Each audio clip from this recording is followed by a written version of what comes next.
Music teacher's reaction live and in real time to the Ace Combat 7 original soundtrack. I've never heard this music before in my life. Everything I say, do, talk about, play, and teach is going to be off the top of my head in the moment. I have no prior knowledge or preparation. Let's get started with Drag Racer. Oh, fun. So this is Dobro with a slide.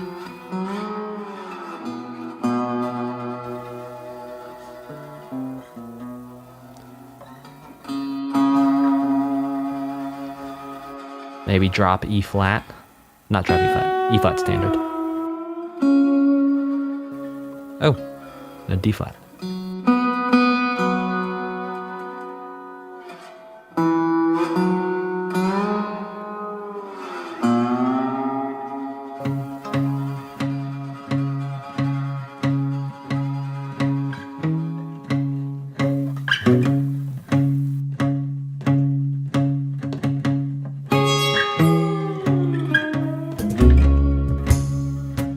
Oh, come on now. Oh, this is sick. Oh, this is sick.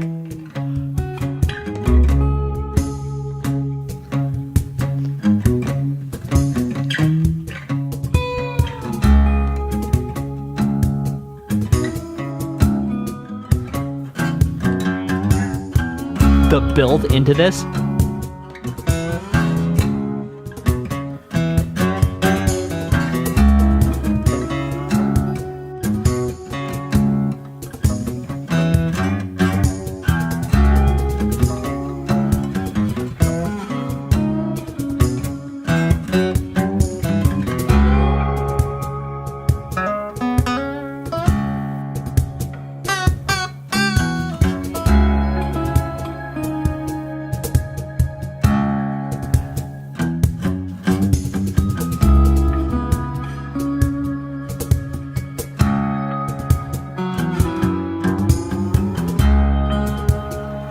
Yeah, we're drop D flat.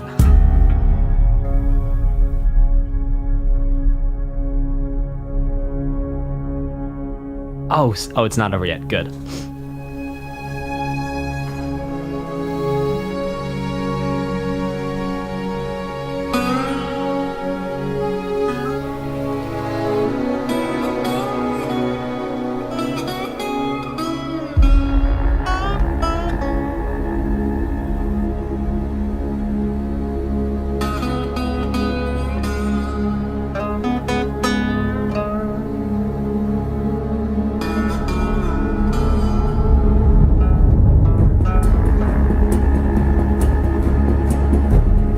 Oh, this is sick. Oh, this is sick.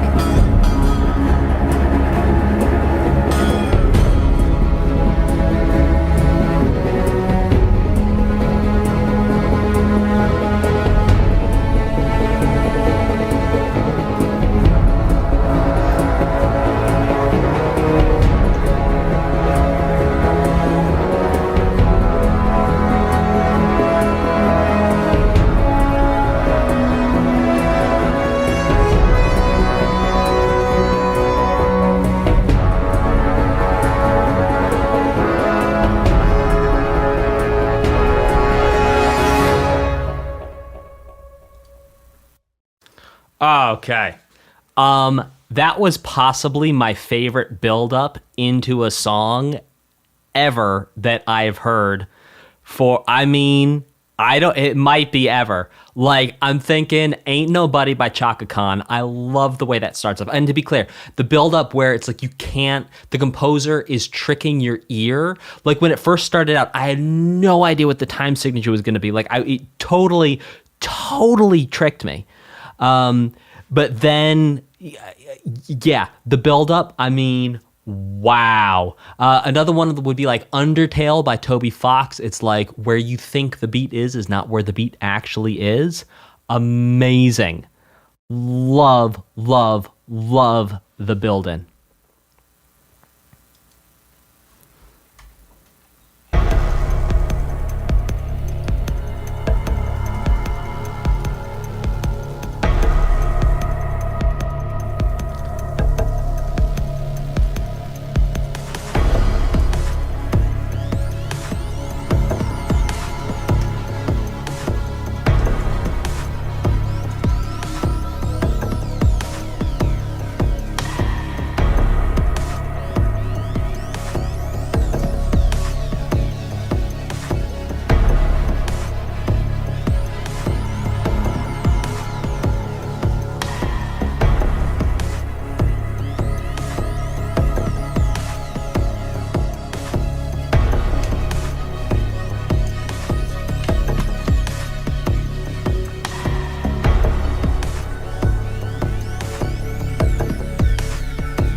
Whoa.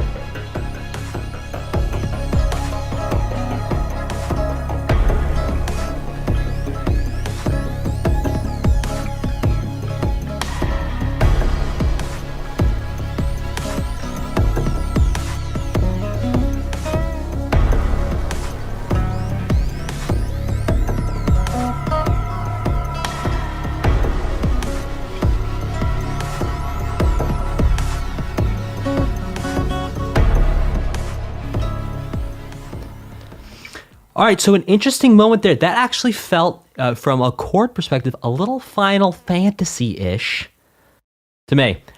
Phenomenal. Loving it so far. Very, very, very tasteful. Okay, this next one is called Fort Gray's Air Base Hangar.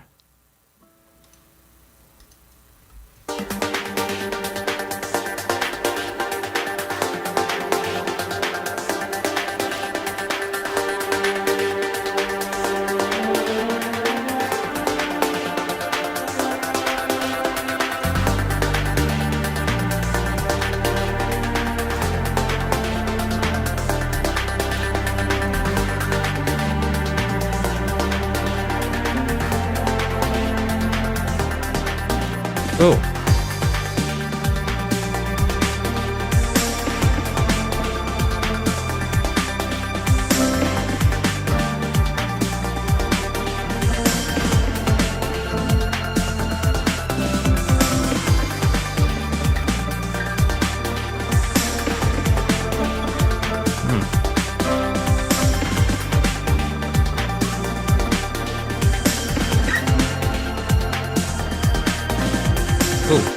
Different that time.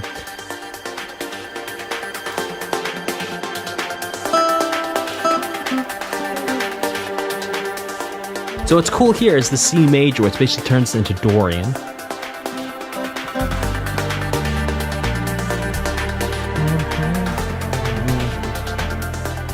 Not to get lucky, never some, never not to get some, never not to get some, never not to get lucky. Never let to get lucky. Never let to get lucky. Never let to get lucky.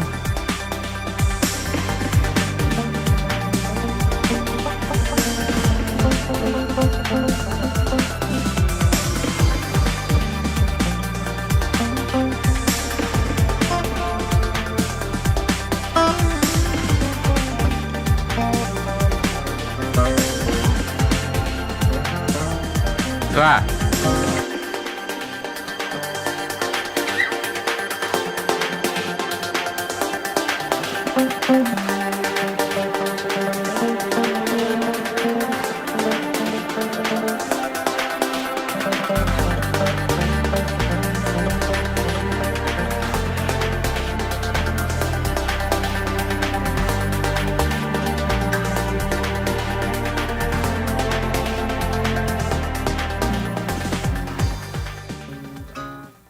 All right. Love that one. I got a little Daft Punk on that. Well, because it's actually a very similar chord progression. What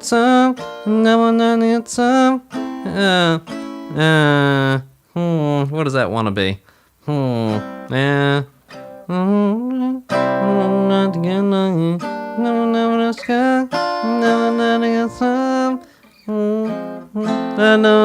So there it is. Never not to get lucky. Get lucky.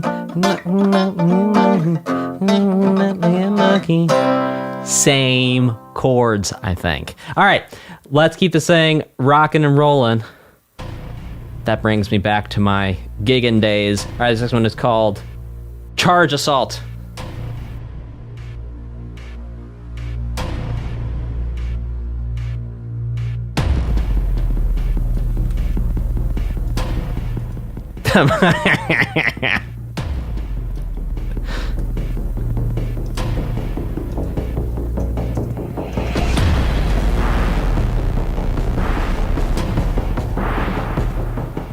Now we're building towards something.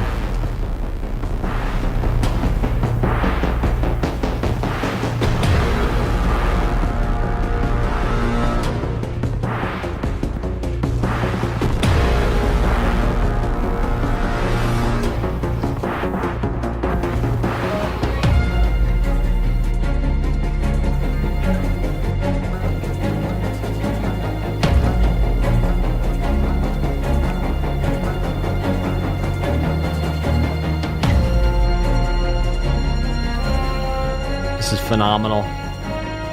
Come on now.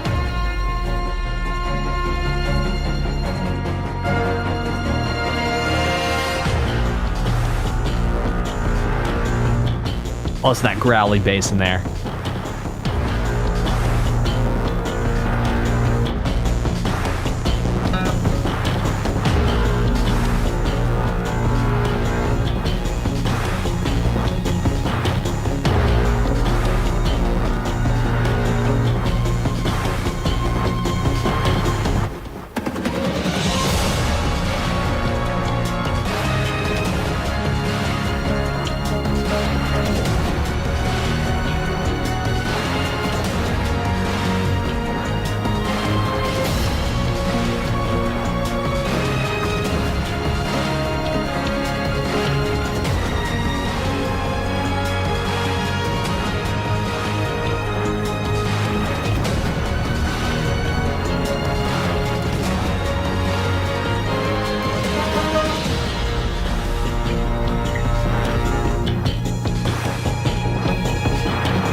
Okay, something I'm 100% loving that Jetstorm also pointed out is that there's a lot of incredible buildups that are incredibly well done. All right, so a lot of times buildup can feel too obvious.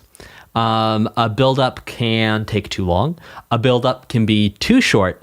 And sometimes you get the Goldilocks of music buildups. And we've had quite a few Goldilocks walking around eating like whatever just right temperature porridge is.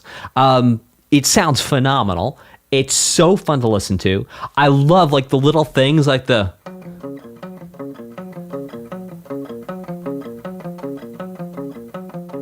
and then coming in with like the big chords. Oh, so good. I'm loving this music. This next one is called 444th Air Base.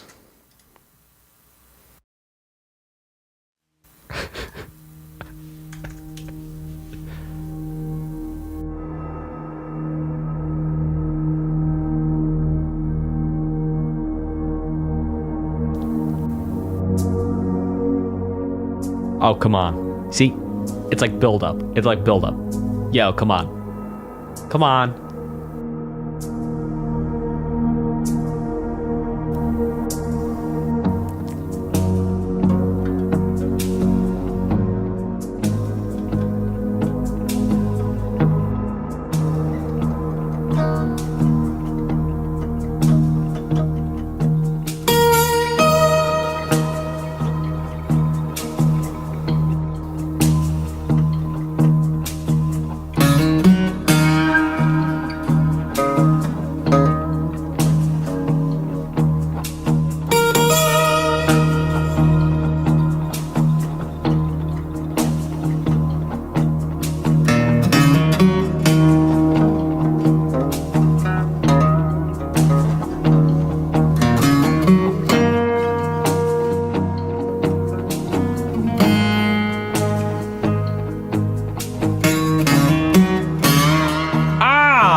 Come on.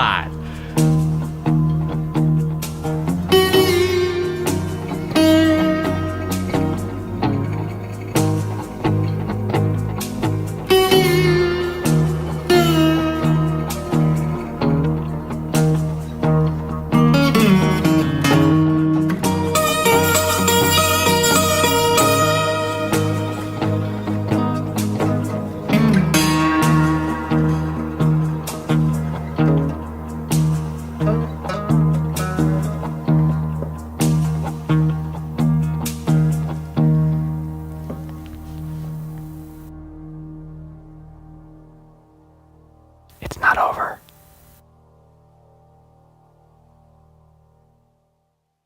It's not over.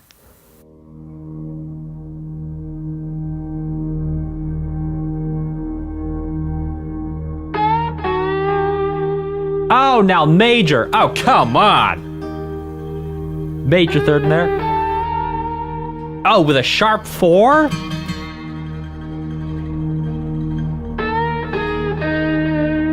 Oh my goodness.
Sound now at the end. Yo, hey, if you are someone who wants to compose video game music and you want to do like sort of ambient, like chill stuff, but still has a lot of energy, you should be copying this soundtrack note for note in your DAW as an exercise, in my opinion, just so you can understand and break down how the song is structured. I shouldn't say song, I say piece. How the pieces are structured.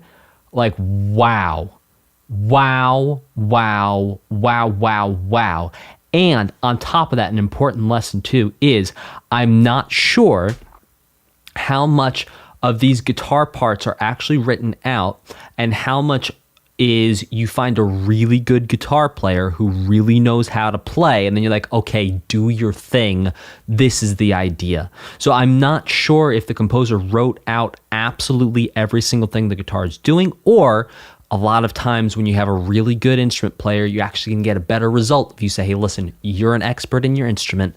This is the vibe. This is the feeling. Now show me what you got. Wow. Wow, wow, wow. All right.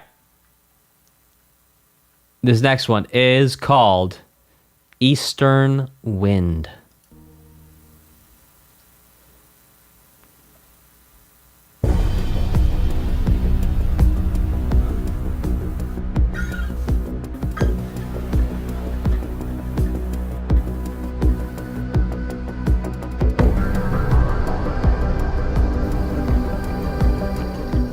There's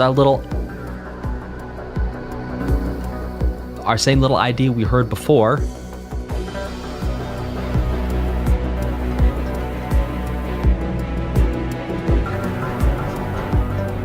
Yeah, it does feel a little Stranger Things, doesn't it, Bex, excuse me.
flirting with that flat 2 there. There it is.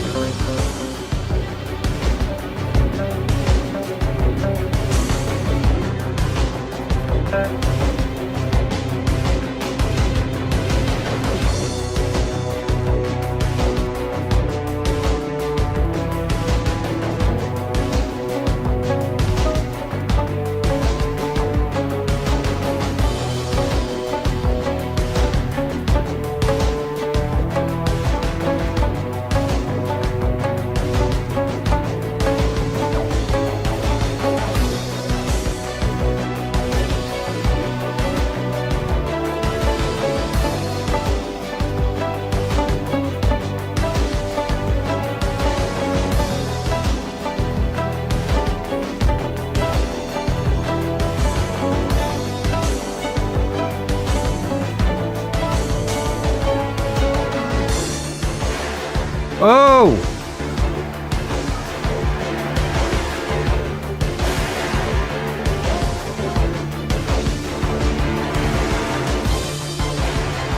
Interestingly, oh, I'm gonna point out something really cool.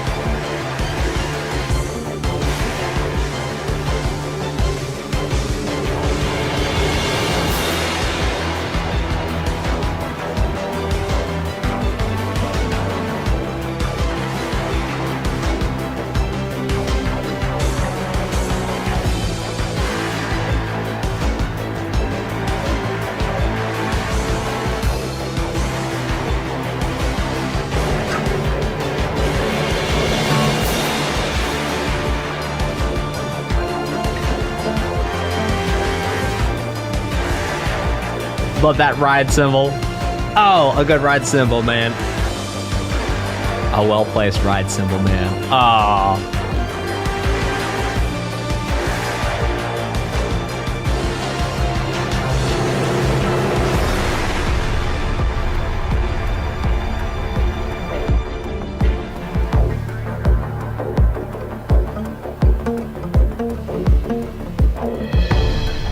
Okay.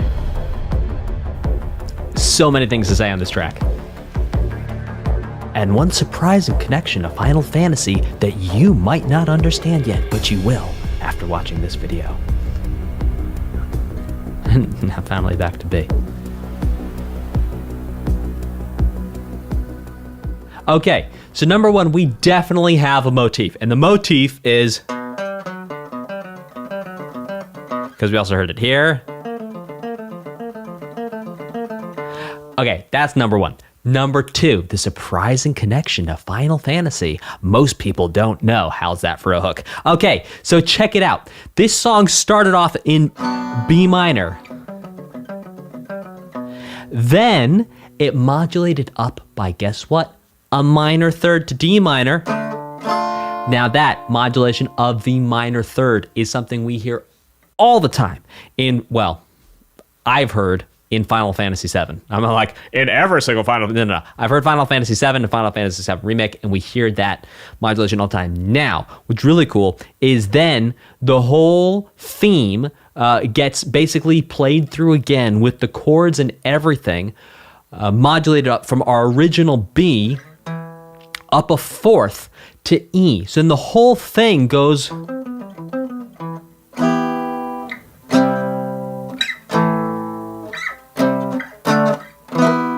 And the cool thing is, too, I think we've actually seen a similar thing happen in Final Fantasy as well, especially in those later tracks. So, an interesting connection in terms of the chord progression, but obviously this composer doing their own thing, and I love it 100%. It's amazing. But I thought I'd point out that little connection between Final Fantasy and this here. Okay. Let's listen to the next one, because this is a ton of fun. This next one is called Unmanned Craft.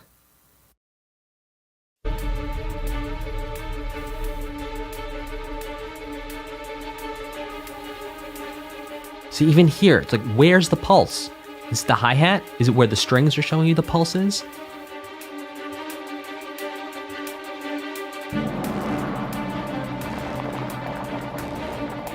That's a wild sound. It's like deep frying a pork chop.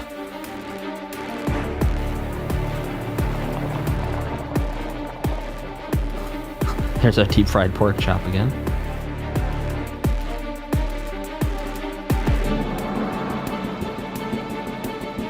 Feeling a slight tempo ramp here. I could be wrong.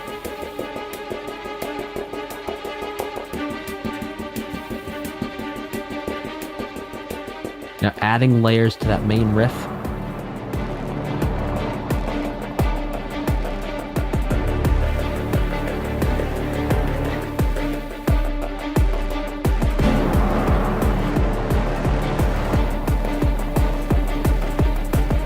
Beautiful build.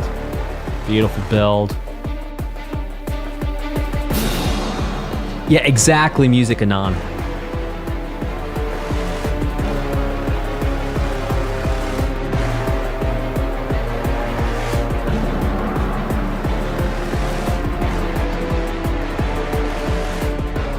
That is some deep brass, baby. Did we just hear an inhale from one of the brass players there?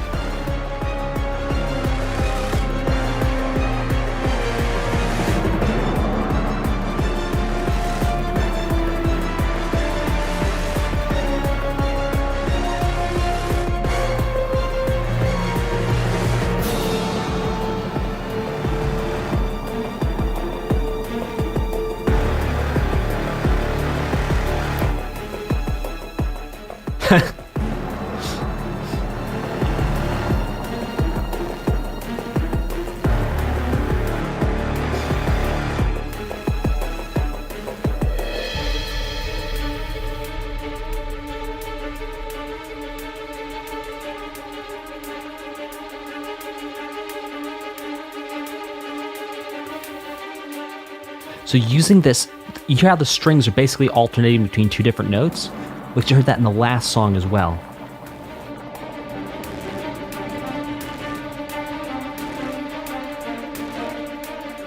Building now.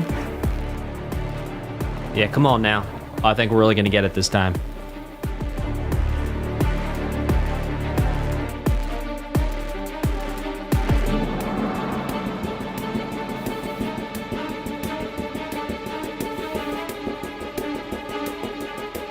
Man, that's some serious tremolo going on in the strings.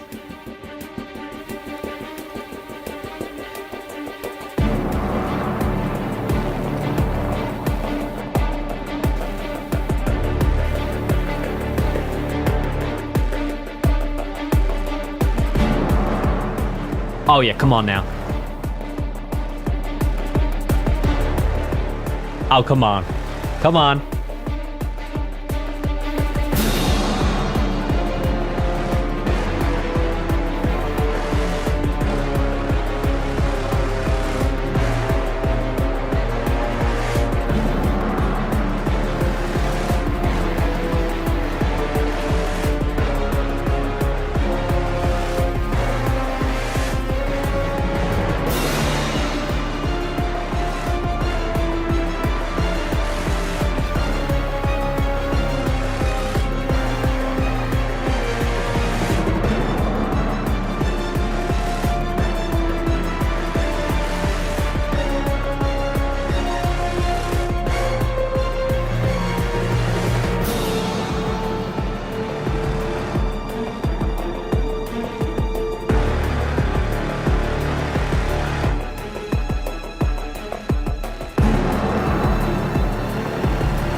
Yeah, Inception. Oh, yeah.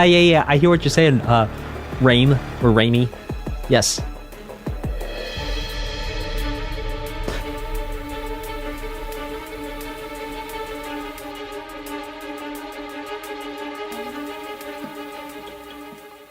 Okay, so a couple things. Number one, it's interesting is that we keep on hearing a consistent musical progression from one track to the next. What I mean by that is this. In the previous song, I think we were introduced to the first time to really hearing that flat 2. And then here we have in the main riff that flat 2 thing going on. Hey, real quick, let's do an experiment so you guys understand what I mean by pulse. Okay, what I want you to do at home, or if you're out somewhere where you can't really make a lot of noise, you're just gonna pinch your fingers together. But if you're at home, clap your hands together with where you feel the right place to clap your hands with what I'm about to play is gonna be.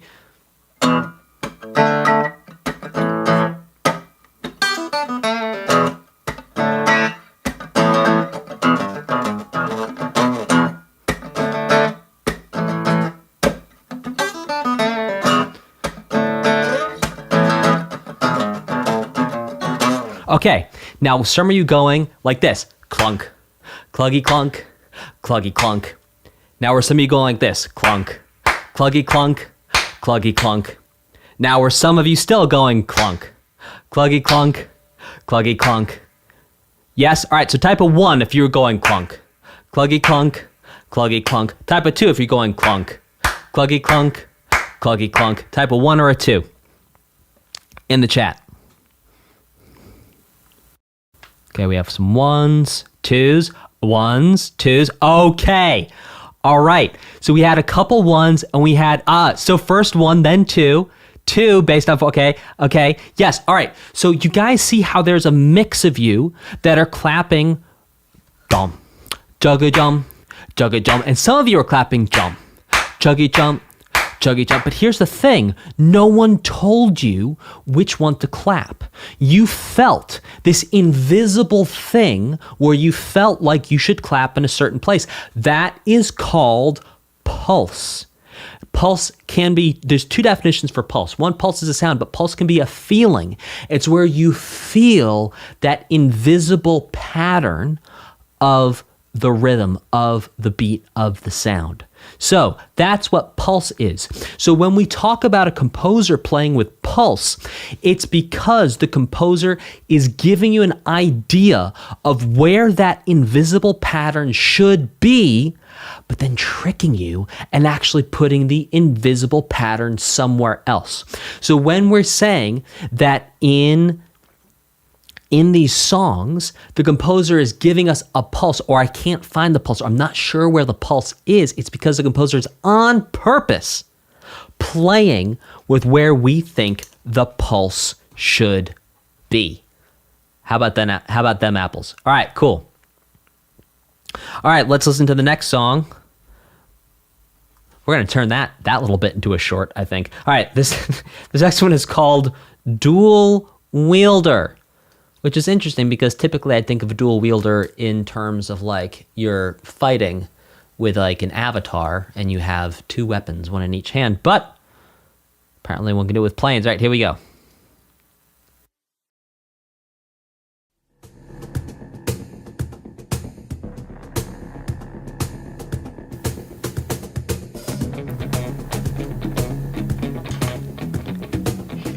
All right, come on, let's groove it.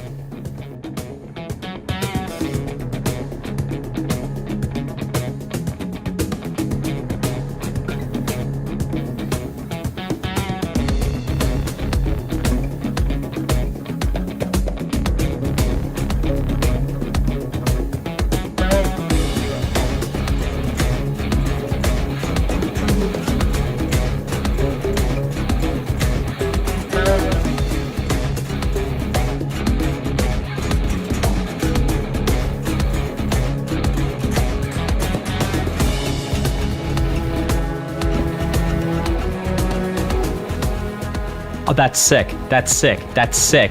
That is sick.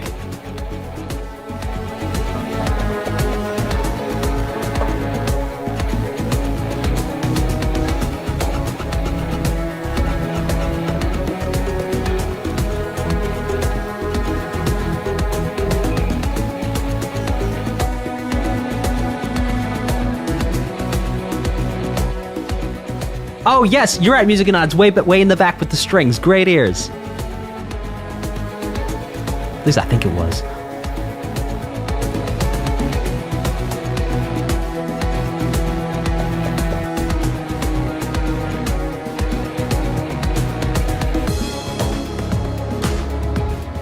Oh, yes, please. Dance. Let's shout. Shake your body down to the ground. Let's dance. Let's shout.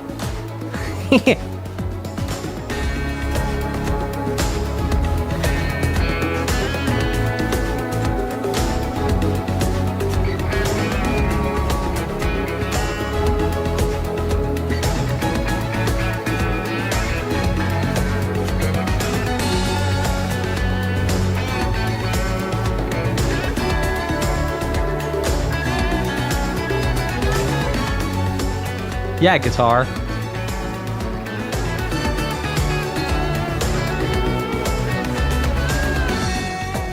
Very tasteful, not overstated, not overdoing it.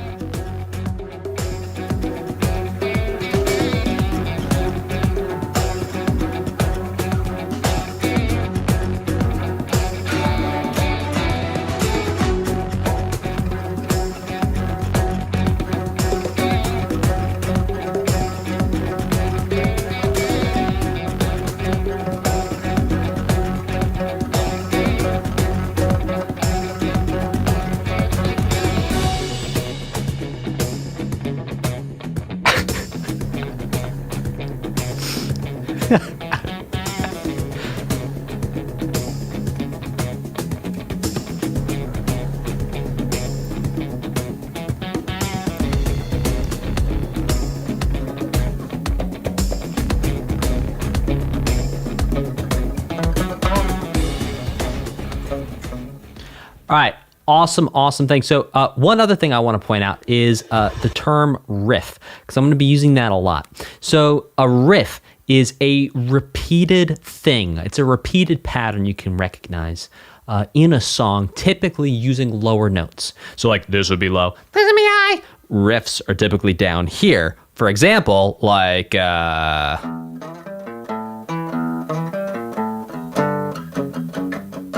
that would be a riff. Yeah,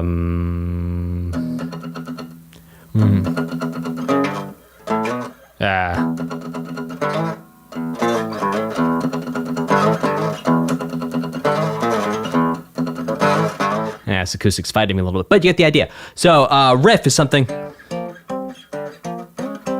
that's low, that's repeated.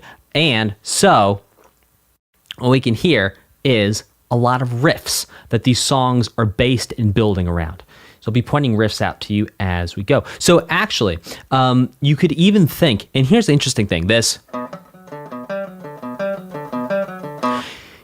When it's played low, a lot of people who are sort of in the rock world, in the blues world, might call that a riff and might not necessarily call that a motif. But because we're in the sort of composition, music theory world, we're going to call that a motif.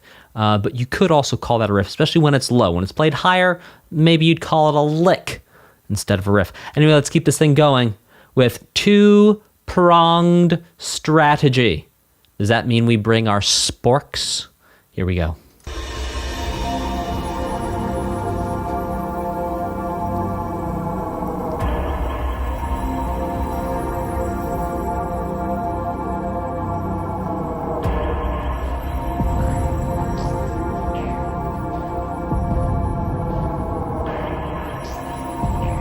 Makes me think of diving.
is a very different feeling than anything else we've heard so far.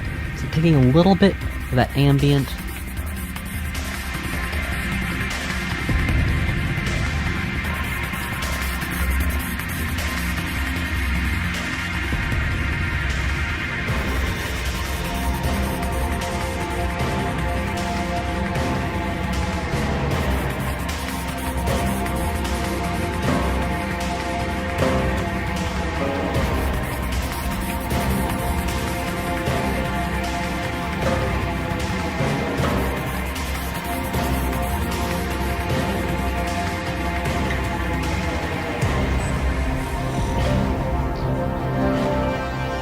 We also had stacked fifths there again.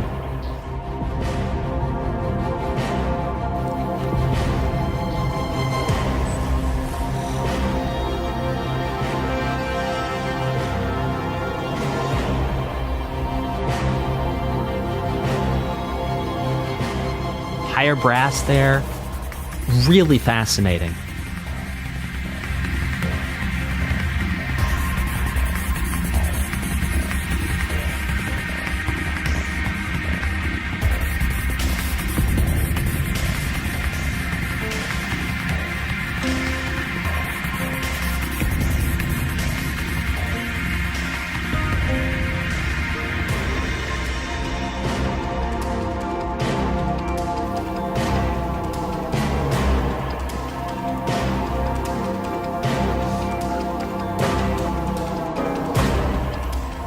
So this whole song is built around fourths, really. Like fourth, fourth.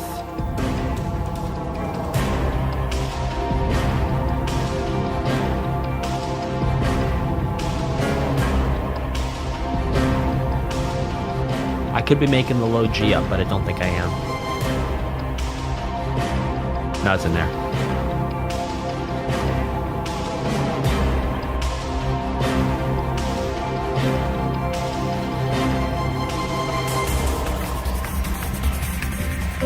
Fourths again here.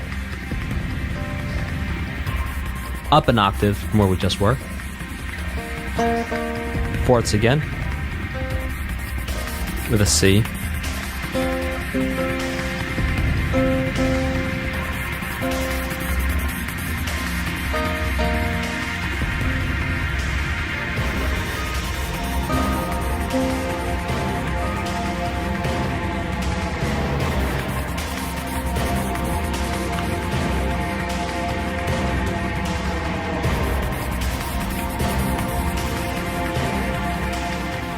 Now I have everything coming together at the same time. This would be our finale here.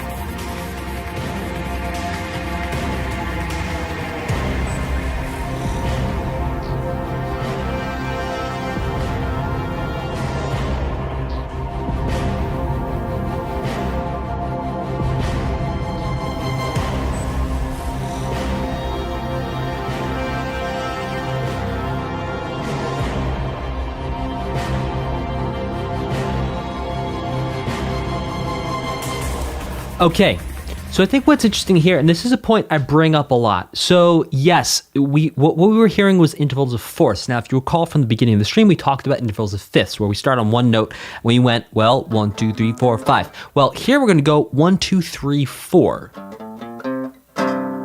We want to do 1 and 4 together at the same time.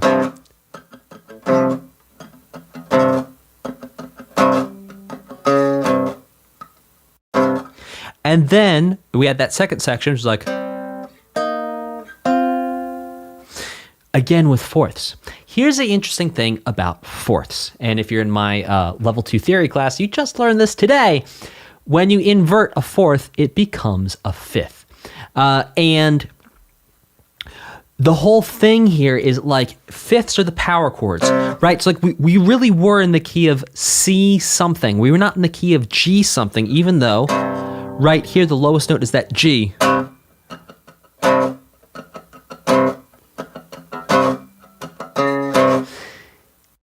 For me, maybe it's because my first instrument I ever really learned how to play was the guitar. And that's really the filter through which I learned music. I always think of those fourths when they're presented in that riffy way where it's like, dum,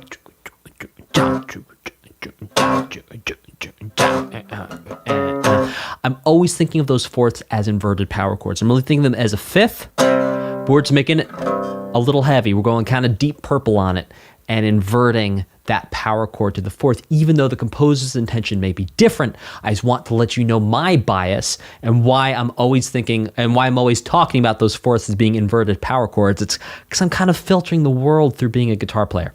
Anyway, let's check out this next one, which is called Tailman.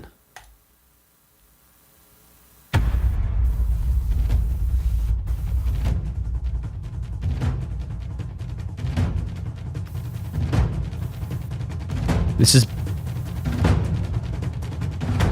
very similar to the percussion we're hearing here is like exactly the same idea as what we just heard melodically before.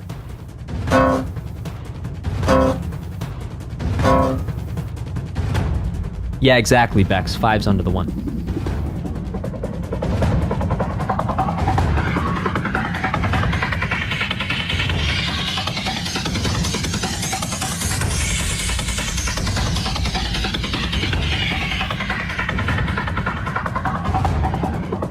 Yeah, those are some phased drums. Reminds me of off of David Bowie's album Heathen. The song is called I Thought About You.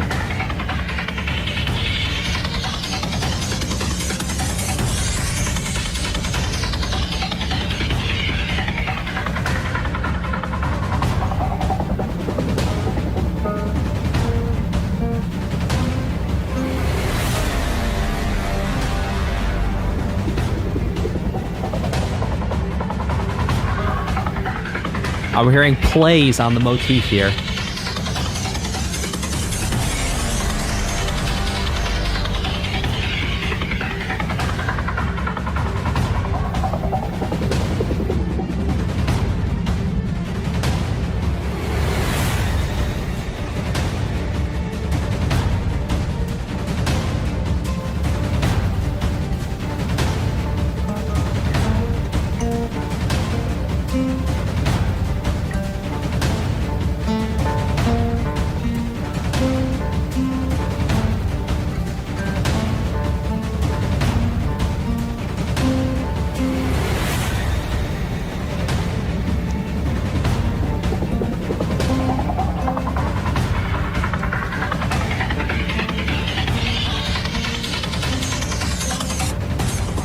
No insert color, but we heard a gesture at it. Heard a variation of it.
There's a really weird artifact happening in the mix on one particular note.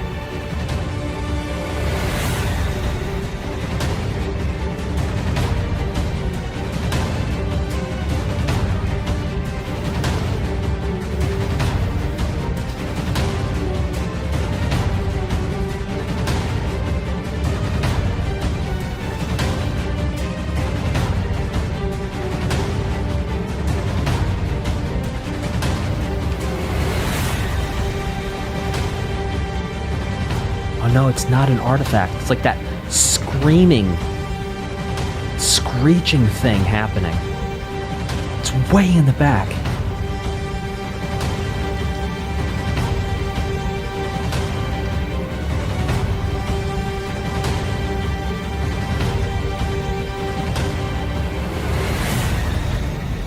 Right there. Right there. I thought that was an artifact in the mix, but no. Yeah.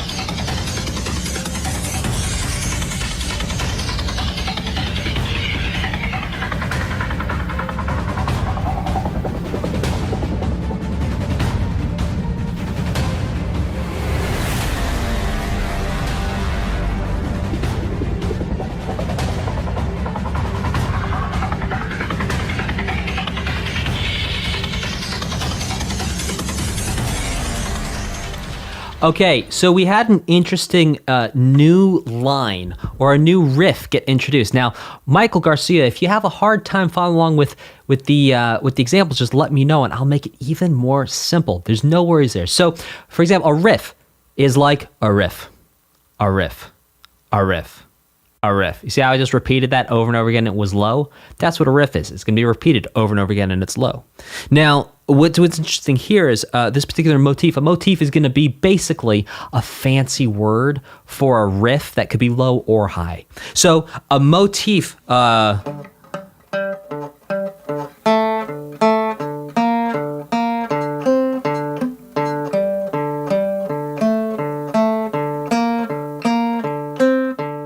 Yeah, that's repeated over and again. I think that's the first time we've heard this idea so far in this soundtrack. Very interesting idea, and loving it. Okay, let's keep this thing rocking and rolling. By the way, in the chat, I'm loving the extra music comments. It's fantastic. Okay, this next one is called Salty Lake.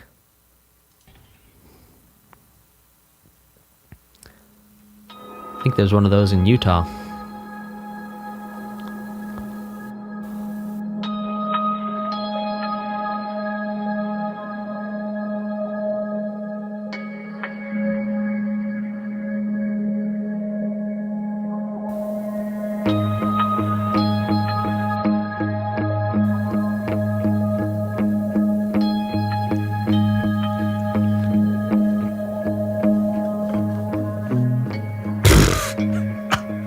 I'm sorry if I just blew you out, but Zero, the prototype, just said, I detect reverb, I am reverb bot, and I thought that was really funny.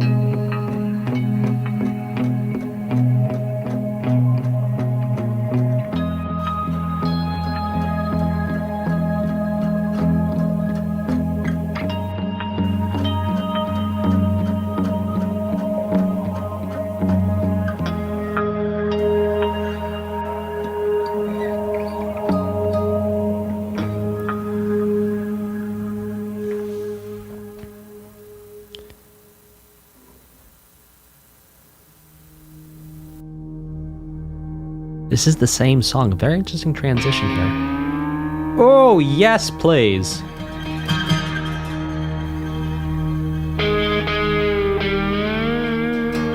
Yes, please.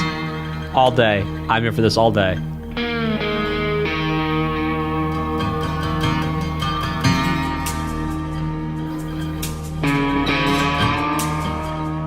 Oh my goodness.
Well, it sounds live too.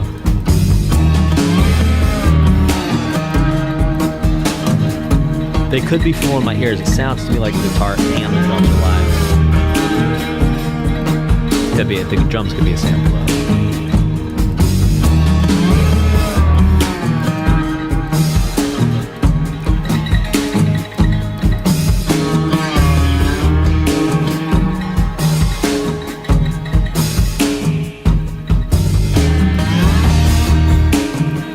Oh man, and it's just right before it ends, builds up a little bit more. Hey, so that sound that you just heard, I want to point out something kind of cool to you. This is called palm muting.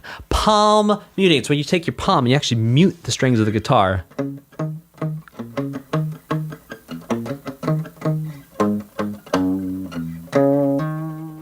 And so here's the difference. Here's not palm muted.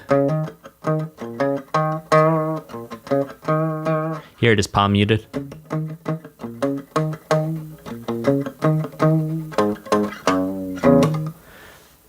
There you go. I kept on wanting to hit that low E string to go get that. Go get that E flat. Anywho, that's called palm muting. It's when you actually mute the strings on a guitar with your palm. Okay, let's get this thing going with Gunther or Gunter, depending on your pronunciation, Bay.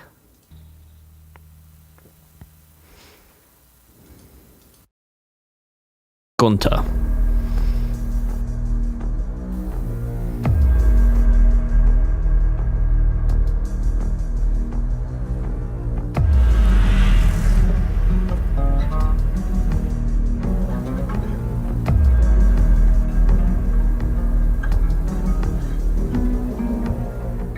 So in the back we hear.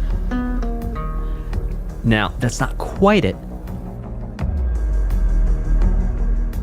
But it's a motif, for sure. Our variation on the motif that we had before. Our sort of main motif we've heard.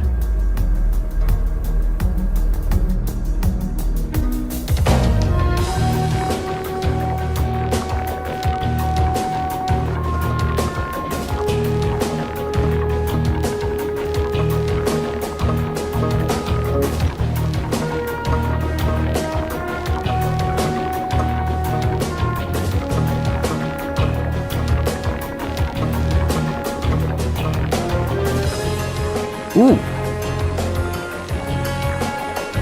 Interesting.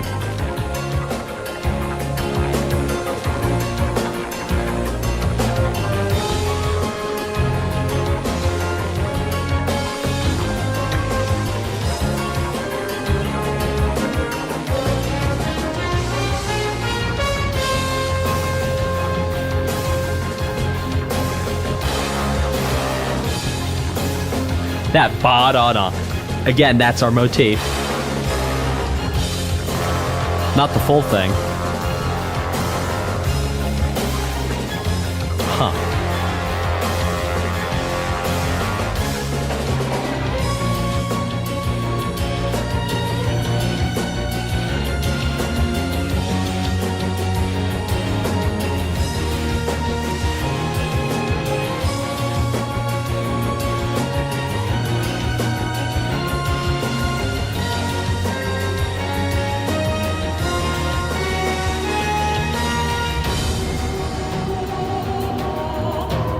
Ooh, interesting.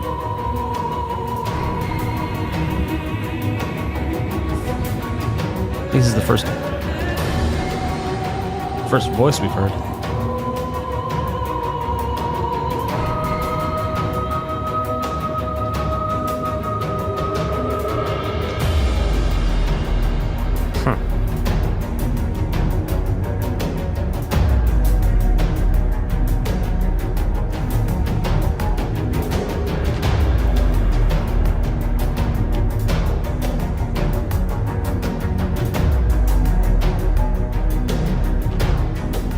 Come on, drums. I heard that tom hit. I thought that was going to fill into something.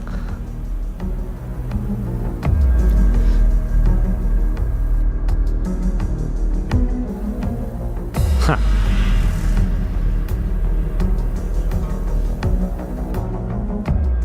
All right, guys, I'm going to break something down for you. So, okay, this main motif, we've been hearing a whole lot, this. We're going to put some numbers to this so I can start to break down for you. You can understand how we're seeing it changed and brought back around. So the first note is going to be 1. Then we go to 6, 5, 3, 1. So 1, 6, 5, 3, 1, 6, 5, 3, 1, 6, 5, 3, 1, 6, 5, 3, 1. Now, what was interesting is right here we had 1, 6, 5, 1, 6, 5, 1, and we didn't have the 3. Notice in the main one we have 1, 6, 5, 3, 1, and instead of having the 3, we took the 3 out. So what you can see is the composer is bringing the same idea back, but just leaving one piece of the puzzle out. So it still sounds kind of like it instead of. Right? So instead of having the 3 in there, we just have 6, 5, and 1. And that's what I mean by a gesture at the motif, because we've already broken it down into a motif. Okay, so to be clear, there's a hierarchy. So a hierarchy would be a theme. A theme would be like, Sorry,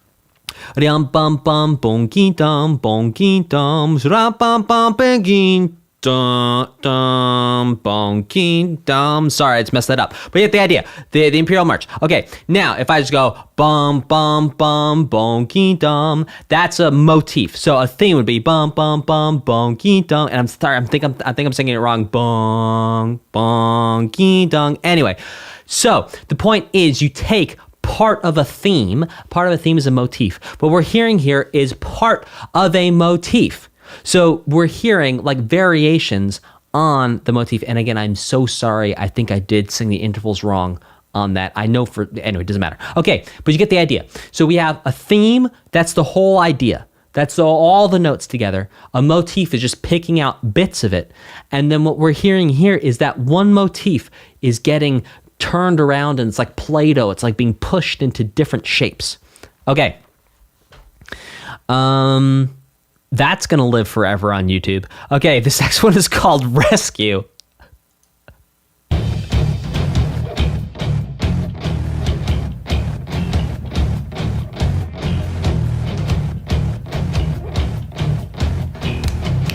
This is where I think the pulse is.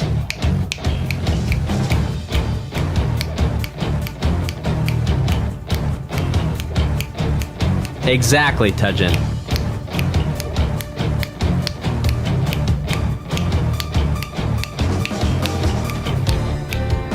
Yeah.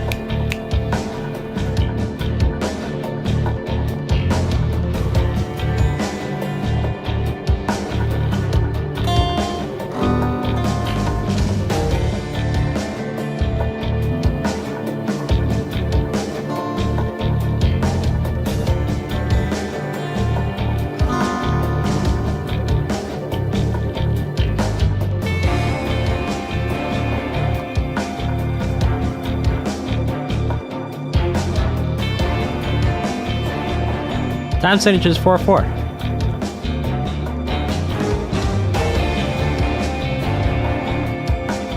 One, 2, 3, 4.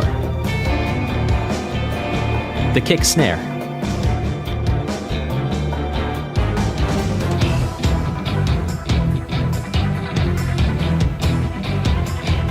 Now here.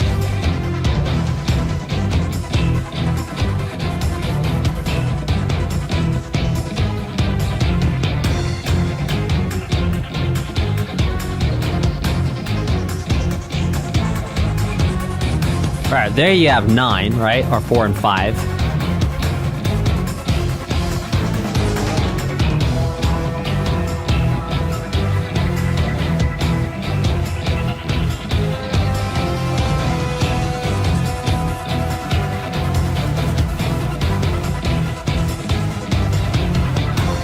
Yeah, it's like 4 4s, then 1 5. 2, 3, 4, 1, 2, 3, 4, 1, 5. Sorry, that was 5.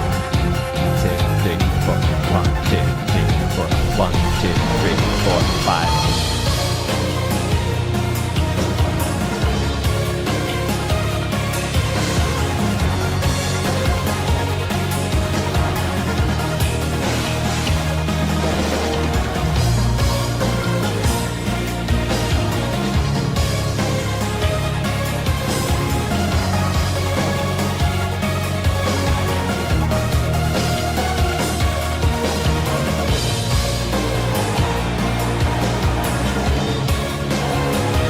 love that synth line.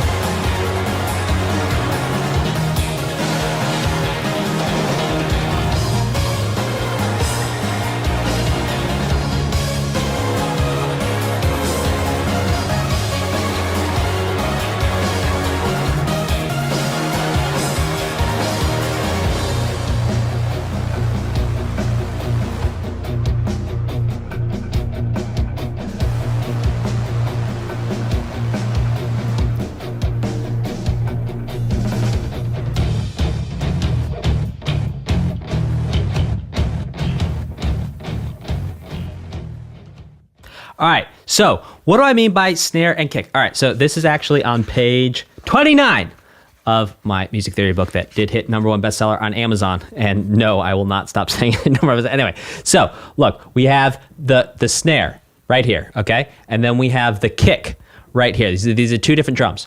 And what happens is in 4/4, we have, and I know a lot of you know this, but some of you don't, so it's gonna be interesting. So 4/4, we have kick. Kick's gonna be this low, this black dot down here, and snare is gonna be this black dot up here. So we have kick, snare, kick, snare, kick, snare, kick, snare. And that's how we know for sure we are in 4/4. Yeah. You see, kick, snare, kick, snare, kick, snare. Okay. By the way, if you want to grab a copy of that, that's on sale on Amazon right now for $29.99. But if you want to grab a copy for like $10, there's a link in the chat. It's a free download. On the second page, after you grab that free download, you're going to get an offer to grab that book for $10, digital copy. Go grab it now. So it's free download. You could get the 10 things every gamer should know about music theory. It's going to be a free thing, free download for you. Next page, you can grab a digital copy of the book. Okay, this next one is called Mother Goose 1. Oh, Mother Goose. Oh, reminds me of Top Gun. And that was sad. All right, let's go.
Ooh. Weltmeister.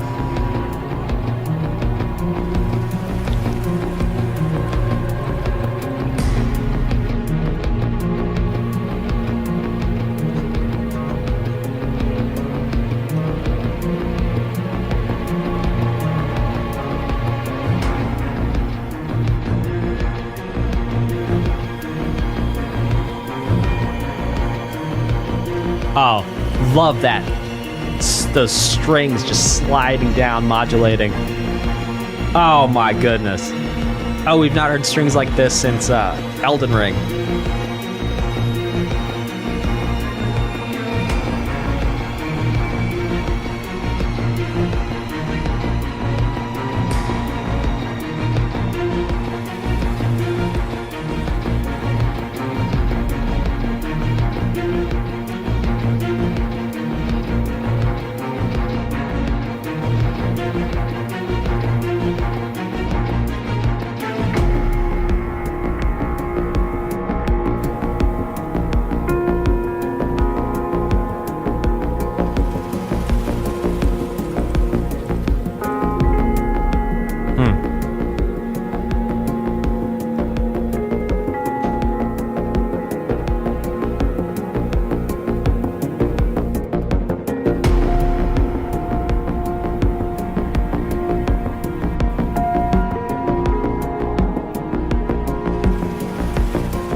Interesting bass drum hit at the end there.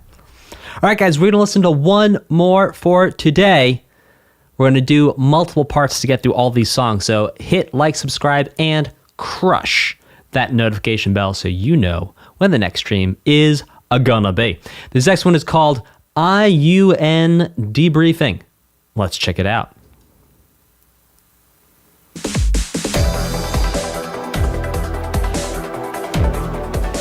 Oh, well, it's hints at the motif.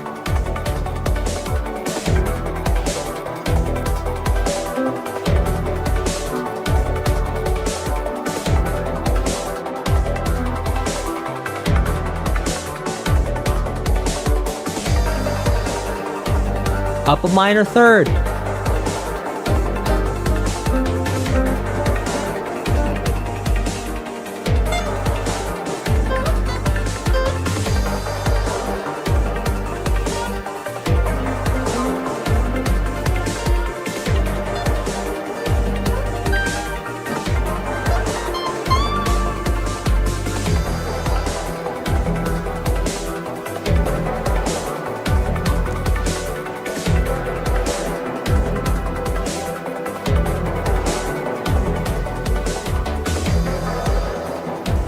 There it is. That's 6531. That's the whole thing.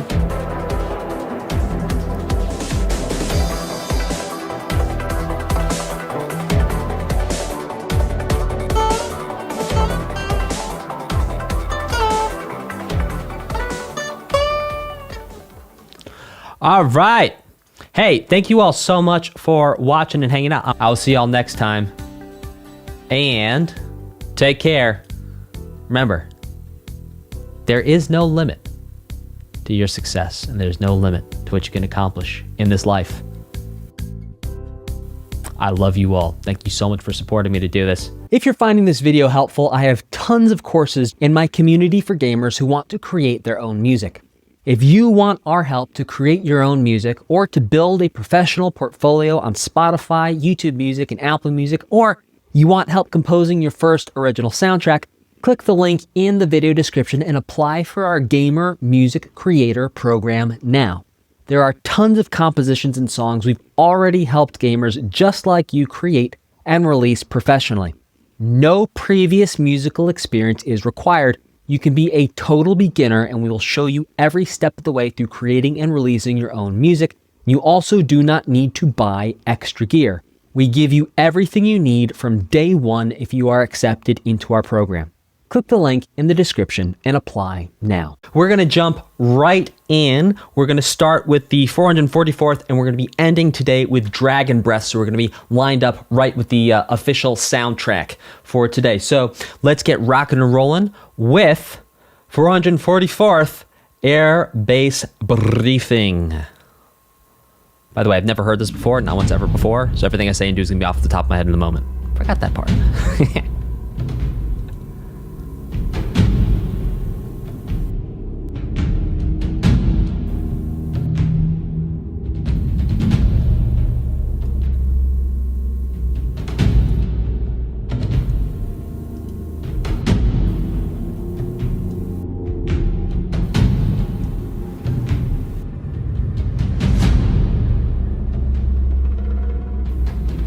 Huh.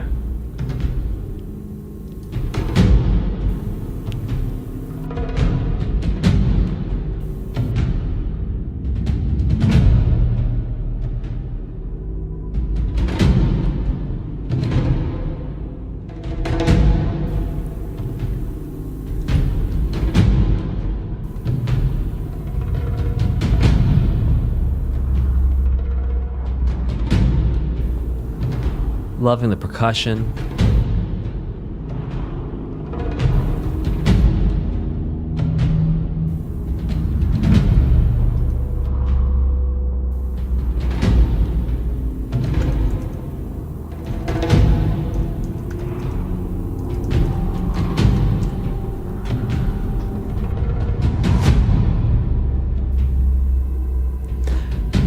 Well, an interesting intro here. It'll be interesting because we have a lot of songs that are named 444th coming up. If we're going to hear... not really connected. This sounds very cool, though. Love the mix on the piano. You know, there's not a lot of low end, so something's going to come in, probably. Very light piano mix.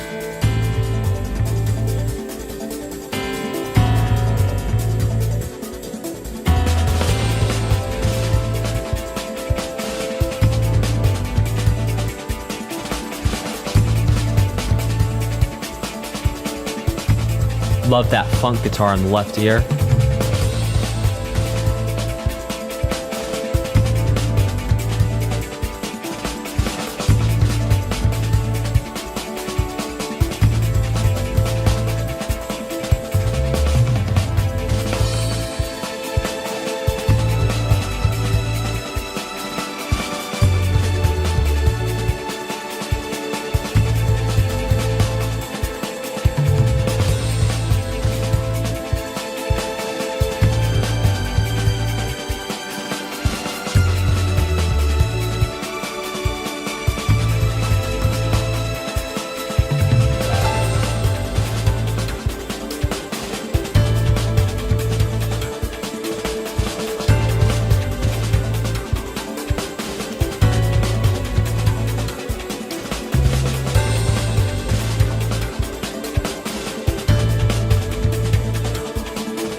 Decision maker. All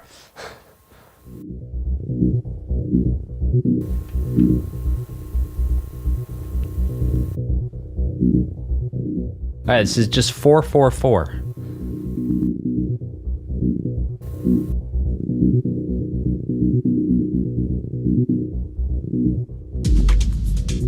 This is a delicious experience in your ears. If you have headphones on, just to hear the how the bass is kind of like bouncing back and forth.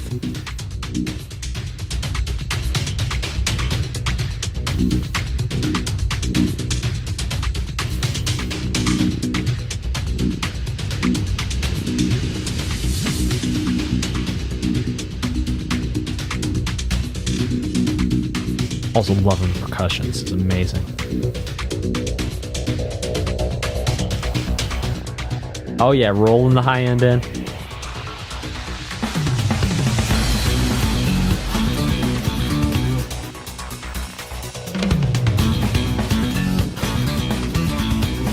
Thank you, Chris. You are a legend. Thank you.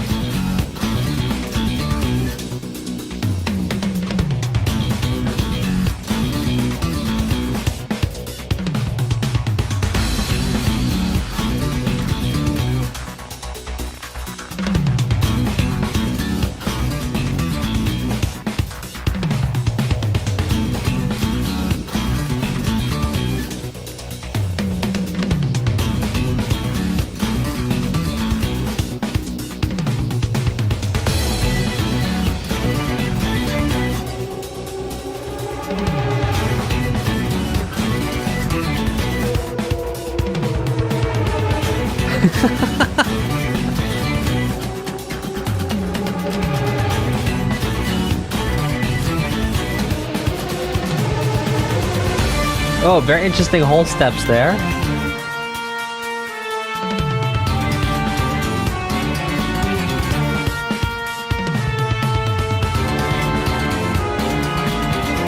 I like how the guitars are slightly off from each other.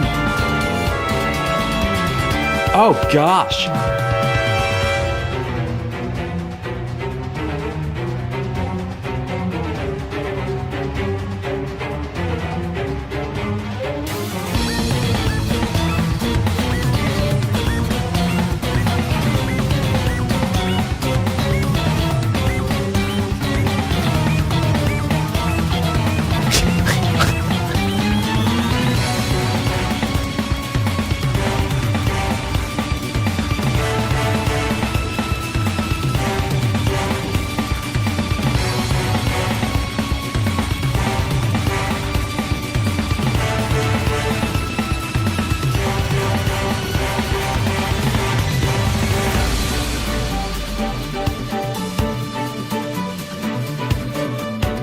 Oh, this is sick.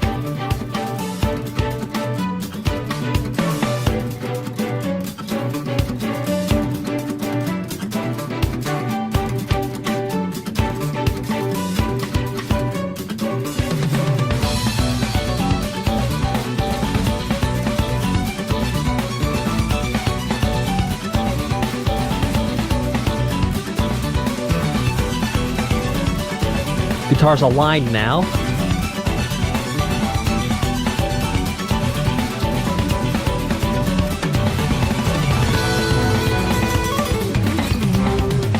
Oh, come on, guitar. Oh, it's a guitar battle. Look out.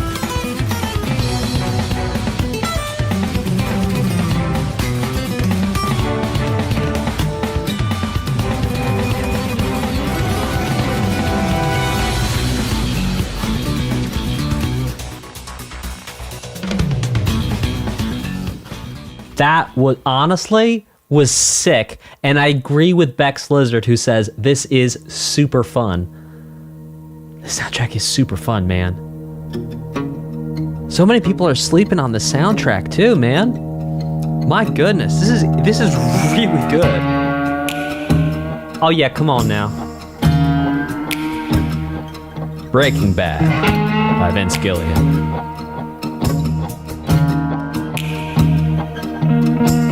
Like those moments where it's like you can hear the guitars are not totally lined up, but it's like beautiful.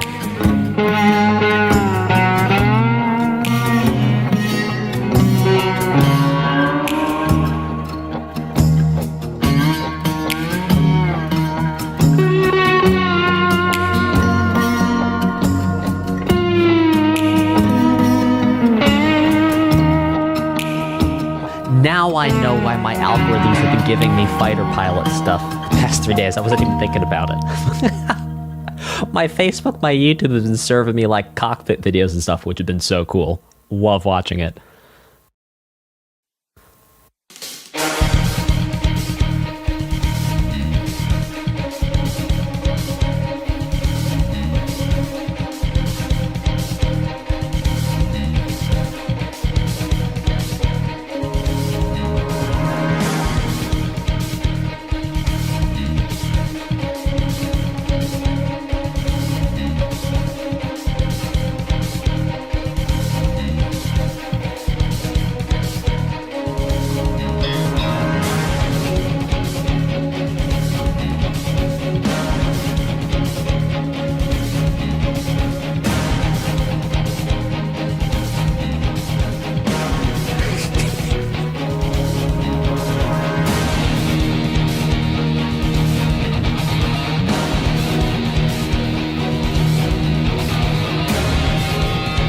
I love how chaotic this is. But it's like controlled chaos. It's like a jet engine.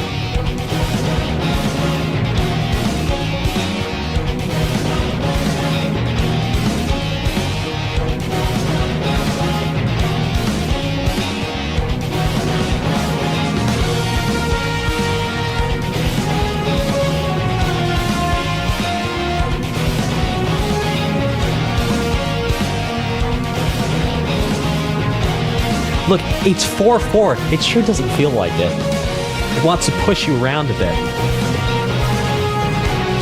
Playing with that pulse again, man.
Yeah, listen to that slap bass in there too, man. I love it.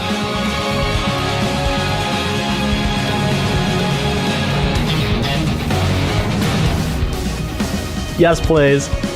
Yes, please again. Maybe now? Yeah, there we go. Oh, yeah.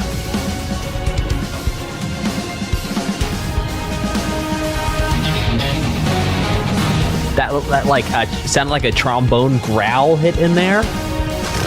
Insane.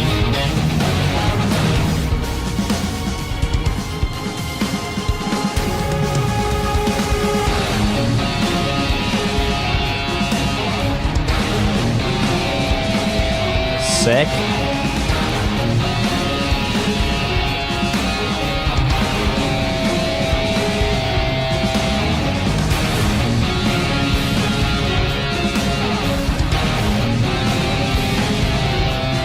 Love that syncopated thing in the strings there.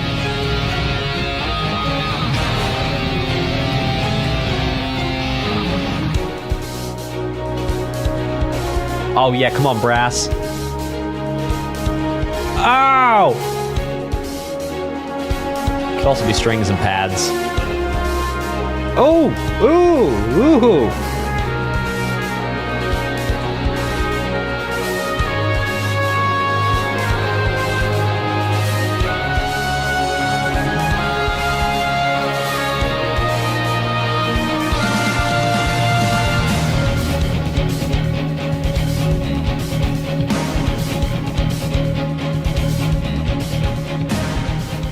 Okay, well, someone asked in the chat, okay, Space Cowboy says, chaotic, I'm curious, what about the music made you think of that term?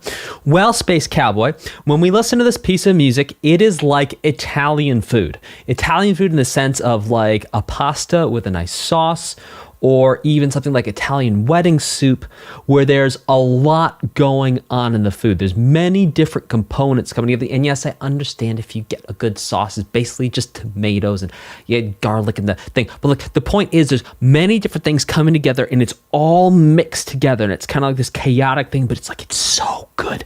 It's so rich. It's so deep. It's so dense, right? It's like a really, really good red sauce. Now, when music is less chaotic, it's more like Japanese food. And in Japanese food, at least traditional Japanese food, everything's very straightforward. There's not a lot done to the food. So if you think about something like, sushi, not maki, but sushi, you have just a piece of raw fish on rice. That's it. That's all that's going on. Sometimes you put maybe a little wasabi under the fish, sometimes maybe a little lemon or lime or something on top of the fish to just give it a hint of something. And then if it's swordfish, obviously you cook it a little bit sometimes. But the point is that if you look at the difference between sort of the feeling of Japanese food versus Italian food, you can see that Italian food has this beautiful, gorgeous, rich chaos to it. Whereas Japanese food has this beautiful, gorgeous simplicity and straightforwardness to it, where there's not a lot going on. So when I say chaotic, I mean it's like a bowl of Italian wedding soup. It's like you have the meatballs, you have the vegetables, you have the broth, and within the broth, there's all these different flavors going on. And so that's what I mean by chaotic. Okay, this next one is called Yinshi Valley.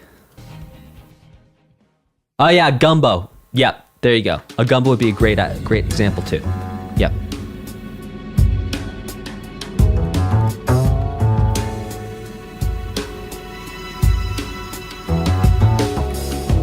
Ooh yeah, bass. Come on now.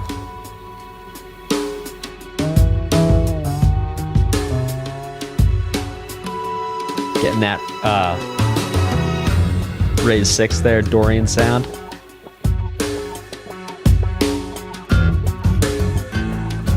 Out! Go, go, Power Rangers. Was that little funky thing holding the fort down in there? Not sure if that's a piano with an auto wah, if it's a guitar. Made a keyboard with an auto wah. Oh, it's a guitar.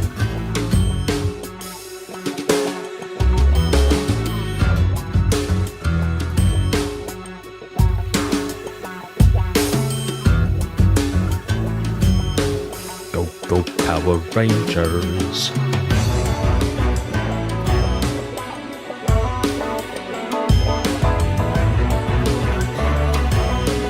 Go Power Rangers.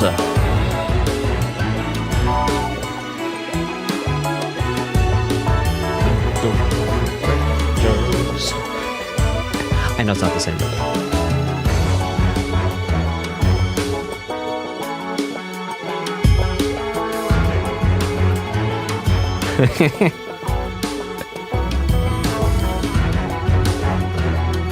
Like now it's starting to get a little chaotic.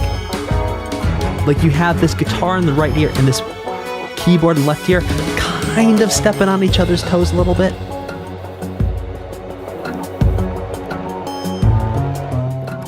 Oh!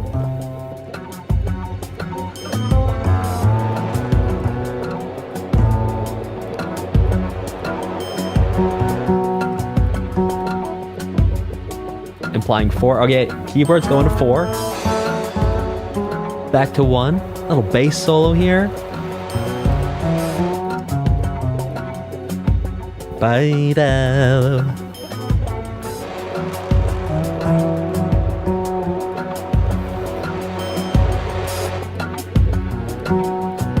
Yes, Crims. Very, very quiet strings in the background.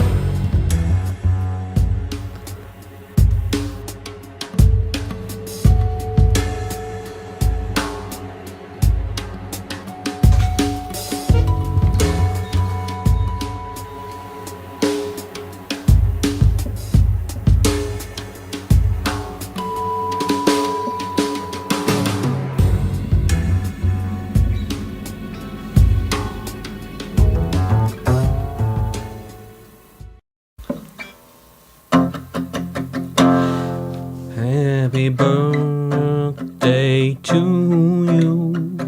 Happy birthday to you. Happy birthday, King Peggy. Happy birthday to you. Yeah, yeah.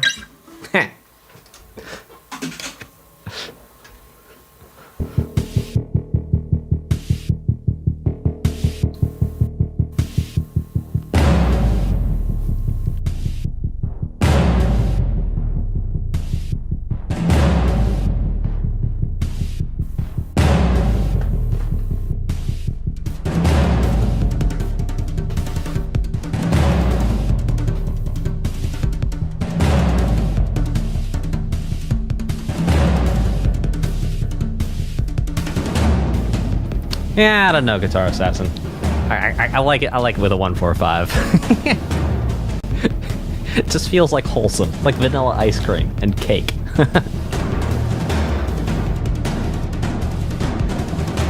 Oh, sorry, I've not been announcing the names of the songs. First Contact.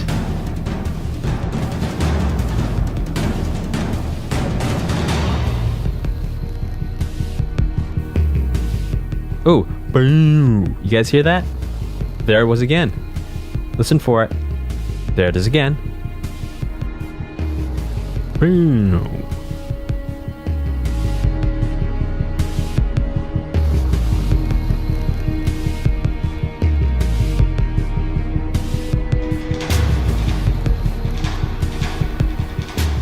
Oh, love this percussion build-up.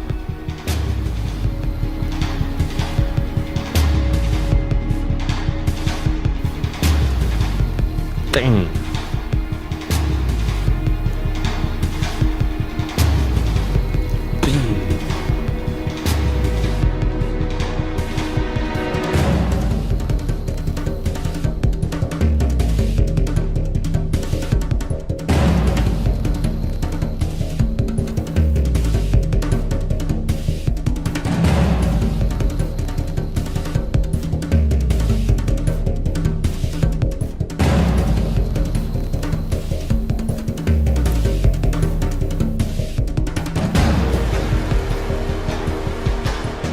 Oh yeah, great ears, Manfred Gordon.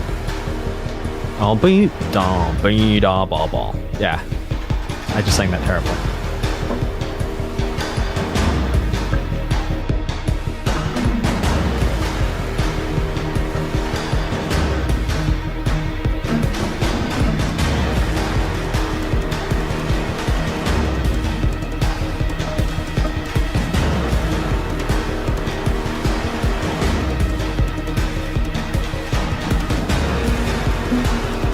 Ah, at 6531. Oh!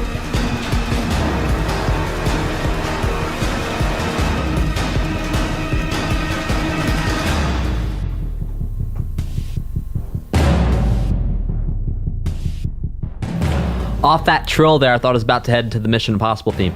Excellent. This one is called Two Pairs.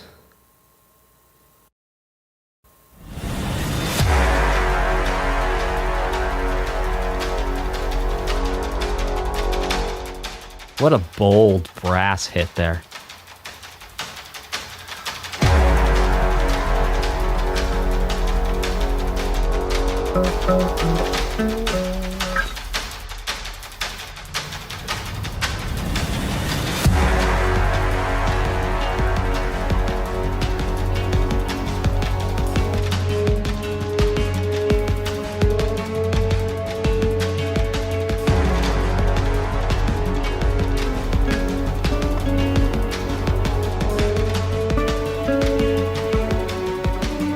Yeah, so it's hinting at that.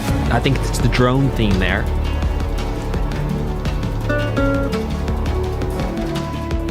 Oh no, it's playing it.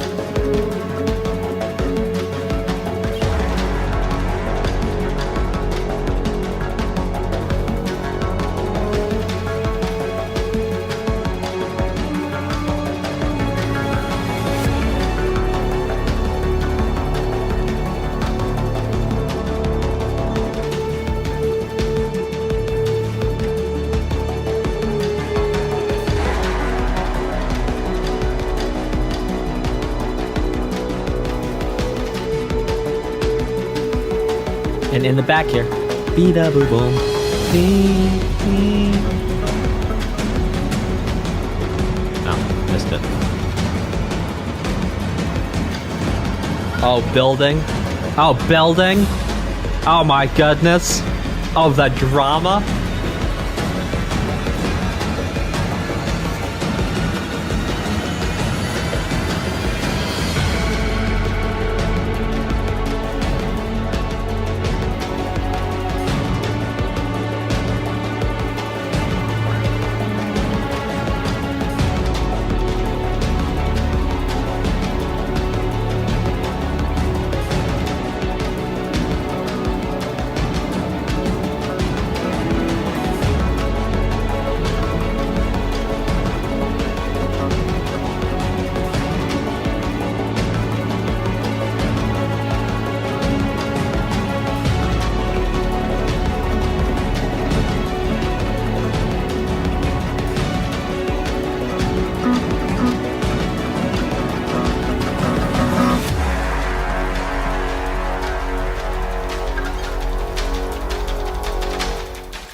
Now, just a quick music theory thing. What was kind of cool there, and I'm not 100, I'm like 99% sure on this because I only really paid attention to it once. But check this out: the chord progression here, it was F sharp minor, then it went to F sharp minor first inversion. So basically, the top chord stayed the same, but the bottom note moved up to A flat. Yeah, so you have ba, then you go to ba, then you go to D, D major, to B minor.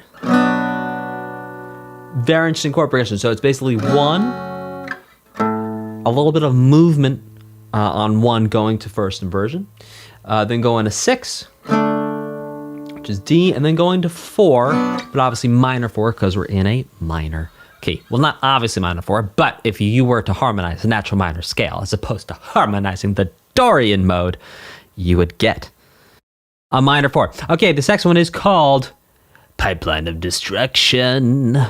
You take a mortal plane and put him in control.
Well, I just said when you have a major 4, there it is.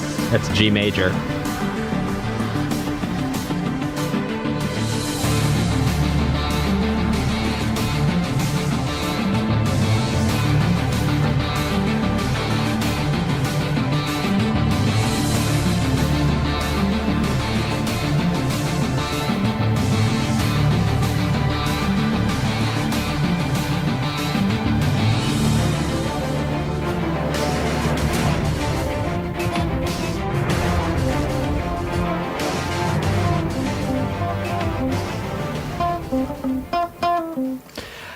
Super fun. Love the riff. This next one is called 3 of a Kind.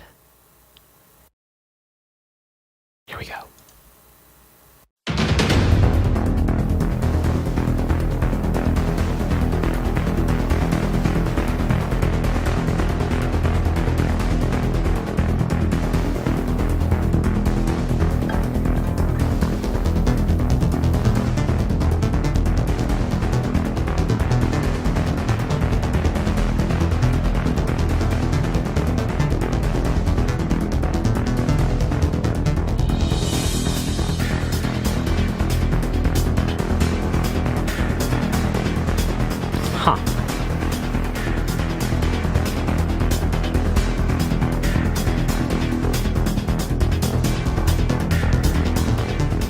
really interesting percussion sounds.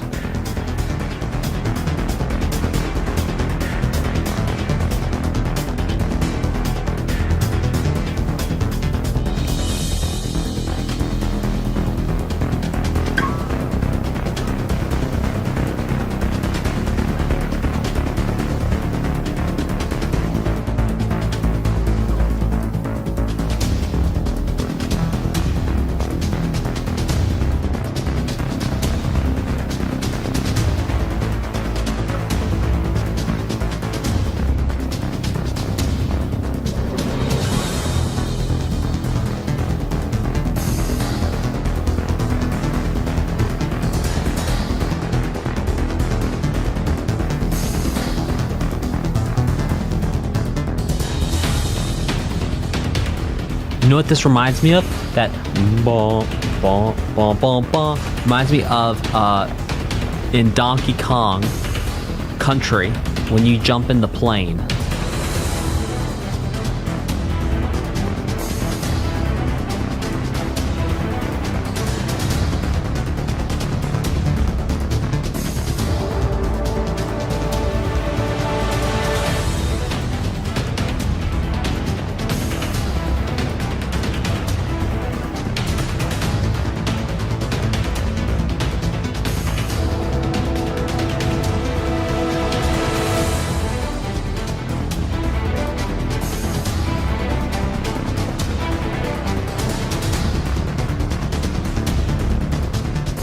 Hey, Poking.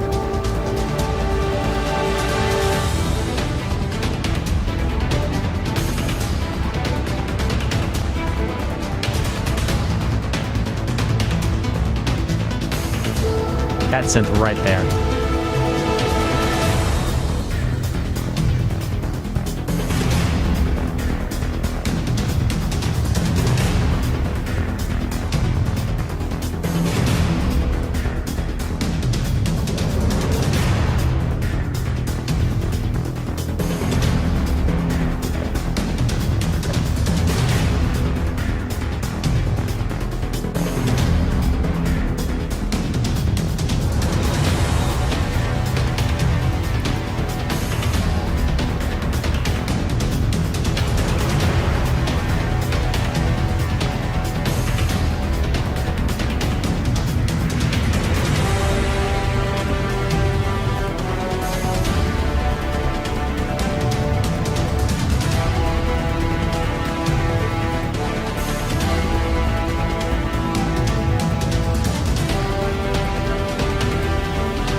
Oh, a lot going on now.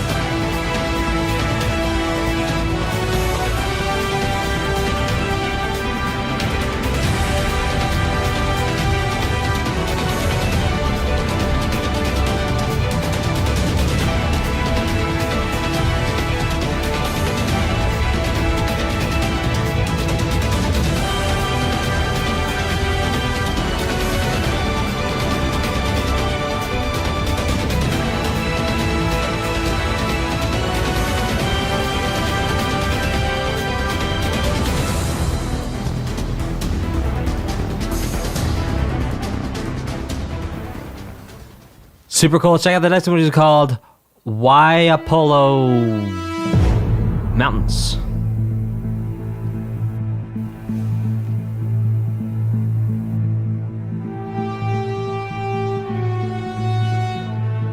Huh.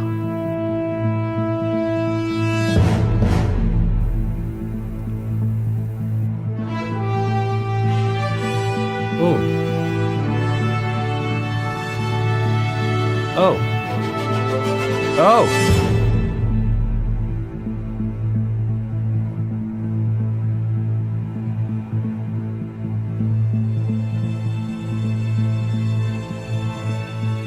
Oh. Ooh, minor to major.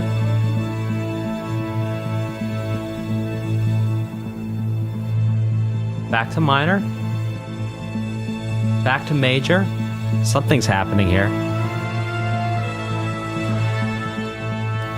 Sharp 5-5.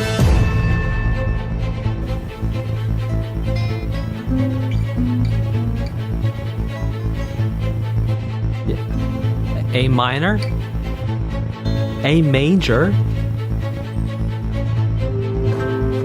A minor. A major. A minor. A major.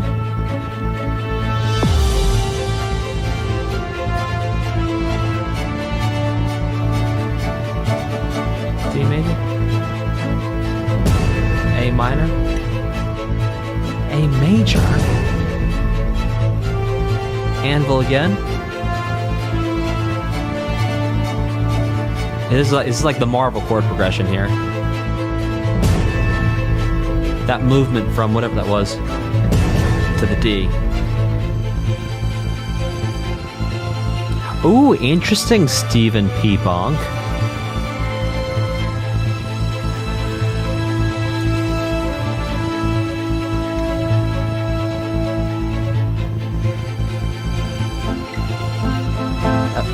F major? It's F to D.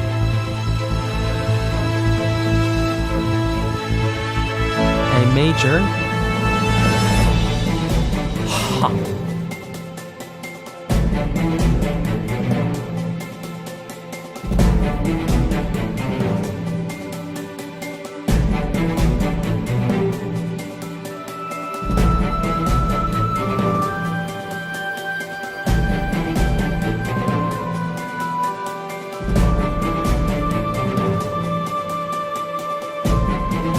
This is a fascinating piece.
Oh, that went sus4, sus2 to minor. I thought for sure it was going to go major.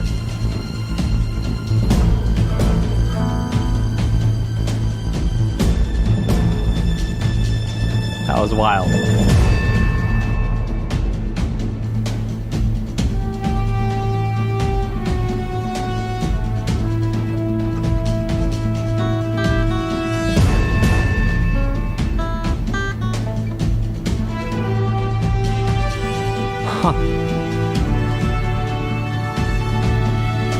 Hey, you guys, you know when the chord is sus.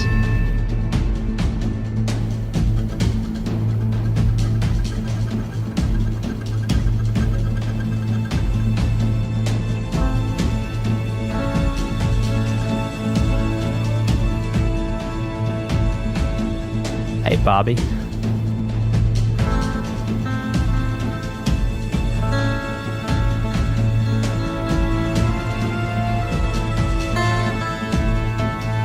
That sharp 5-5 to 1, which if you're a big Lord of the Rings fan, that's the Rivendell.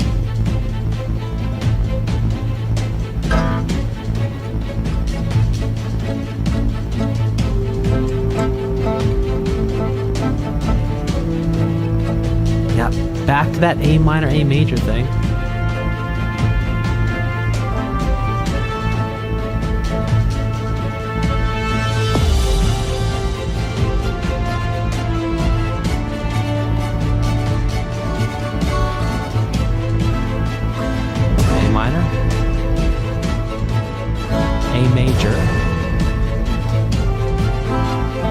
F to D. That's that Marvel thing. To A minor, A major now. Oh, and then little sharp 5 there right at the end. Huh.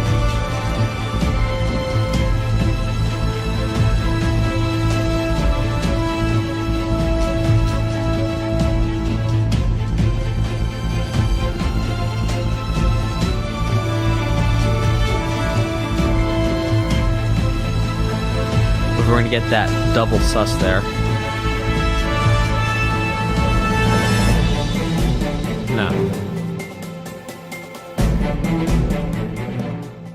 Okay, so a couple cool things in there. So first of all, just going back and forth. It's like A minor, A major, and then back we go. A minor, A major, and then it got a little marvelly on us. It went F, D, to A minor, and then what was so cool is when it turned around and it went A sus4, A sus2, and then I thought for sure it was going to go back to A major, but no, it went back to A minor. Wild. Loved it. The next one is called Identification.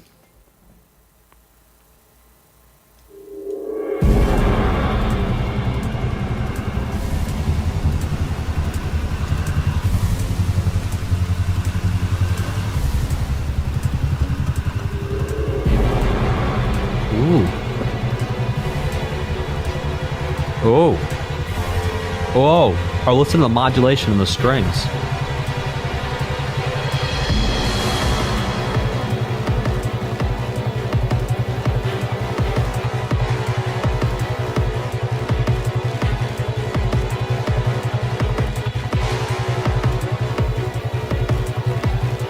You know what the composer said when they wrote all those sus chords?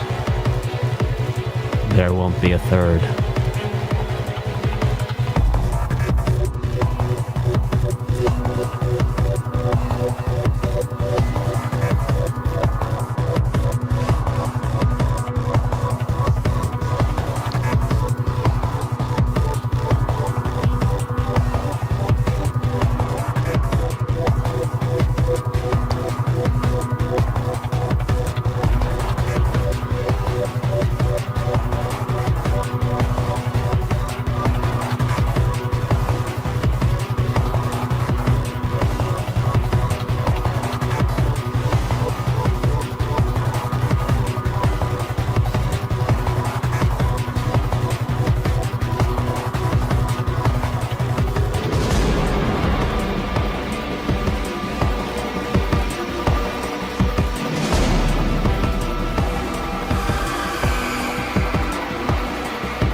Ooh. I have no idea how that sound was made.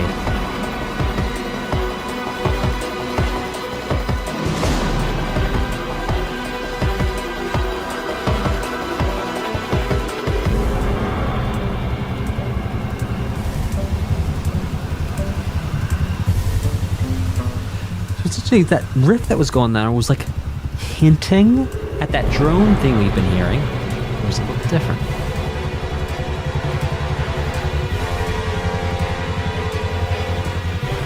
Oh, I love that. Deliciously dissonant. This next one is called Faceless Soldier.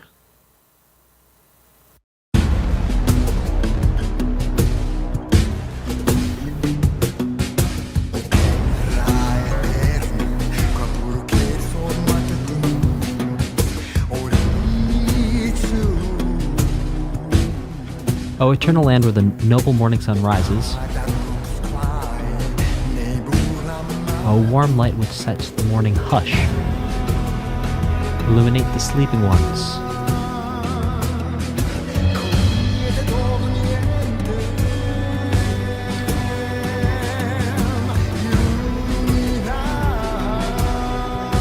Oh, I love the singing.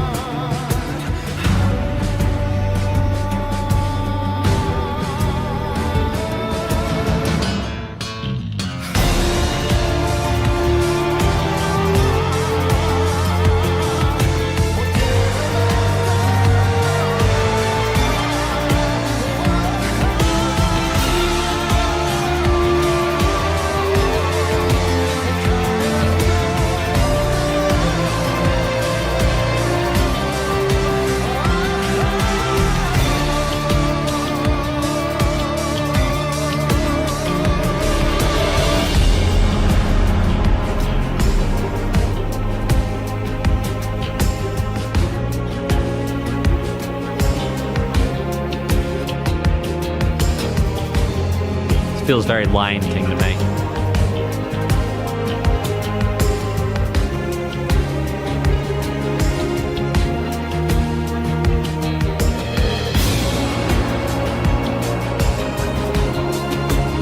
Yeah, come on, hi-hat.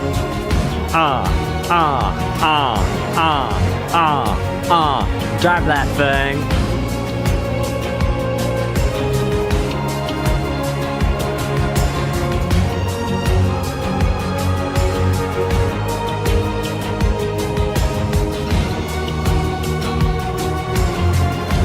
Great.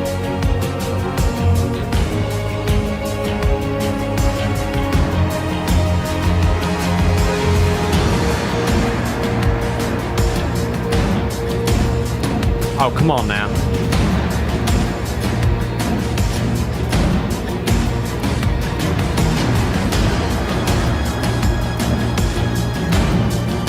Ooh.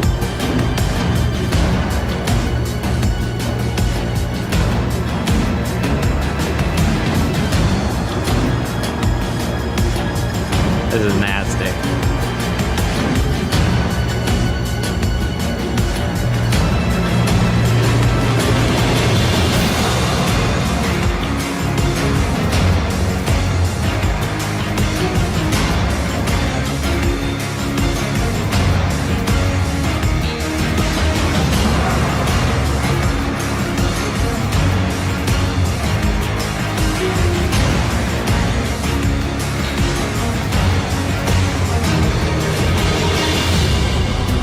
Ooh.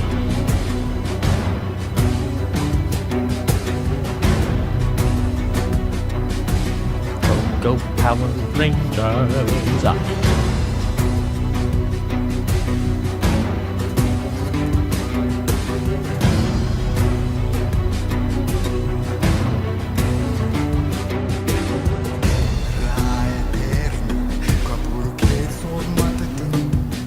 Yes.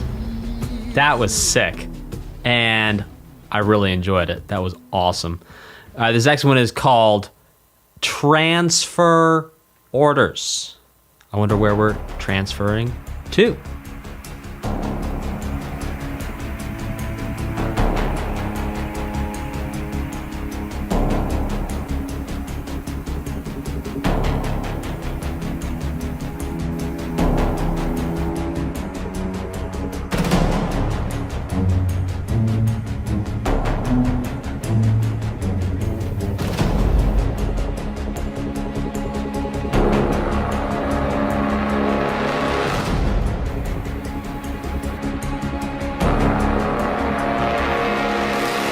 Oh! What is that growly brass?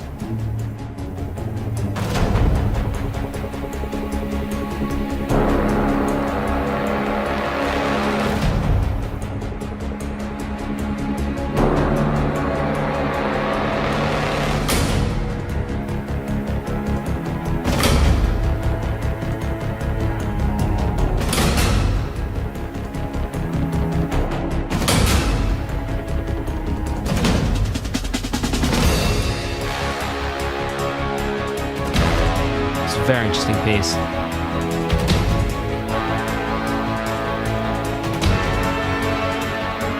very quiet. You got a guitar. Sounds like a Stratocaster, maybe a Tele. All in the right, playing those clean sounds.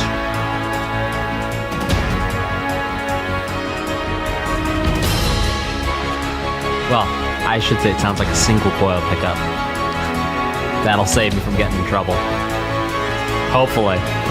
Unless it's one of those humbuckers that emulates a single coil.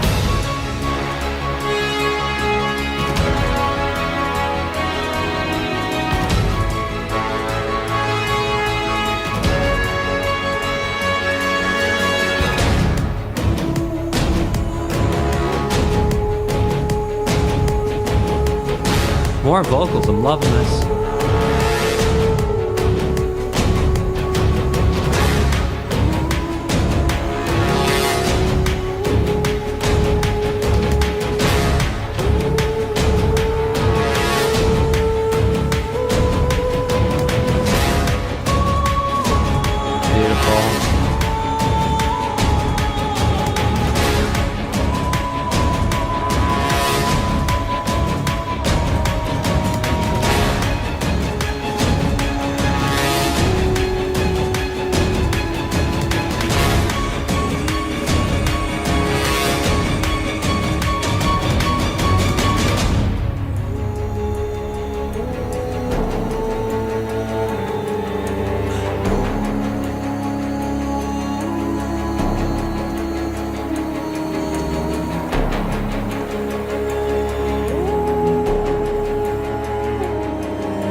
So that sound you're hearing where it kind of sounds, well, I don't know any other way to describe the sound other than it sounds like a fart. That sound you heard right there, it kind of sounds...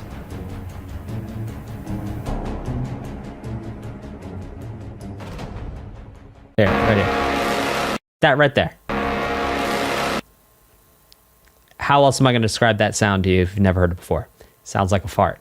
So that sounds like a fart. What's really interesting is that what that is, so it's brass. Now, I know how I would do that on the saxophone. I've never actually played a brass instrument, but on a saxophone, what I would do is I would actually sing a note at the same time as I played, and the note that I'm singing would bounce around with the note the instrument is playing and create that effect. So I'm not sure how to do that on a brass instrument, but that's how I would do it on a saxophone or on a woodwind. To actually sing while you play. So you're blowing into the instrument at the same time blowing, and you go and then that creates that, well, growl sound.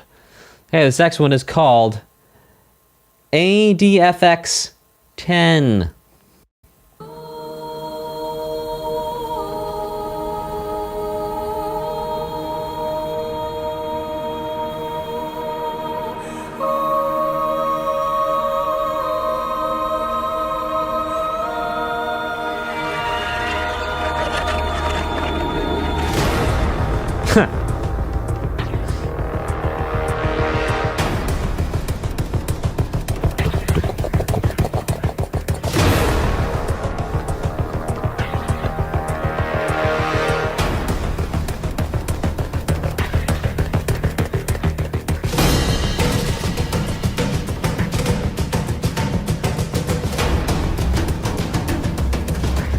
I'm ready for this to rip into some New Orleans jazz in a second.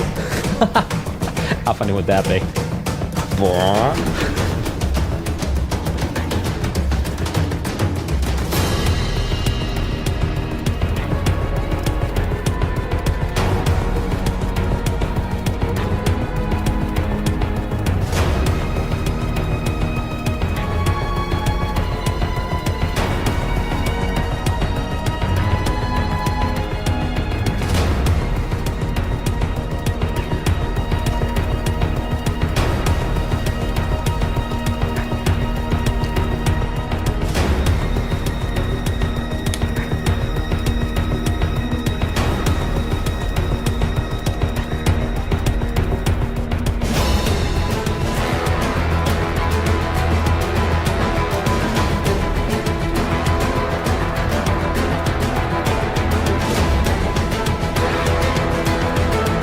Oh, come on now.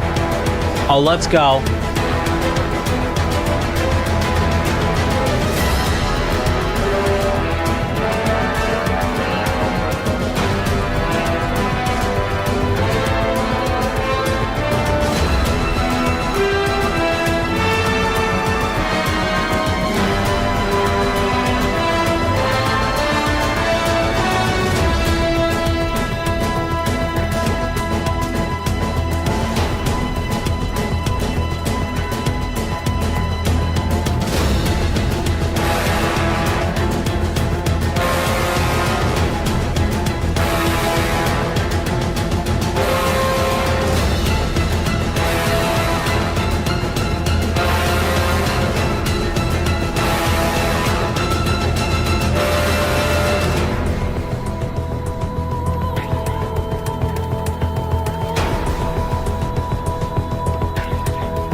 Hey, we're gonna go back for 1 second.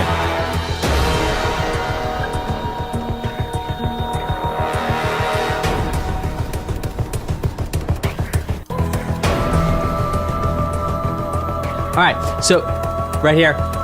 Oh, guess what? If my recollection serves me right, and it may not, I think it might be a different key, but the Halo theme might be an E minor, same key as this, and it goes.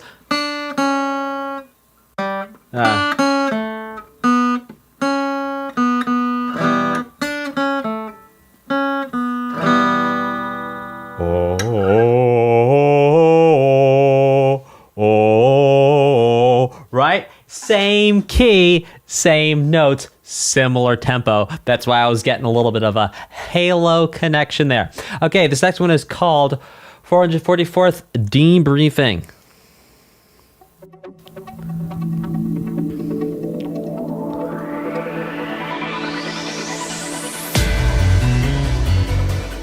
Oh yeah, come on now. Oh, I love this.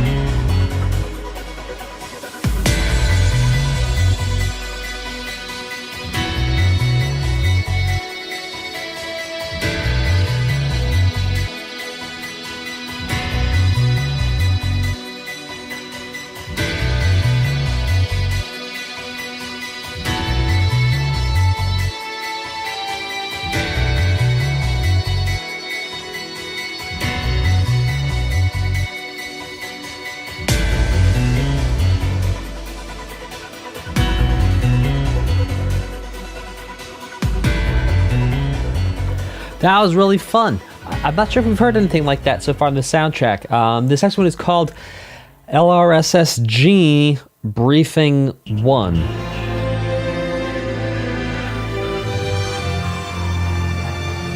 Very interesting.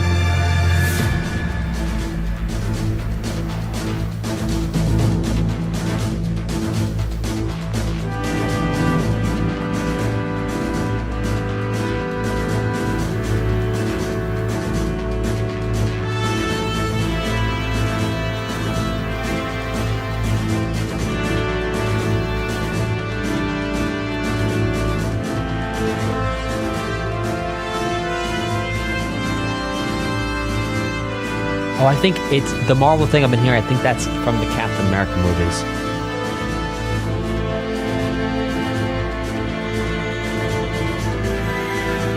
Ooh.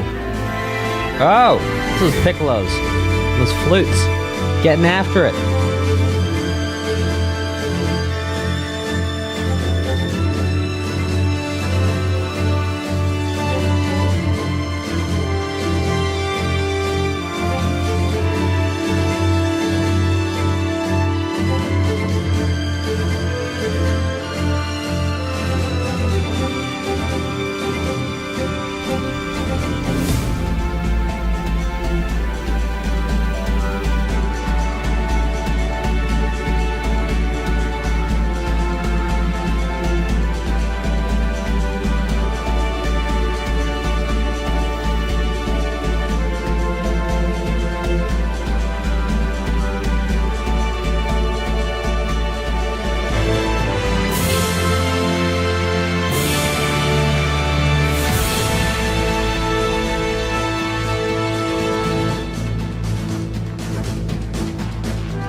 Interesting piece. This next one is called New Arrows Air Base Hangar. Let's do this thing.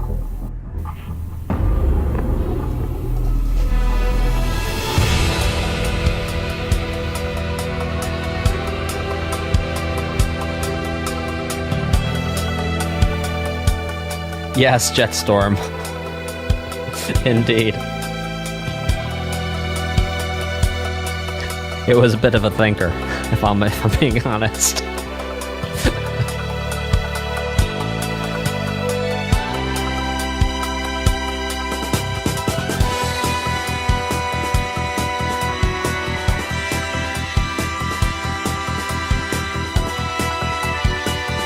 Sounds great.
Sparrow, I will read all the super chats at the end of the stream.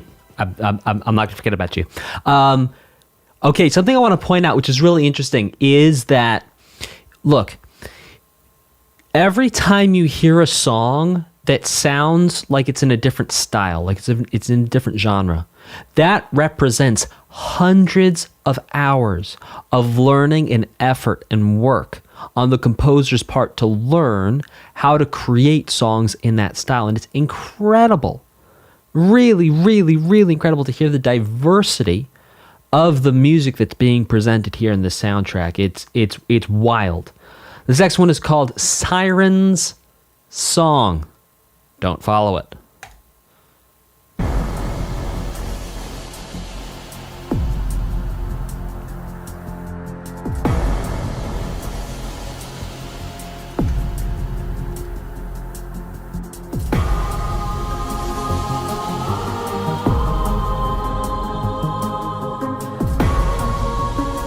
I think we've heard this before. Yeah, we've heard this before.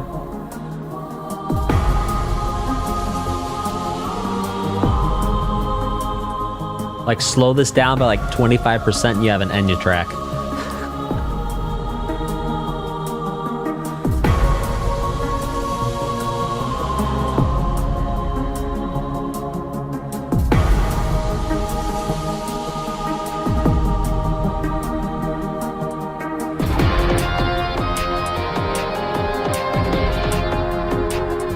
Oh, yeah.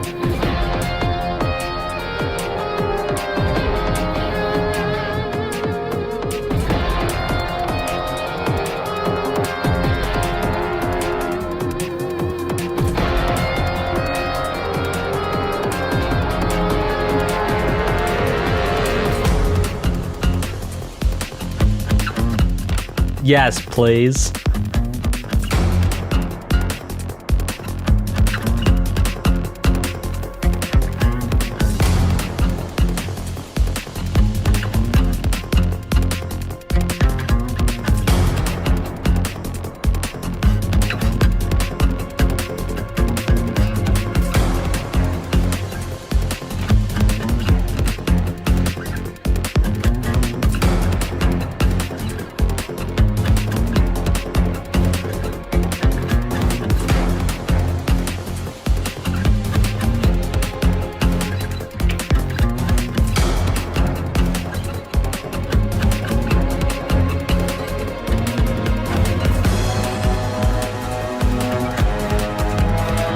How that dum-de-dum.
Like, this is so Enya. Like, even listen to the sound of the synths, man. It's so Enya. It's just a slightly faster Enya. All right, this next one is called Stonehenge Defensive.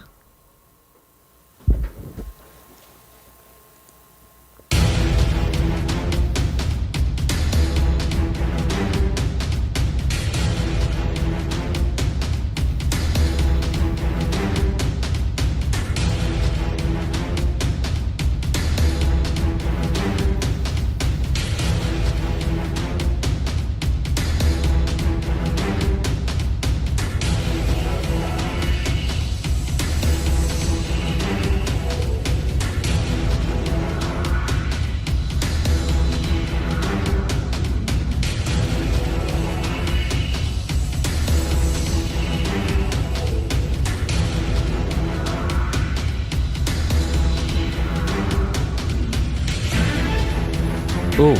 Oh! Ow! Oh, this is cool.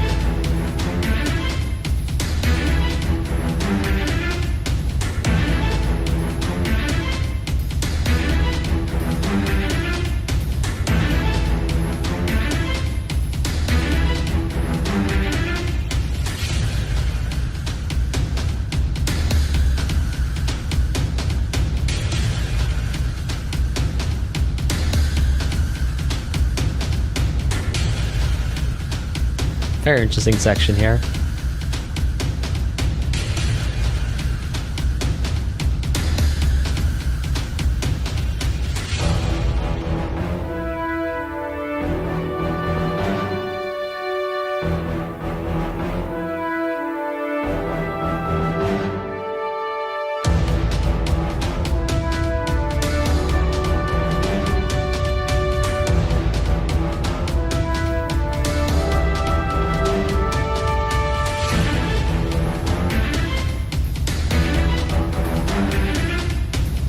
Again, playing with the time, man.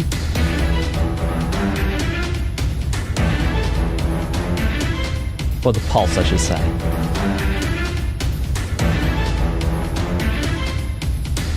The playing where you want to feel the pulse.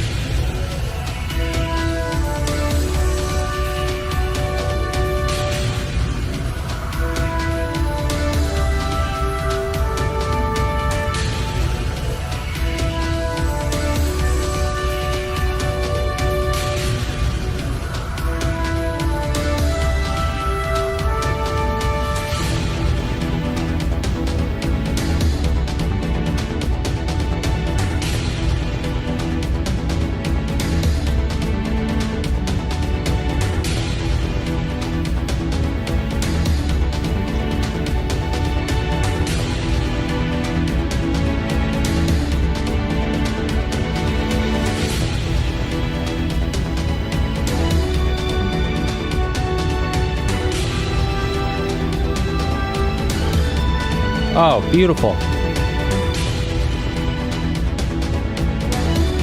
The strings and the brass. Oh. Oh, how interesting. I'm like here. It's like so vocoderish almost sound.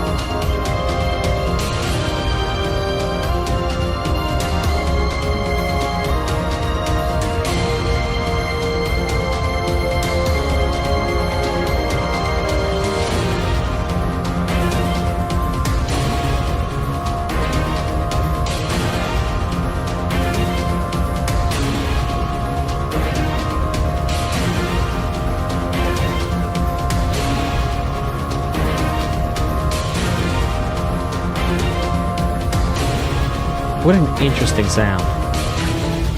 Huh.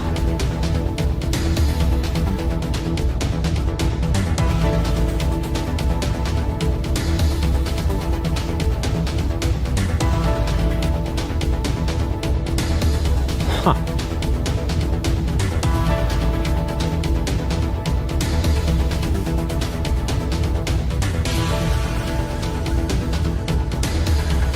That sort of like screaming, squeaking sound is back.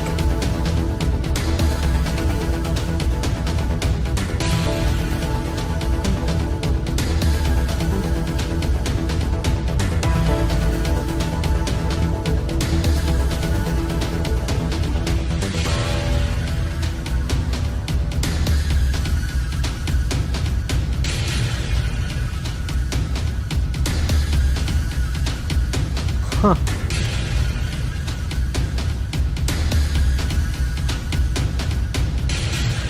Oh, the vocoderish sound is also from Ace Combat 4. Huh. Very interesting, Jetstorm. Thanks for the info.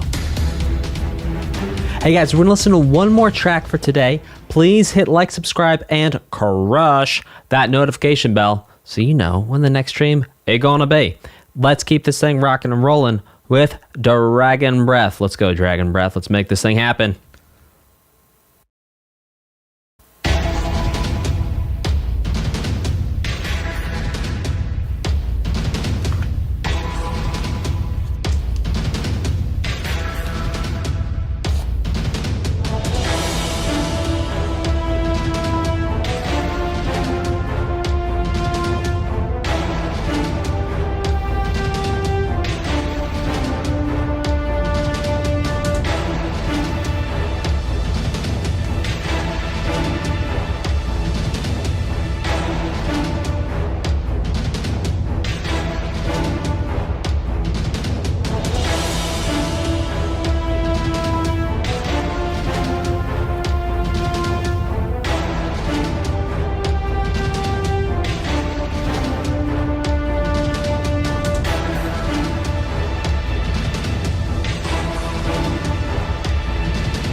That was beautiful. We're gonna start with Magic Spear 1.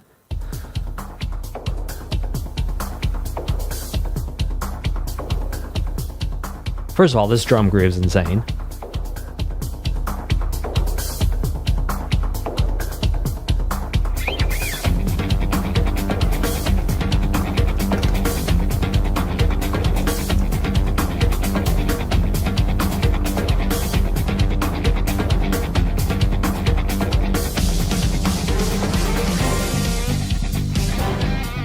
Okay, come on.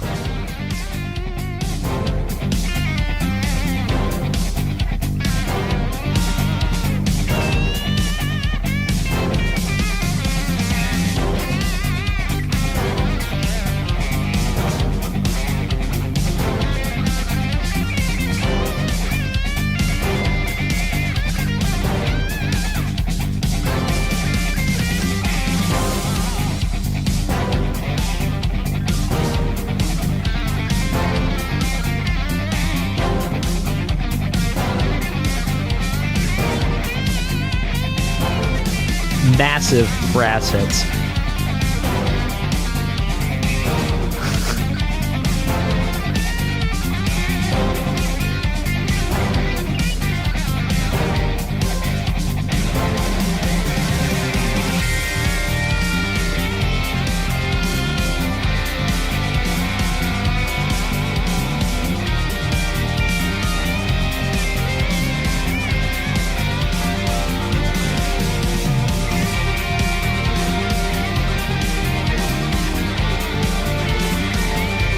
So much going on. Oh my goodness.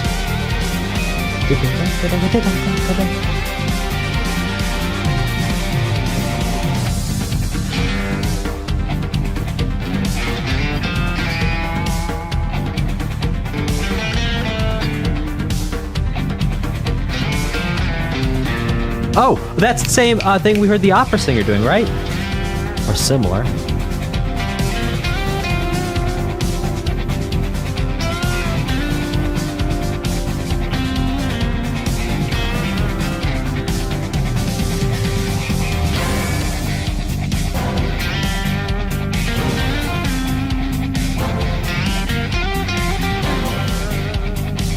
The mix is insane.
Okay, so a couple thoughts.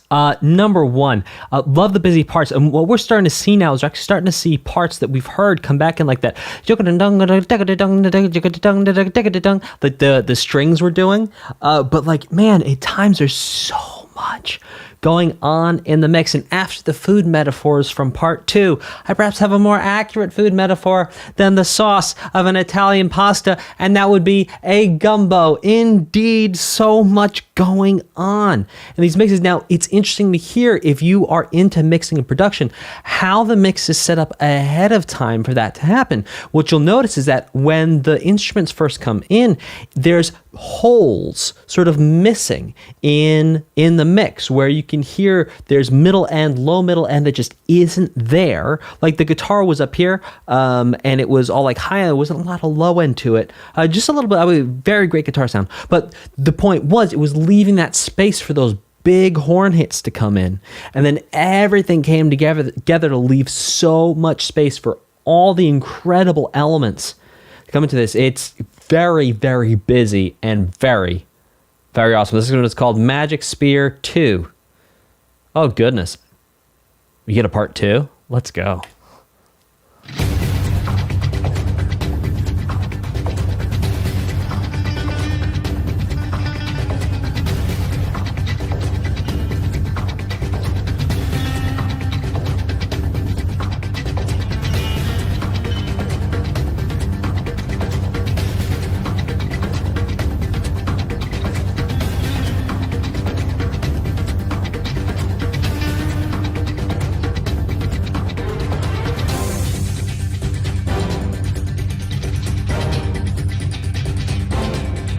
So like strings now on top of those horn hits.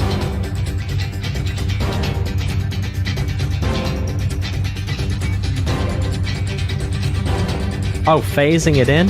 Oh, this is sick. Oh, this is sick.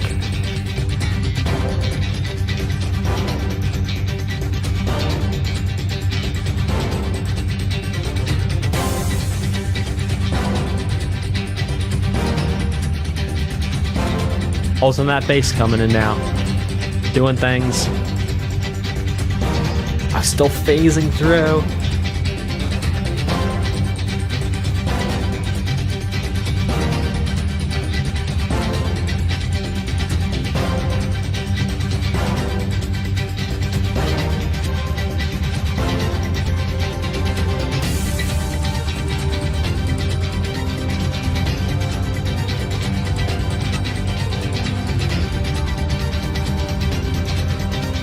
Oh, come on, please give us a drop. Maybe one more cycle?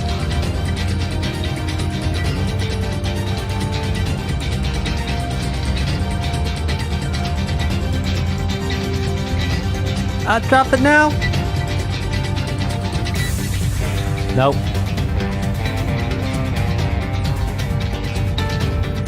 Ooh.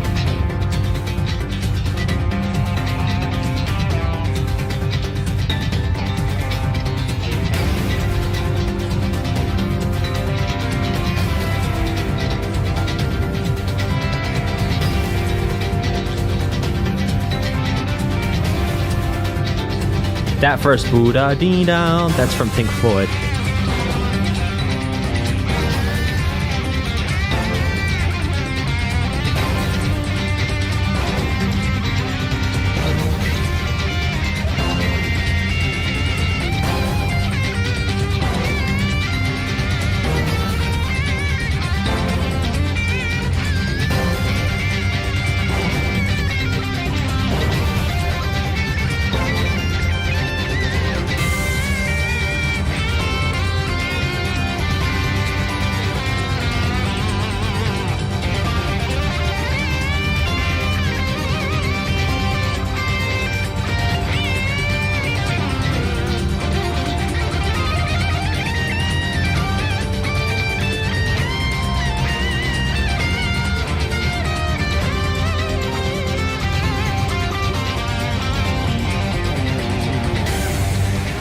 Huh.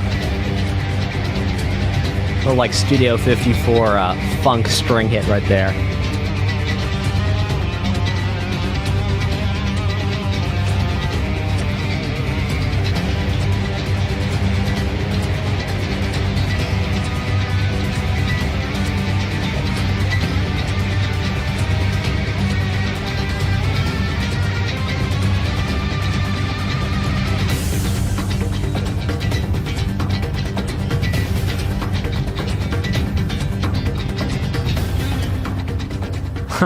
So I think what's interesting is to compare Magic Spear 1 and Magic Spear 2 to each other, because in Magic Spear 1, things felt a little bit more relaxed. Everything was kind of pulled out a little bit longer, had a little bit more room to breathe.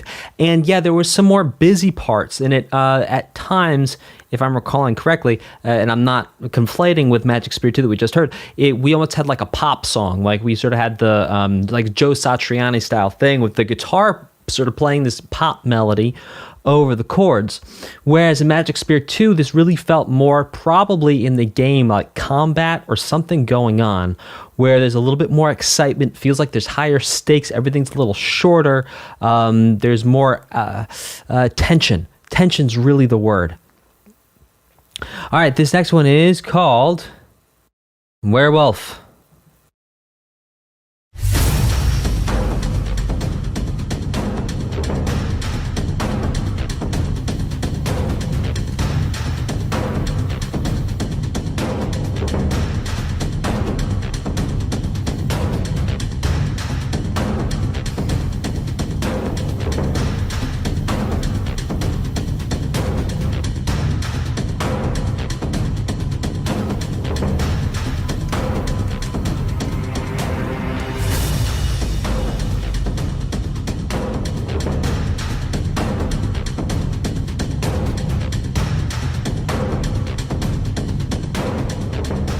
Oh.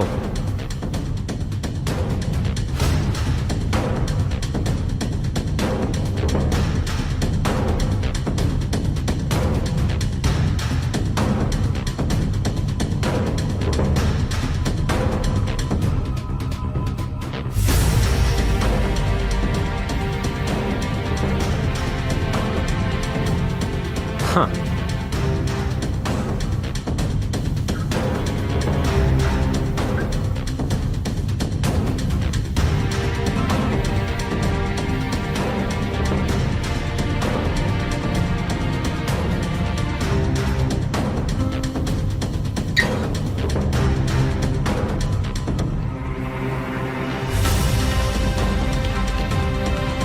Oh, listen to those topples in right here.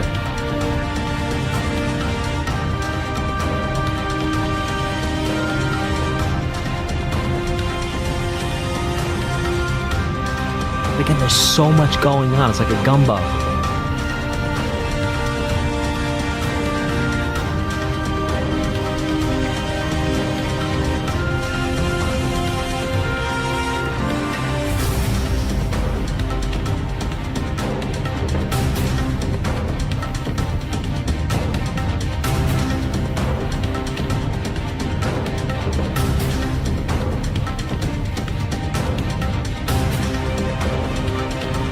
Now building,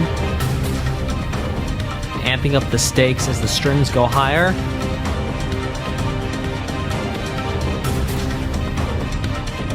Maybe one more.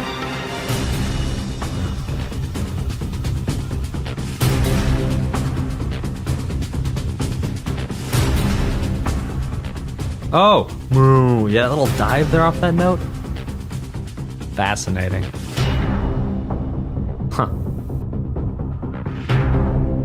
Again, using that sort of phasing sound here on groups of instruments.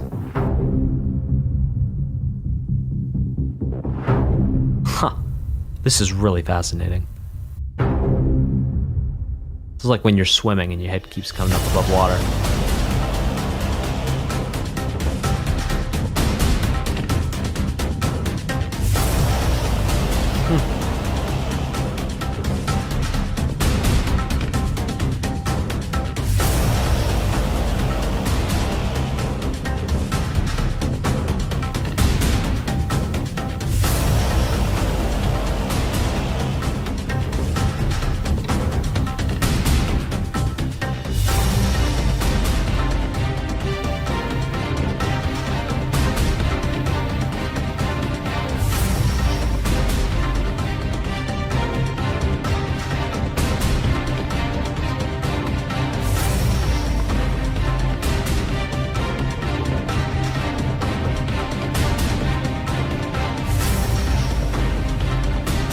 Huh. Turns out in this mission you dive under enemy radar. Thanks, chat. Manfree and Mistral.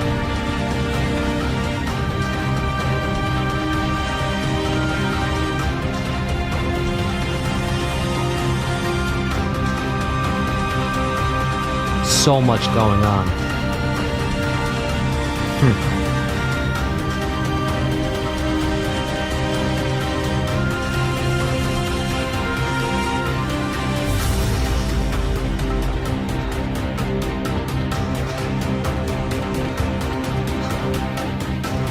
Wild guitar sound.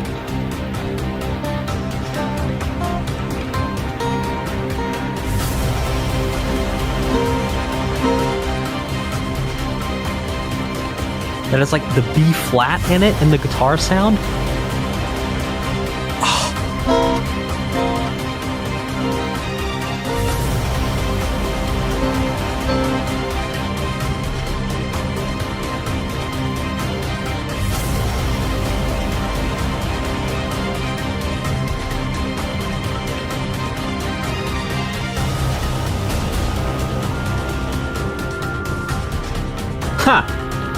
Steven, we wouldn't make it to the end of the song.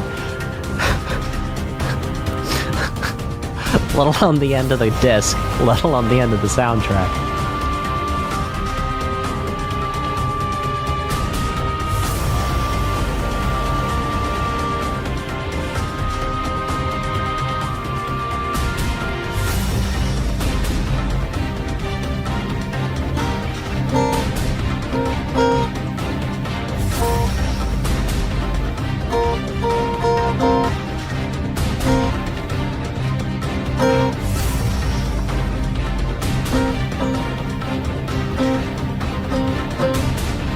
Oh, fascinating.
Okay. So, a couple things. Number one, all right, in my personal opinion, there was actually too much going on there because it was actually almost impossible to hear everything that's going on. And I will tell you from personal experience, when I have produced music and I tried to make it this busy, look, what happened, and I'll tell you my experience. My experience was like, I was trying to make it sound bigger. I was trying to make it sound badder. I was trying to make it, just like sound like cooler, fuller, more energy. What ends up happening is you put everything in, and then what happens is that with music, you have a set volume. Things physically cannot go louder, otherwise they start to distort. And because there's that set volume, you can't just keep adding things and it sounds more powerful. It starts to just sound more full, more dense. And at a certain point, it's like, okay, we could kind of hear the tablas, but like we couldn't really hear the tabla. One other thing I want to point out that was really, really cool is like the...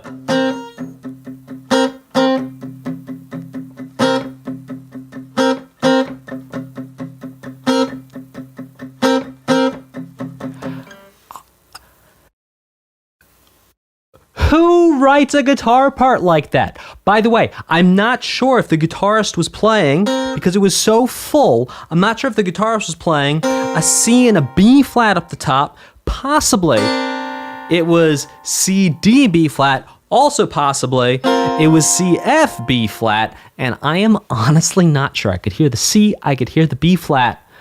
But wow, I mean, really dense, a lot going in. And that guitar part right there, I gotta tell you, is super original. I've never, ever in my life heard anything like that, ever, hands down. All right, this next one is called LRSSG Debriefing I.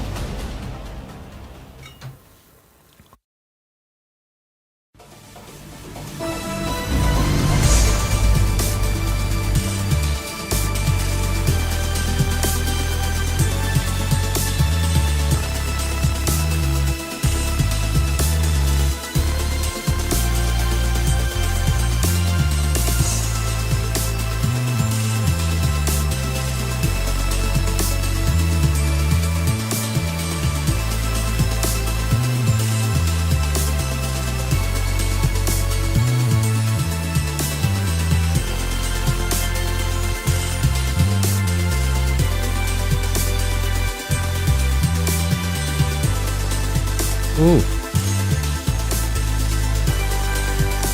Interesting bass.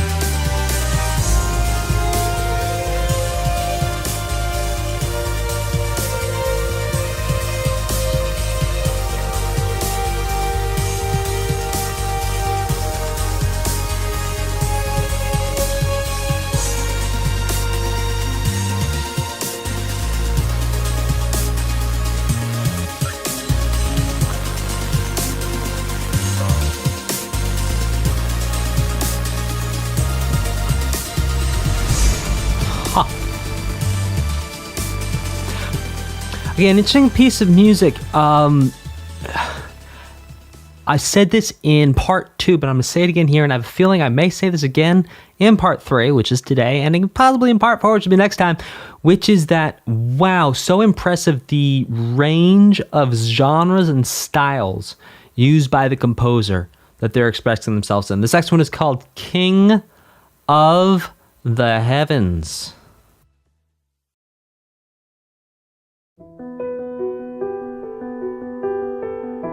Oh, beautiful.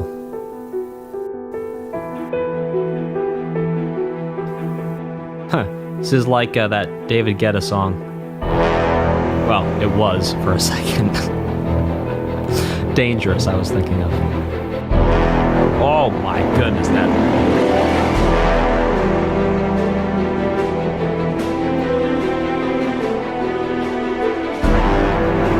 Oh my goodness.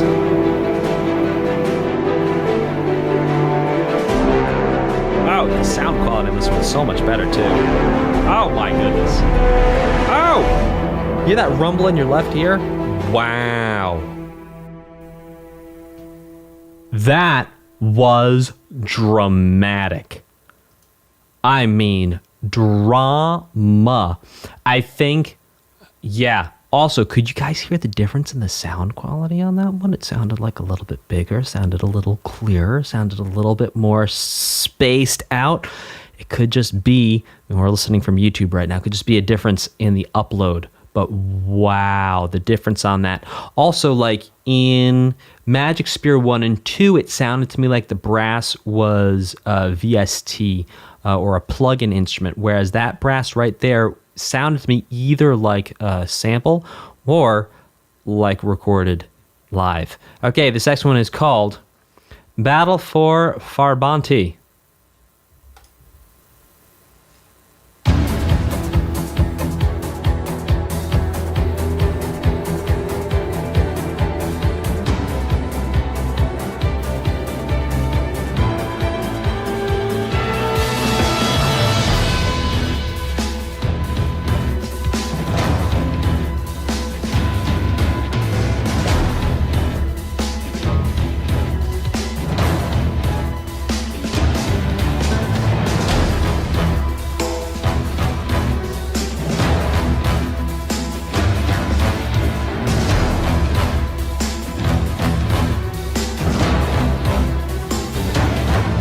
Oh, cool. A little C to D action there for the E minor, a little flat 6, flat 7 coming back to 1.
Interesting little just descending natural minor scale there.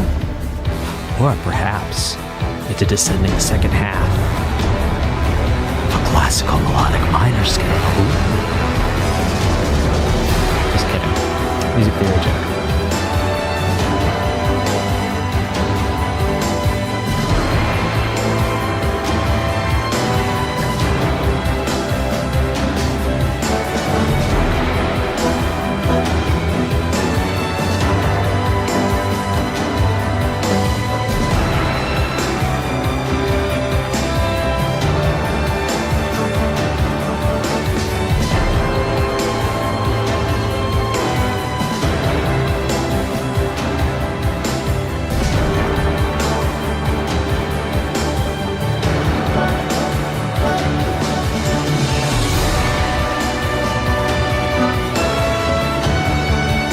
Oh, modulation up a fifth.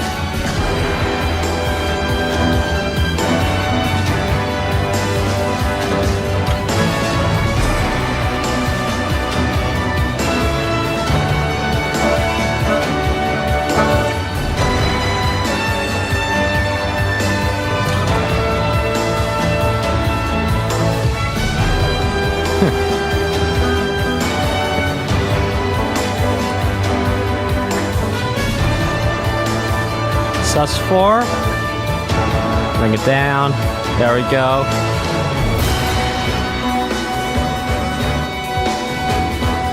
Oh! Oh!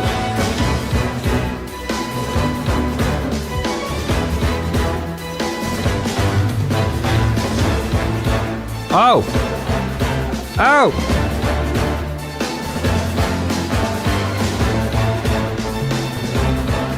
Down the whole step.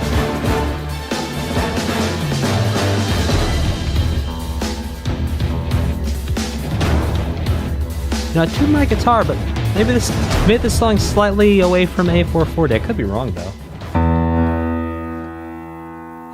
Just seems like my guitar fell out of tune that fast. Okay. Well, that was a fascinating piece, not only because of the modulations there. So basically what happened is we took all the chords and then jumped them up by a fifth, brought them down by a whole step. So it went from E minor to B minor to A minor, and then we kind of futzed around in... I forget what happened after that. But anyway, fascinating that it jumped around that much. Let's check out this next one, which is called Soul Squadron. Soul spelled S-O-L like sun. So like Sun Squadron. With lyrics. Let's do this thing.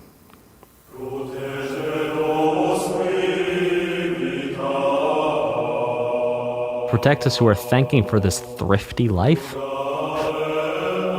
Interesting.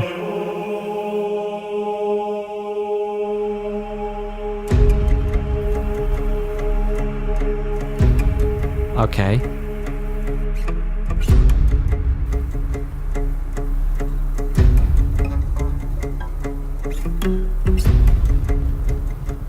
Yeah, I don't know about that translation either, Manfred Gordon.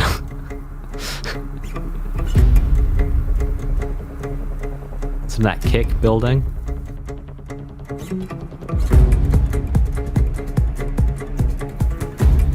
Oh, love it. Love it. That second guitar in there, building it up.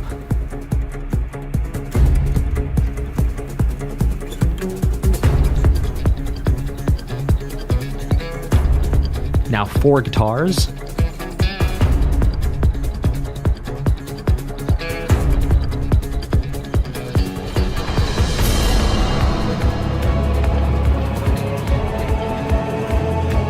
Oh, now a lot of things happening.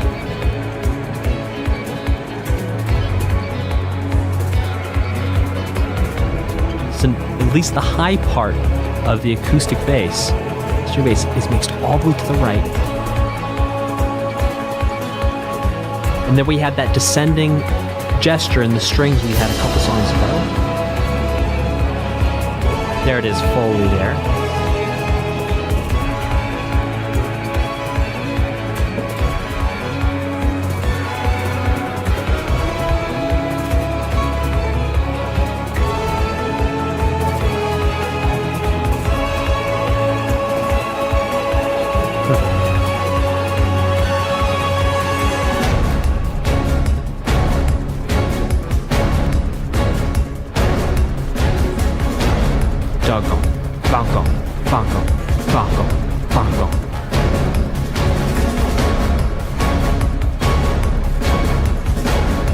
building the tension with those repeated hits. Now the strings are moving.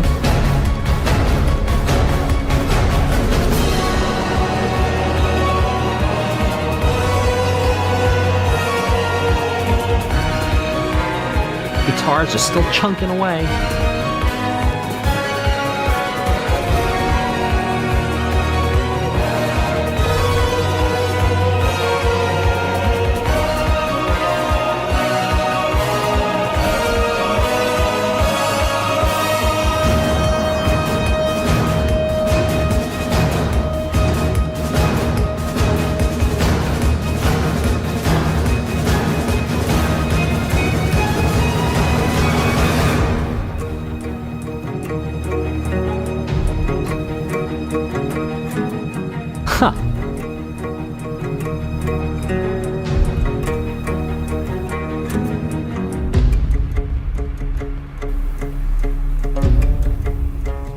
Back to C sharp. Wow. Those sounds like airplane noises. Or there might be synth noises there. Okay, so some thoughts here. That descending line we heard originally a couple songs ago that was like... Now here we heard, I think it was... And it starts off as...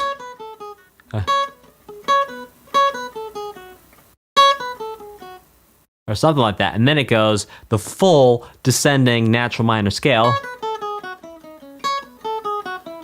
I think interestingly too, we had that modulation where it starts off in like C sharp minor and then it changes. And then of course the instrumentation and the arrangement of how it starts off with like one guitar, then two guitars, then all of a sudden it's four guitars, and then whoom, the whole thing comes in. Sick and delicious. Oh, it's Vivaldi? Oh, you think that's, is that winter or is that autumn? Oh. You think that's from the Quattro Stagioni from the Four Seasons? This one is called Offline. Again with the bass.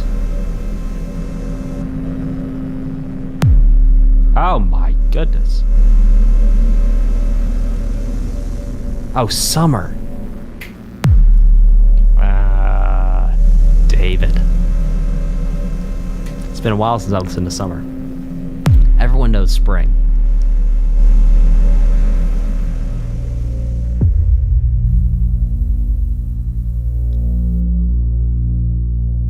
Ooh, listen to this thing going back and forth between your ears.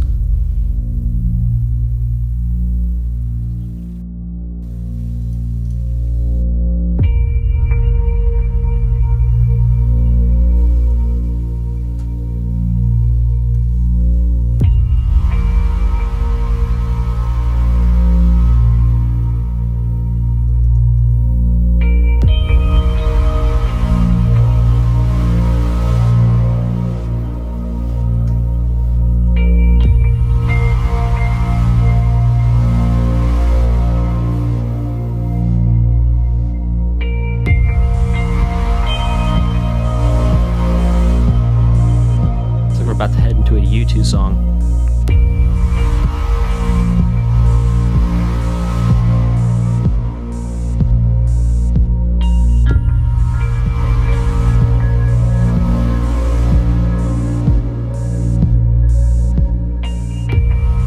Now it's interesting here is that the groove and the rhythm and the tempo is still like that sort of Western thing we've been hearing.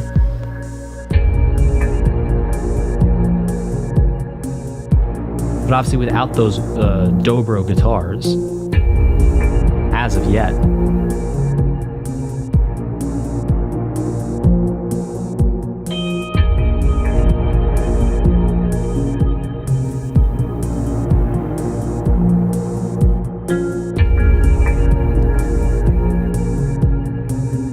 So quite a few of the sounds we're hearing from the guitar in your left ear are called harmonics. I'll break those down for you in a minute.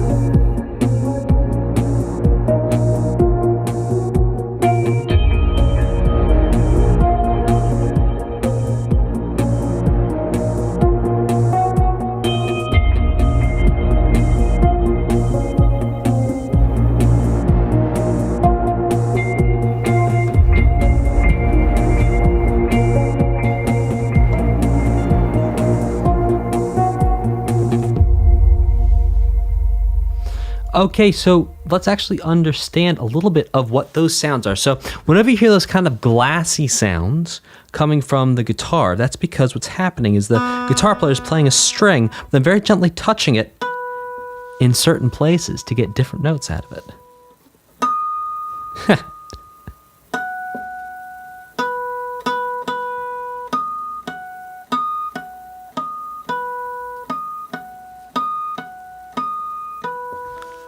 Charge, if you will.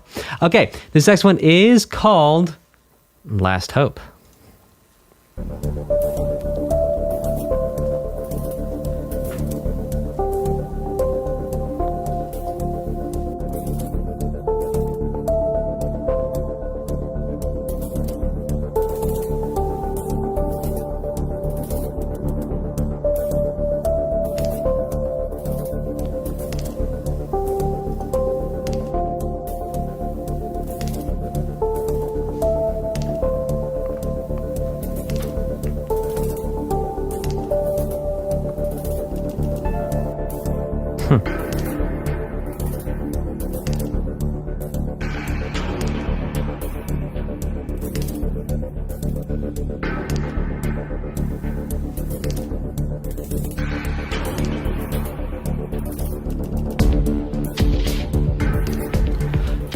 Wow, this percussion.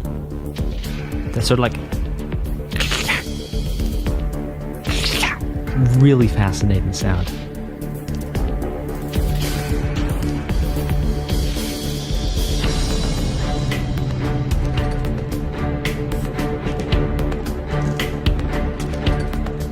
And even here, what interesting percussion sounds.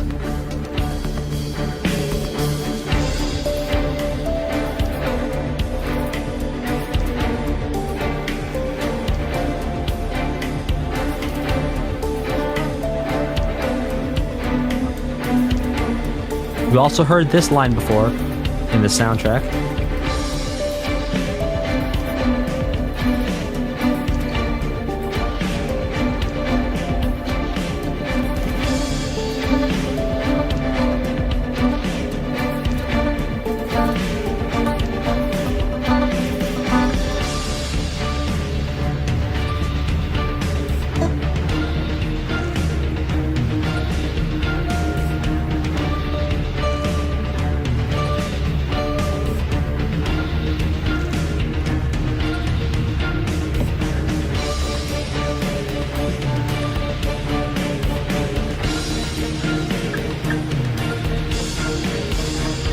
And what delicious movements by the lower instruments going up by a half step, whereas the violins are going up by a minor third.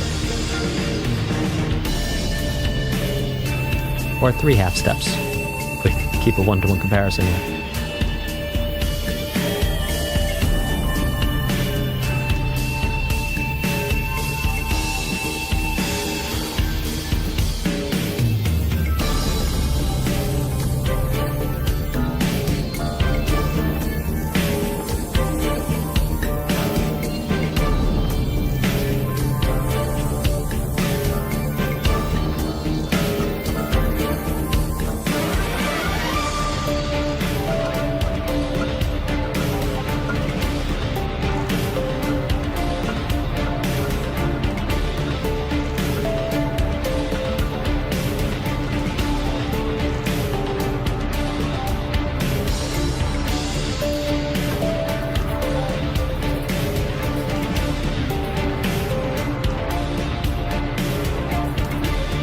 Under this is buried a 1 flat 6 flat 7 chord progression, that very common minor chord progression.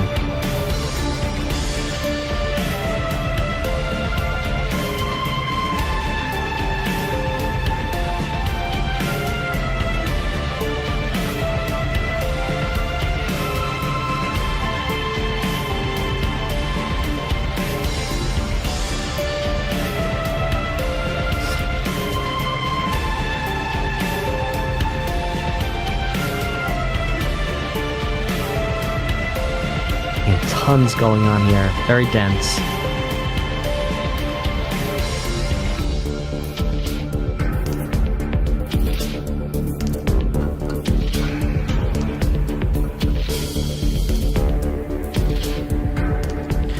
So what we can hear in this song and the last song is that, okay, in parts 1 and 2, we heard a lot of this sort of like...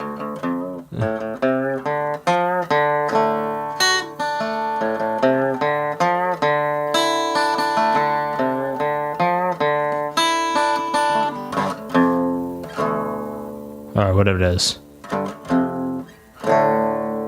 Yeah, kind of like, again, and I'm not caricaturizing it, but like that Bon Jovi thing of like Dead or Alive, and that dobro sound and everything going on, and at that tempo where it's like,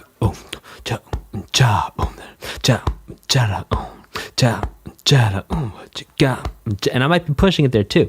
And so what we're hearing is that in parts 1 and 2, we had this sort of a Western thing with the dobro, this kind of wanted Dead or Alive sound. And I'm going to use Dead or Alive because it's a common pop song that a lot of people know. And then what we started to hear here in part 3 is the similar idea of this Dead or Alive thing in the sense that it's slow. It's the same key. We're hearing the same rhythmic ideas, but the instruments are changing and we're not actually getting the guitar and the dobro in the same way. So, yeah, really cool there. To have that connection where we can hear the composer is still sort of hanging on to the same idea, but wrapping it in a very different, present wrapping. If you imagine, I could give you a toy car, and I could wrap it in balloon wrapping paper. It's like it's still a toy. You still understand it's a toy. It looks like a toy car, but the wrapping paper is different. And then I could give you a toy car wrapped in wrapping paper that was covered with like rainbows and unicorns, right? Either way it looks, for like the outside, like the edges, the outline looks like a toy car. I mean, I'm assuming I'm wrapping it tightly. It's not in a box. Yeah. But like, you understand the point. It's like, it's a similar idea, but it's dressed up in a different way. Okay, this next one is called Last Hope, or did we just listen to Last Hope? Last Hope 2.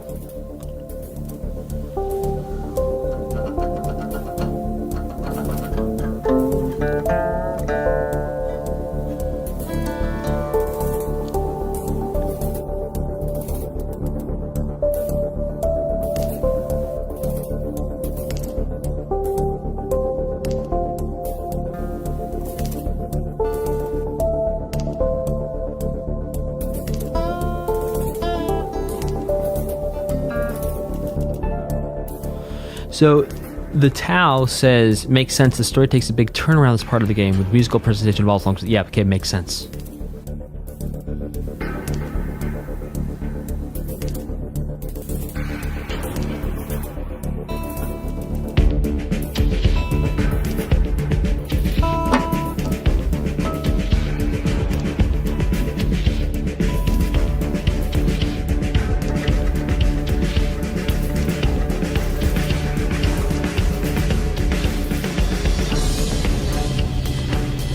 Oh, fascinating.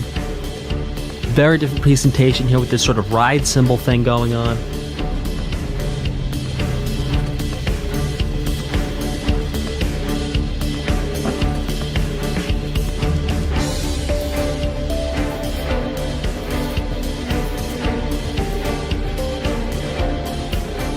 Same James Bond-esque. And again, it's not James Bond, but this string thing doing this chromatic and descending and ascending gesture with a lot more reverb this time, if I'm not mistaken.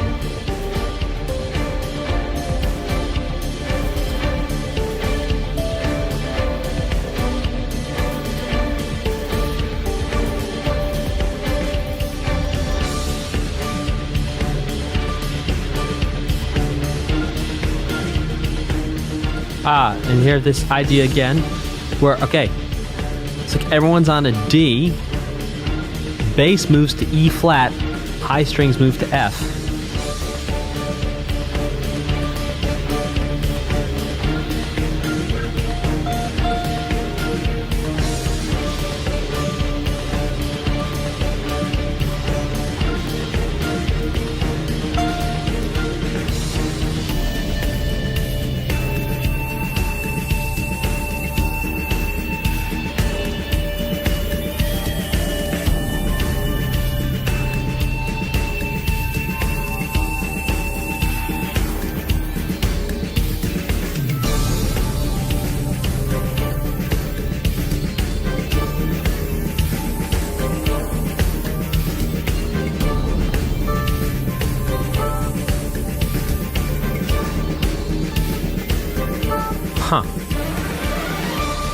I want to break 2 ideas down. But yeah, after this.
Okay. All right, so I want to break down 2 ideas. First of all, I love that ride. I love me a good ride symbol. Okay, so here's the first idea. First idea is we have the strings, all right, up here on D. We have the bass on the D down below.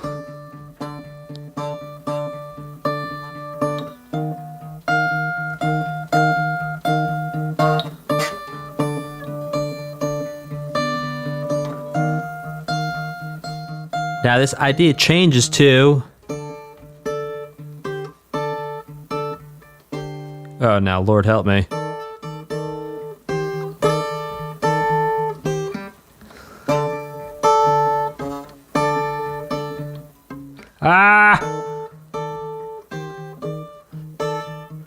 There's a reason why composers use pianos a lot of time, not the guitar, because sometimes to do stuff like that on the guitar is a little tricky. But the point is essentially that you have this idea of going on in the bass and then above it, which I just found fascinating, on D, going up to F while the bass only goes up to an E flat. Like, what? Wild.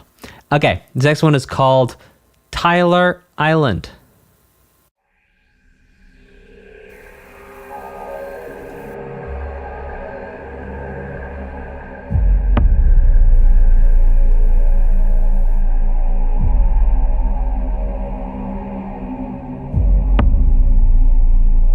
Again, with delicious bass on some of these, man.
It's not done.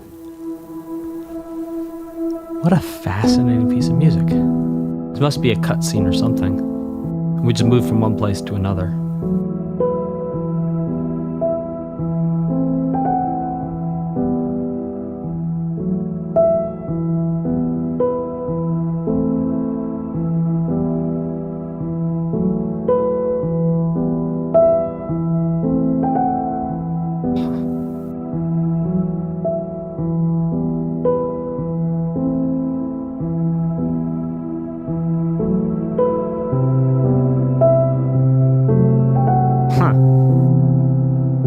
that say melodic gestures.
A very interesting two-part piece, a cutscene. Chat confirmed was a cutscene.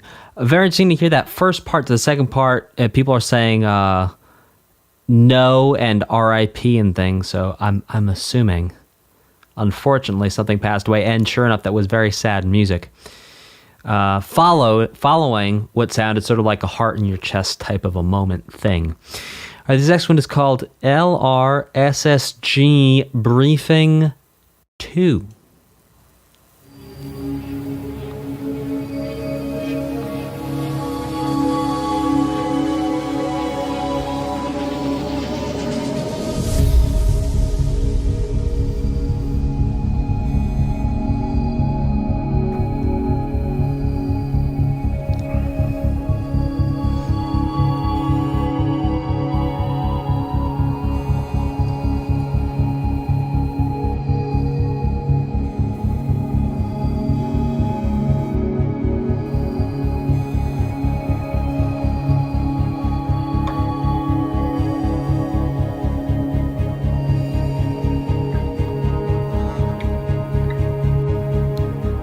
These stacked fists that we heard all the way back in disc 1.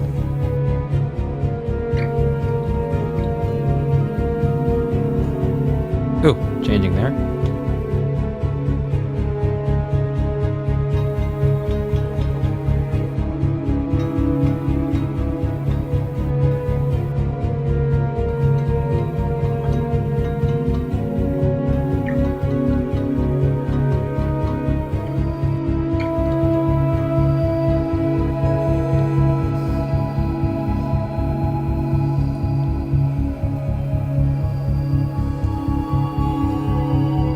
Very airy. Interesting for it being a I don't know. I just find it to be interesting for briefing music. I would think briefing music was like more straight to the point and things, but like there's this softness that those airy type sounds bring to this that I find to be very interesting. This one is called Homeward.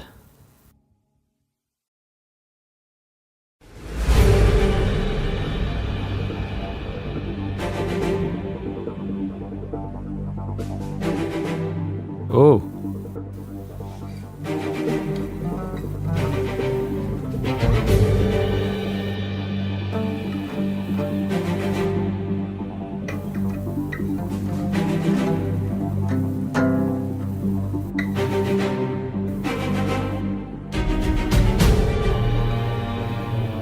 Oh.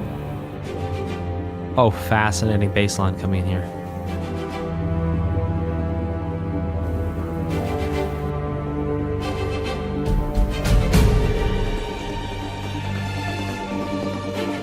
Oh, listen to what's coming now.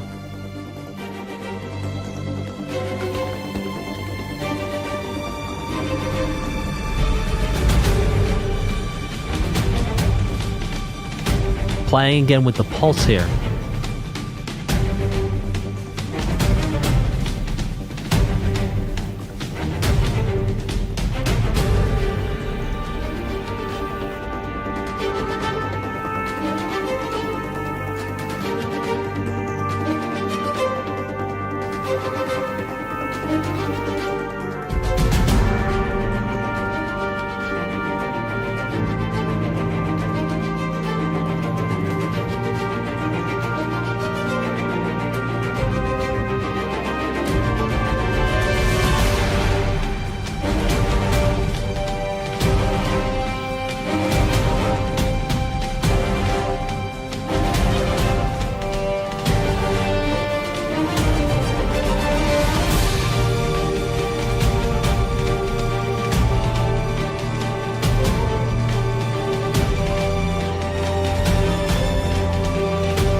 A beautiful piece of music. I got a little distracted. I thought of a really fun thing to ask chat, which is a poll, which the options are if anyone here is a licensed pilot, if anyone here is working on the license, if anyone here loves flying, if anyone here hates flying. I think we're going to find some very fun answers. Okay, this next one is called Supply Ship.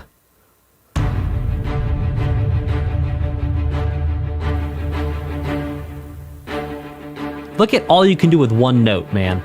One note. One note. Oh my goodness, I have no idea what's about to happen.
Then I love the actual little F sharp creeping in there, that major third.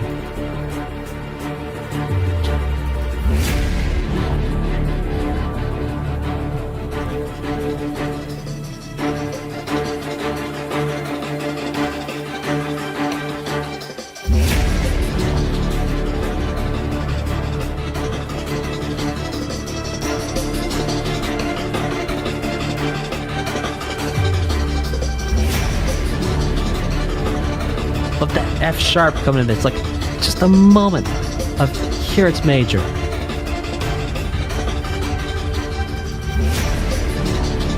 There it is again.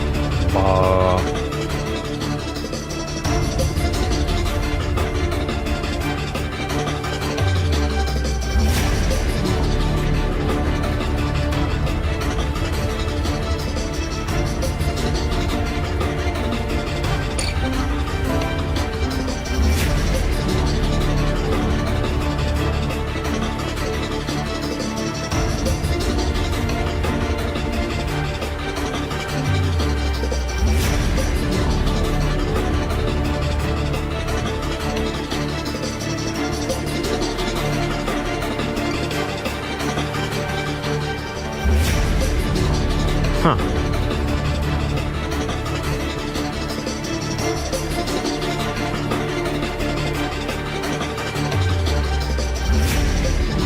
I feel like we're leading to something because we have a lot of repetition now.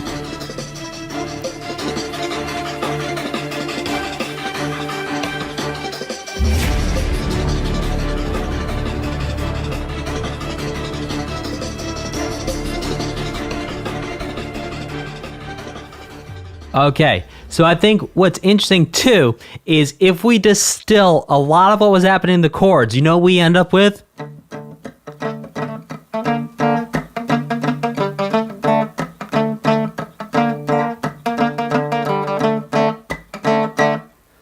Which I'm 80% certain I just played correctly, and 20% maybe, which is, of course, is Lose Yourself by Eminem. Okay, yes, there's Mom Spaghetti on the sweater already. There's vomit on the sweater already. Mom Spaghetti has never returned on the surface. He's calm and ready to drop bombs, but he keeps on forgetting what it goes. Okay, it was louder than his mouth for his own come out. Yes. Okay, this next one is called Lost Kingdom. Let's do it.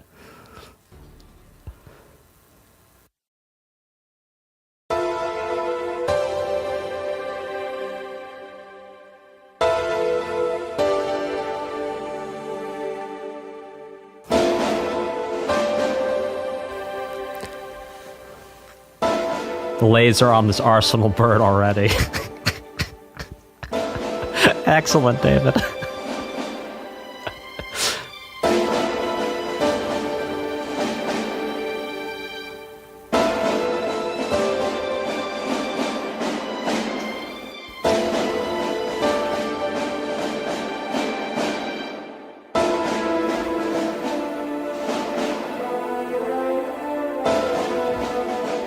Interesting. So this sounds different than a lot of what we've been hearing so far through these 3 parts here.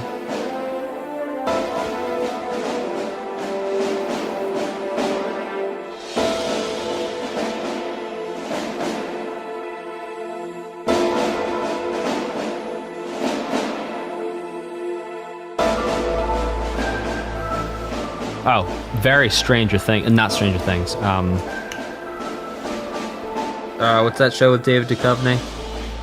X-Files.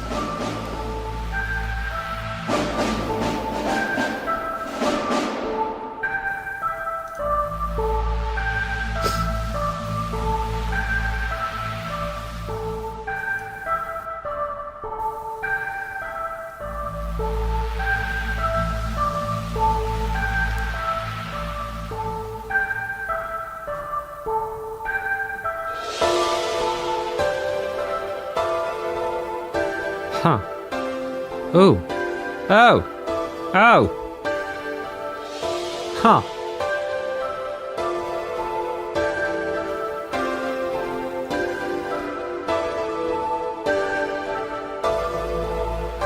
Oh, bass coming in now?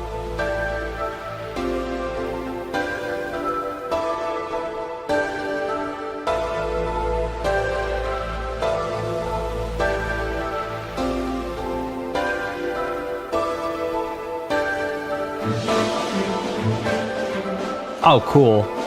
All right. Sweet.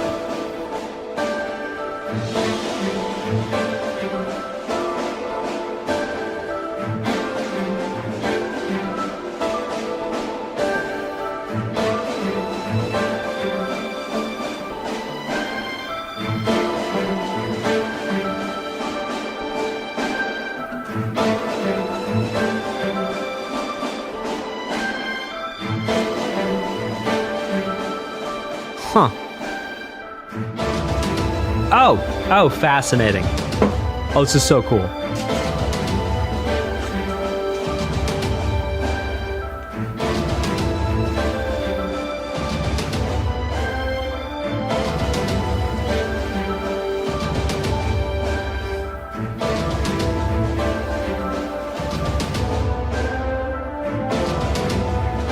So now this whole thing is building. It's taking a long time to build.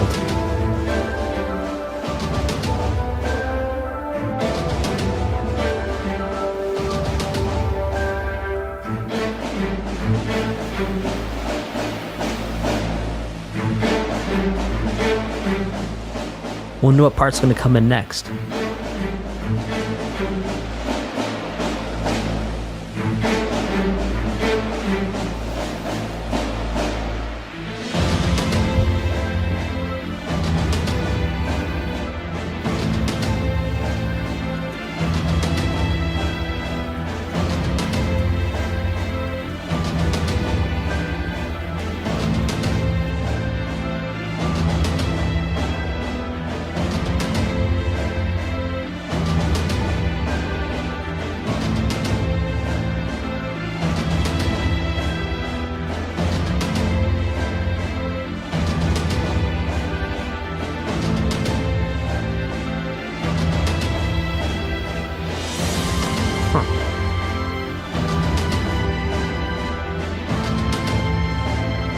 So we're only halfway through the song, so let's hear how it builds from here and what changes.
building out, things happening in the base.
Okay, I have some things to point out about this.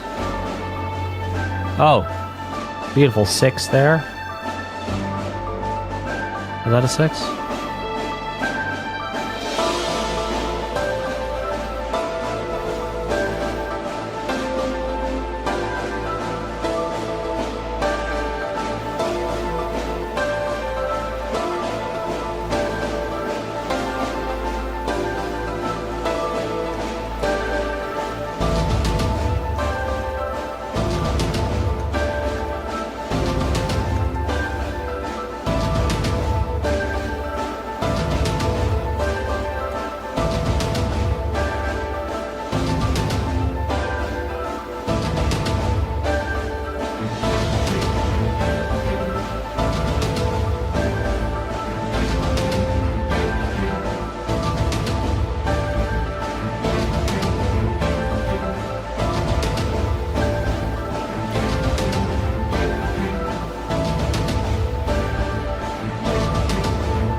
So I'm gonna start pointing some stuff out here. So this is like a little busy going on here, but it is nothing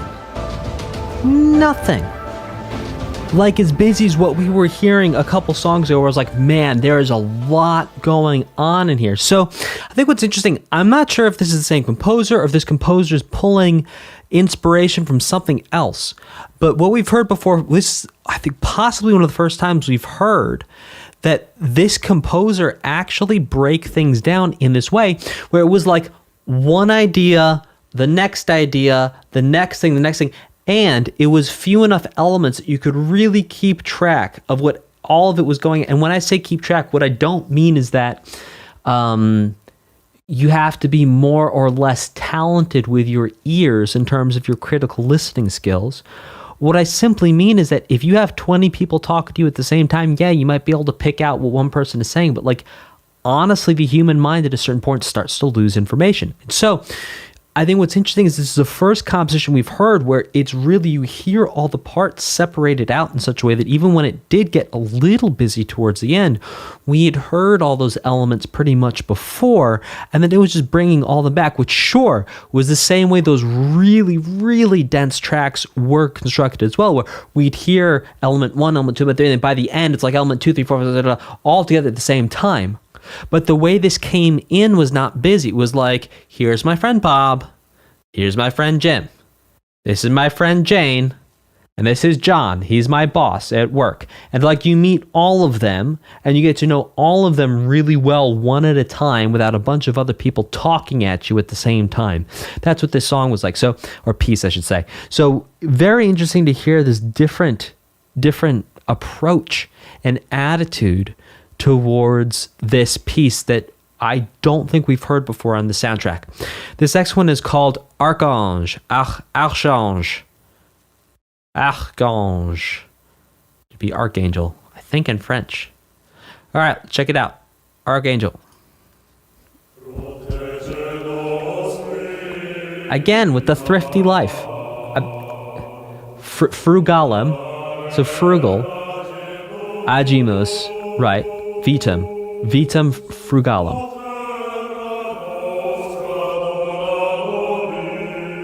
Grant us the perpetual goods. No, grant us perpetual good. Right? Bona? Perpetua bona?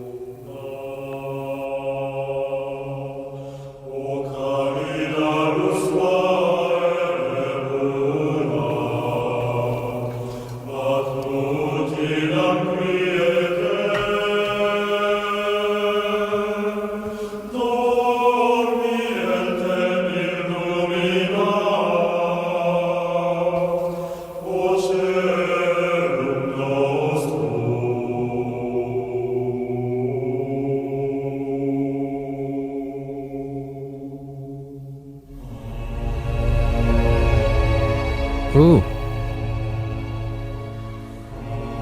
Fascinating transition out from that Gregorian chant into these strings. With brass now.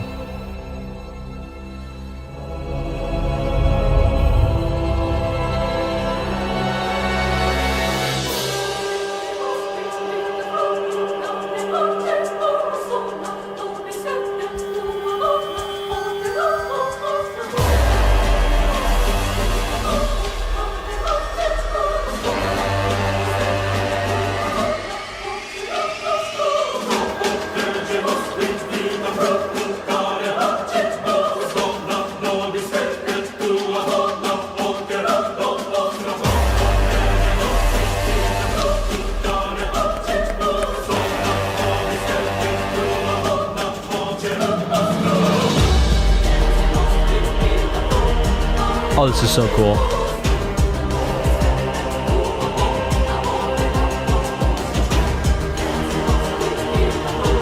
I love the play between the kick drum and the vocal line.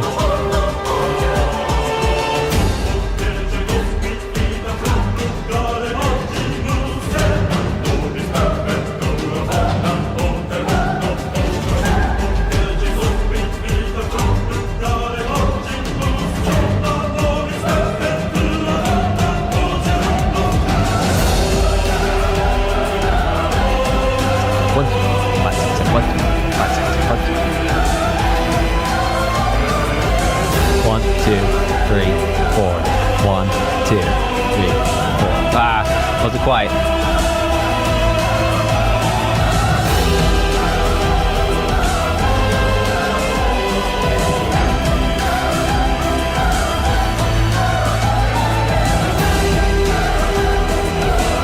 Almost could count this 4/4 for a moment there.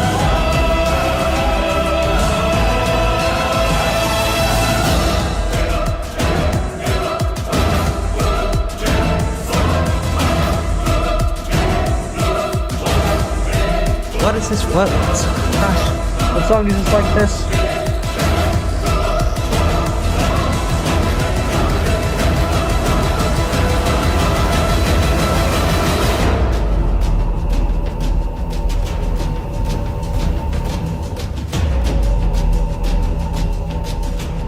Oh, the Duel of the Fates, isn't it?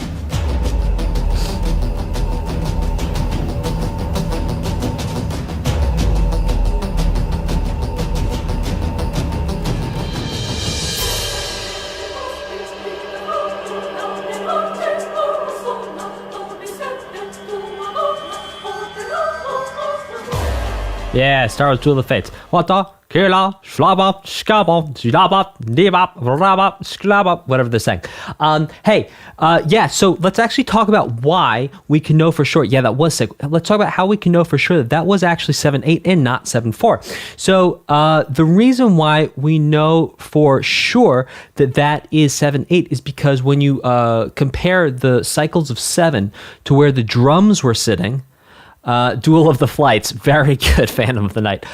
When we compare the actual count, those cycles of 7 to where the drums are sitting, they were essentially holding eighth notes to the drums in rock and in pop and in blues and funk. The drums, the kick drum and the snare drum, at their most basic, when we sort of make it the most simple, they're holding quarter notes. They're holding 1, 2, and 3, and 4. So when we hear the cycle of 7 happening inside of those Fate of the Bumblebee, very good, Jeffy. Hey, Jeffy Patataki, well done. If anyone has any more song puns, please keep them going. This is brilliant. Very interesting to hear that, yes, indeed, 7-8, most definitely not 7-4, because you wouldn't have the drums be in halftime. Plus, those cycles were going so quickly. Certainly 8th notes. Okay, let's listen to this next one, which is called King's Fall.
It's that same sort of Western Dead or Alive tempo here.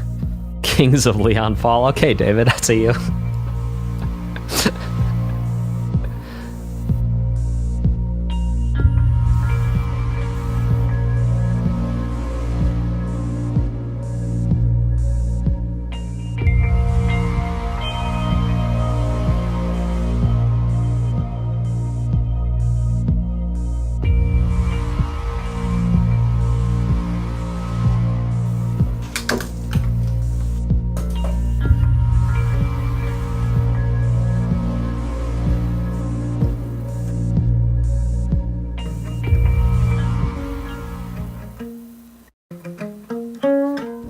What I mean, like, it's that same feeling.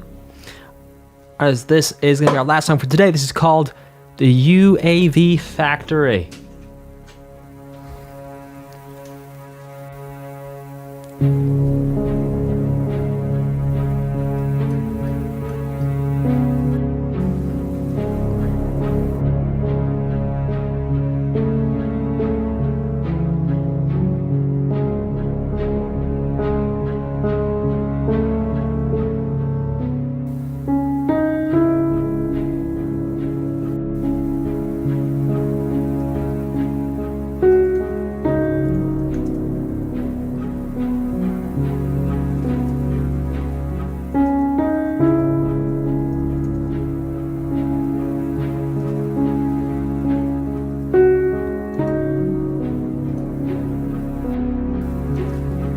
A little bit of a disconnect here in the pulse. Fascinating.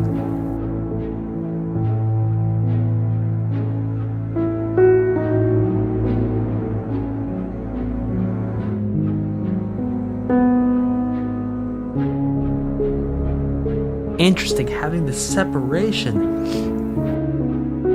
which you heard before with the guitars in disc 2.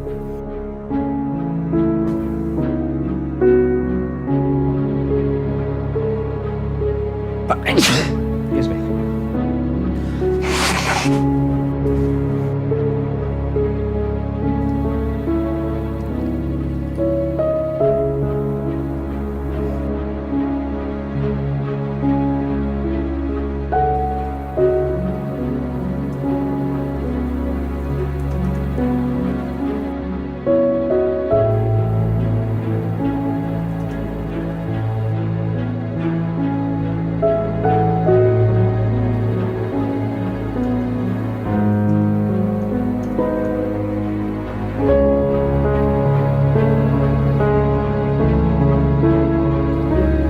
Again. Oh. Fascinating.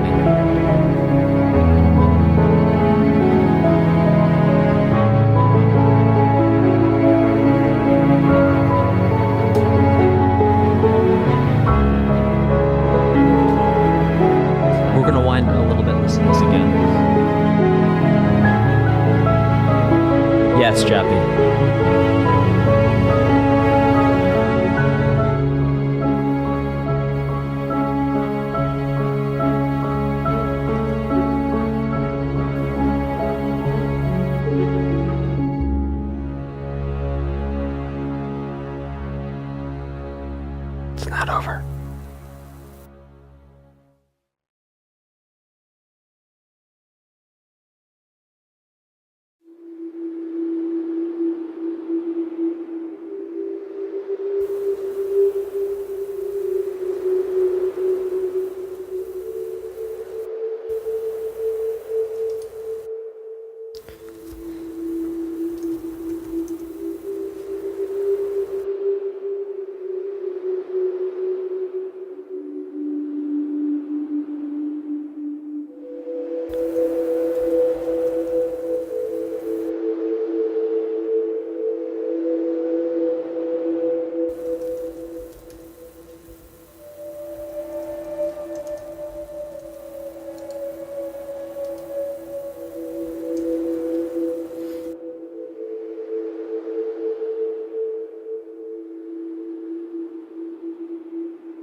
An interesting way to end the piece. So what I want to go back and listen to is I want to show you what I mean by these strings sort of being, I'm saying off, but it's off in the sense that 95% of the time, maybe. I'm 85% confident that 95% of the time, things are not off like this.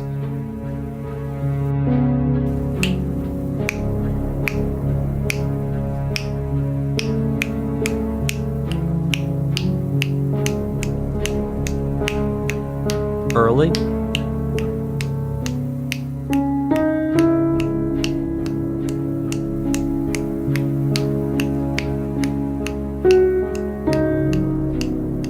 It's like they're a little early. Fascinating playing with the time like that, which we actually did here, I believe back in disc 1 or disc 2 with the guitars that were live, and the composer was playing with the time just like that. Let's jump straight into it with LRSSG Briefing III. Hey chat, how you doing?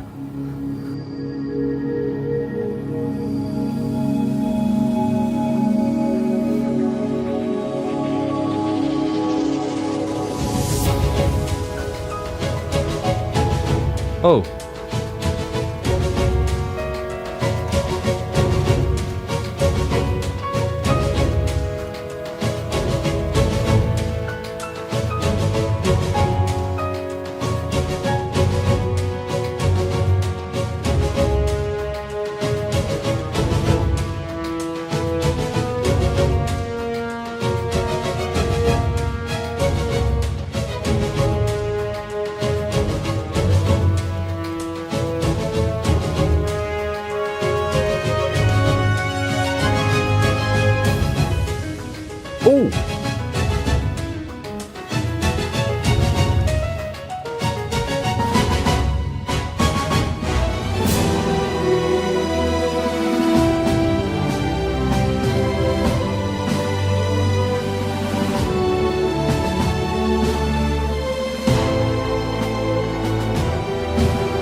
Oh.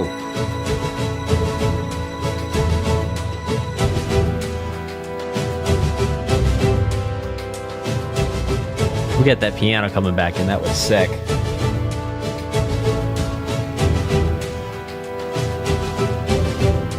Oh.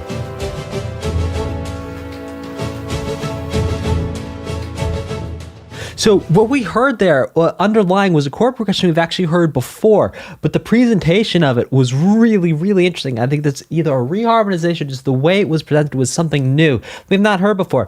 Let's check out this next one, which is called Lighthouse. I think that what we heard was that we talked about it. It was like the Yeah, it was that Marvel thing. We talked about it as being the Captain America thing.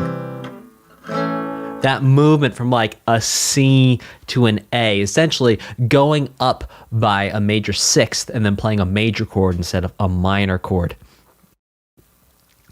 Okay, let's keep this thing going with Lighthouse. But there was also like that James Bondy thing too.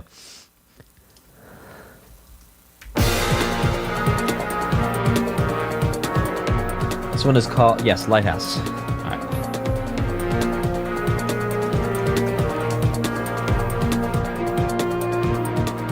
Listen to how there's strings in the back. It's like so much movement, so much excitement.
Oh.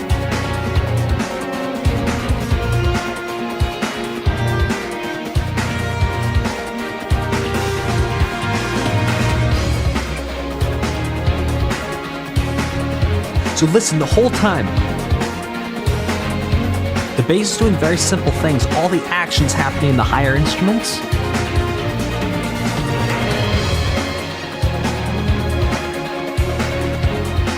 Don't.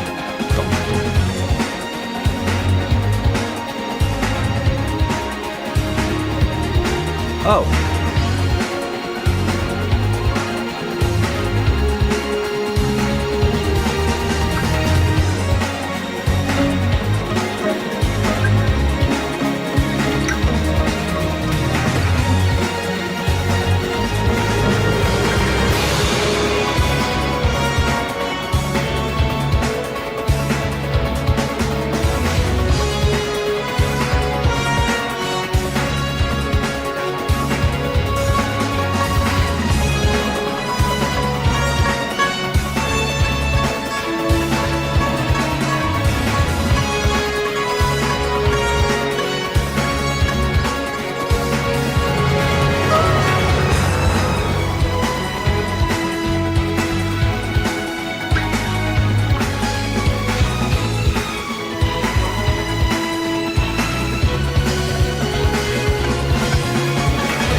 Building up, building up.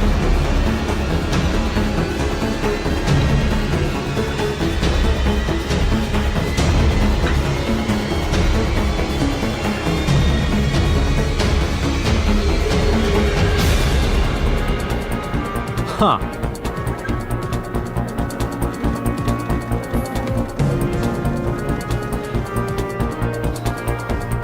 Okay, so actually a pretty cool chord progression here. I do want to break down and talk about.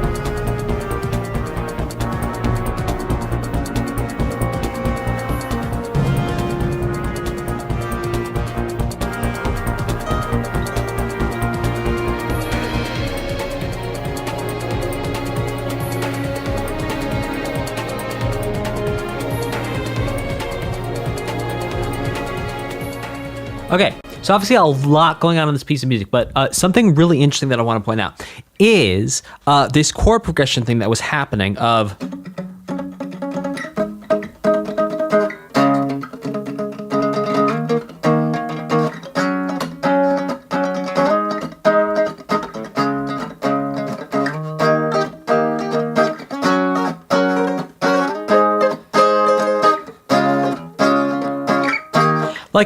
Oh my gosh, so fast. Okay, so typically, and again, this being very, very basic, I'm being very, but like a lot of times you'd hear two either, or if you want to bend the rules a little bit, but to do this, to go, oh, so fascinating. What just an absolutely fascinating way of structuring. And then we actually heard it again in a different key. And so basically what it is, it's sort of like thinking we're doing a flat 6, flat 7 in a minor key, but we're not. It's almost like we're doing a 4, 5, 1. Well, it is like we're doing a 4, 5, 1. So it's like we're doing 4, 5, 1, and then we're going to essentially 5 of 5, but that 5 of 5, instead of turning us back to 5, turns us around back to the 4. Super fascinating. All right, let's keep this rocking and rolling with, well, I don't think you guys really want to listen to Daredevil, right? Type a 1 in the chat if we should skip Daredevil and just listen to the rest of this. I mean, we're in part 4. We could save some time. Yeah, maybe. I just don't know if it's going to be worth your time to listen to it. I don't know. Crickets. Let's do this thing.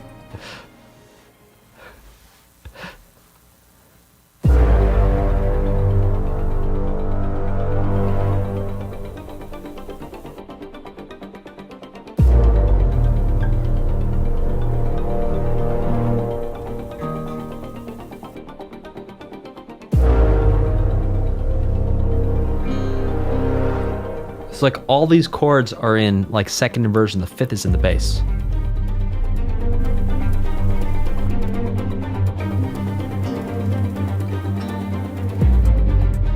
Ooh, bass slide hit. We've heard that a couple times before in the soundtrack.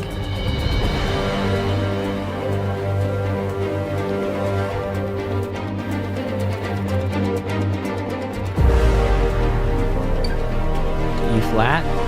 We're really in G minor here. It's like 1 flat 6.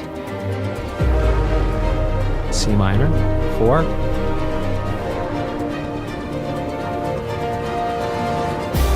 To B flat, first inversion. E flat, F, back to G. Interesting, okay.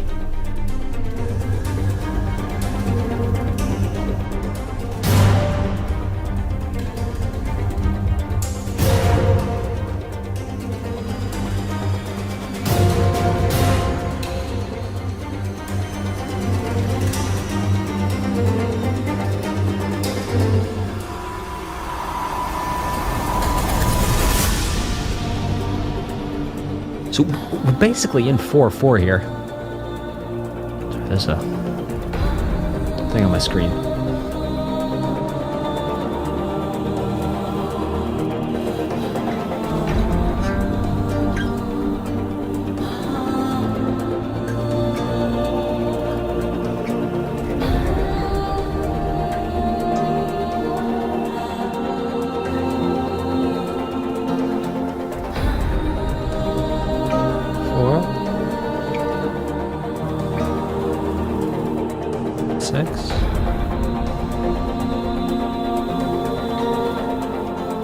7 sus 7. Back to 1. There we go. So what the strings are doing here, it's like so much energy. That's the descending scale. We've heard snippets of it before. Well, descending gesture, really. But now it's changed. It's different than the last time we heard it. So much drama.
Oh my goodness.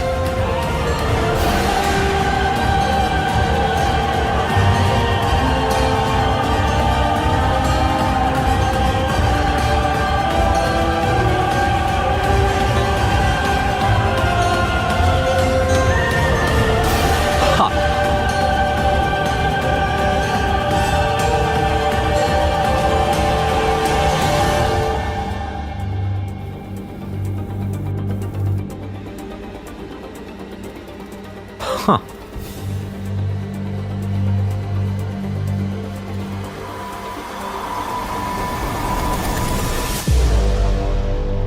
Okay. All right. So, besides the fact that who said that? As Asa Thomas said, it's super musically complex, but it's a crowd pleaser. I agree 100%. Now, something that I want to talk about in terms of the music theory here that is actually really, really fascinating is, okay, so basically this whole song is in G minor, essentially.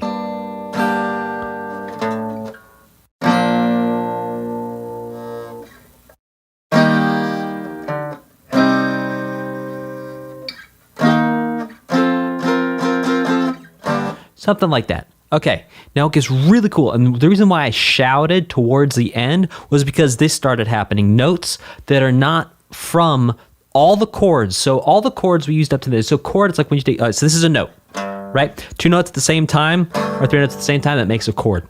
Now, all the chords we were hearing to up to there were pulling from a matrix of pretty much 7 notes. So there were only 7 notes that we heard for like 4 minutes of this whole song. There's only 7 sounds. Everything you heard was basically the product of 7 different notes. And then what happened is right around the like 1 minute left mark, the composer brought in 2 notes that we had not heard the entire time. And those notes were E natural and F sharp. And so what happened was over the B flat chord, a note that is not always associated, well, a note that is not from the chord,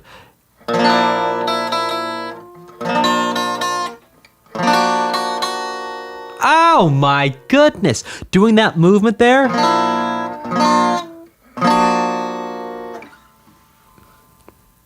was so cool. And what made it really stand out was the fact that it was only 7 notes for like 3/4 of the way through, and then those 2 extra notes in at the end. The reason why I jumped and shouted with surprise and delight was the masterful way those extra notes were sort of plugged in and used. Absolutely delicious. All right, this next one is called LRSSG Debriefing II.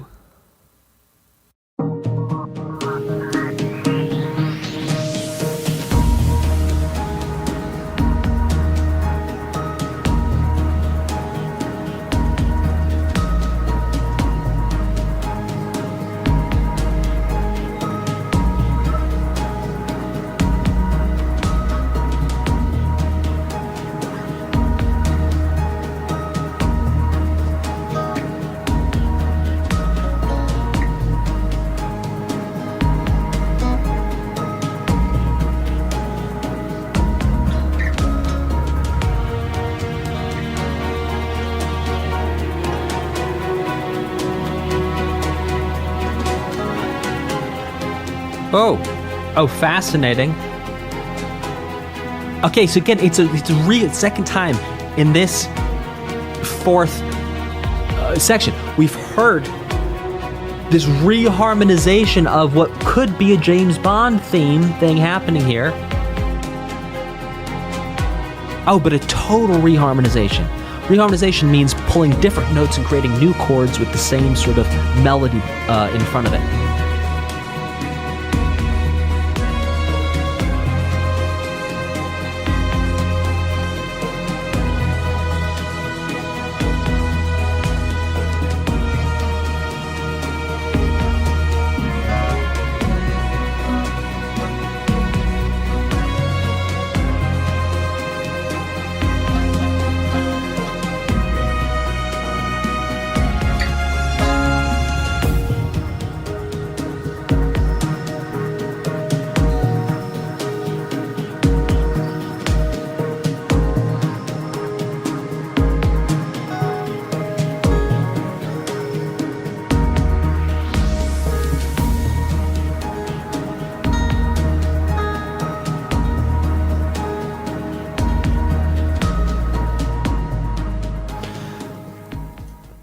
Okay, so pretty fascinating there. Again, interesting that, we have, well, what we're seeing from the composer here is stepping outside of like typical chord progressions, which is great because, well, if everything was a typical chord progression, well, everything would sound exactly the same. But so here, basically in the key of E flat minor. And sure, we have times where the composer is giving us that sort of typical down the middle thing of the flat 6, flat 7, 1. But what's also really cool is when the composer takes it to 2, and not just 2, but 2 minor. And the reason why that's interesting is because typically when you take all the notes from an E flat natural minor scale degree 2, the quality of it would be half diminished or diminished if you're talking about the triad. But instead of diminished, actually, so like we talked about those 7 notes in the last piece, the composer, instead of just having 7 notes, is pulling in extra notes to create new colors. And that's what's really cool here. Okay, this next one is called Admiral Anderson. Admiral Anderson. Mr. Anderson.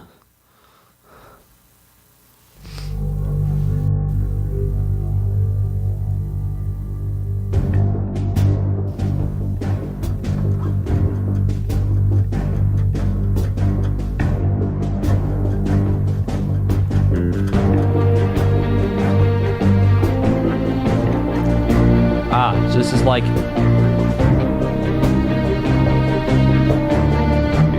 remix of Lighthouse or Daredevil. I can't remember which one.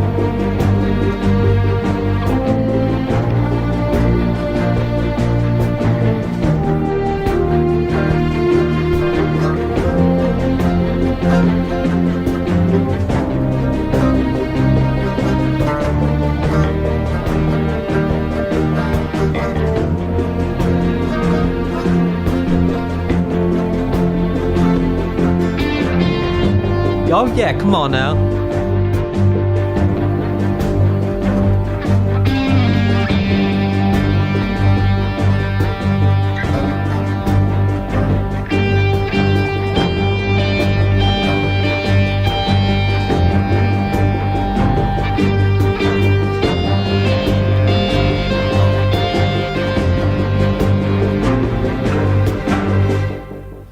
This one is called LRSSG Briefing. Okay, something I want to point out there is that that's basically the same exact chord progression we heard a couple songs ago.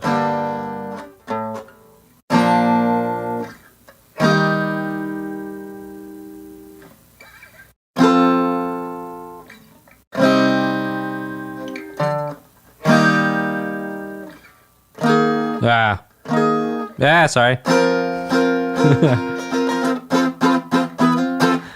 And then back to one. So, yeah, really cool. By the way, I've not seen the new Top Gun movie, so try not to spoil it for me because I will watch it. I do love Top Gun movies. All right, this next one, well, movie. I haven't seen the second one. Anyway, LRSSG Briefing IV.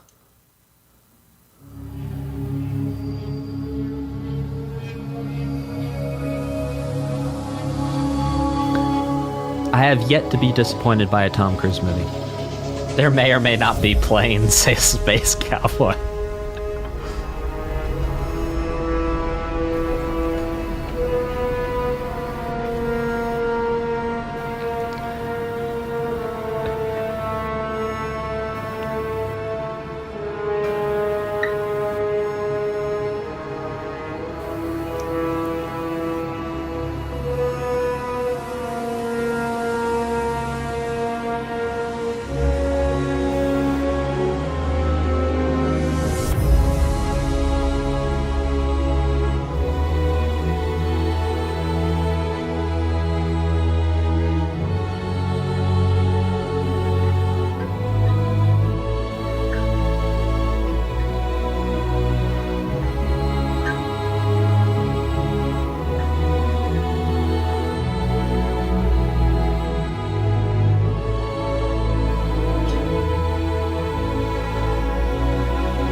So this is actually, oh cool, oh sweet, all right. This is actually similar chord progression, or actually the same chord progression as we heard from Admiral. So I'm assuming if Admiral Anderson is a person, Admiral Anderson is giving this briefing.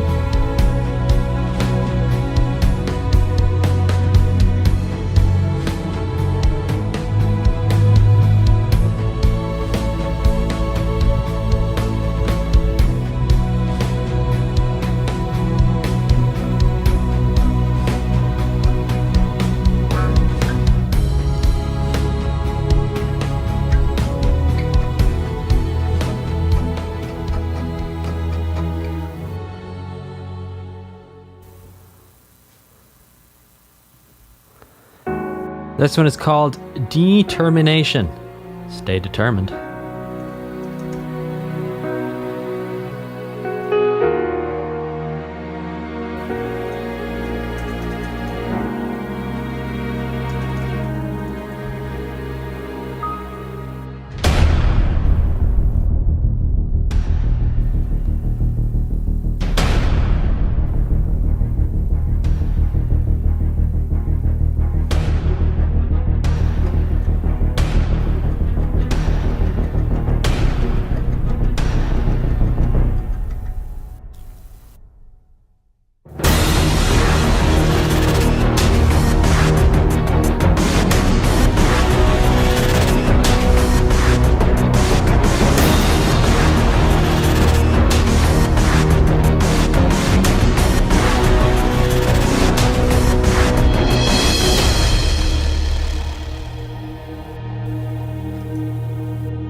I tell you, man, if any of you are into writing your own music and you want to like surprise someone, go check out this track. This is a great way to make someone feel like, oh yeah, it's going to be one thing, and then absolutely hit them with a completely another. And then at the end, it was like a little dessert or a bonus round. We got a little extra awesomeness. This next one is called Dark Blue Intro.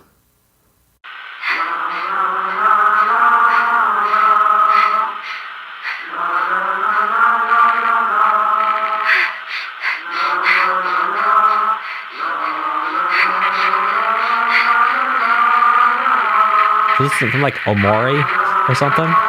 This is crazy. It's like the haunted aircraft carrier or something.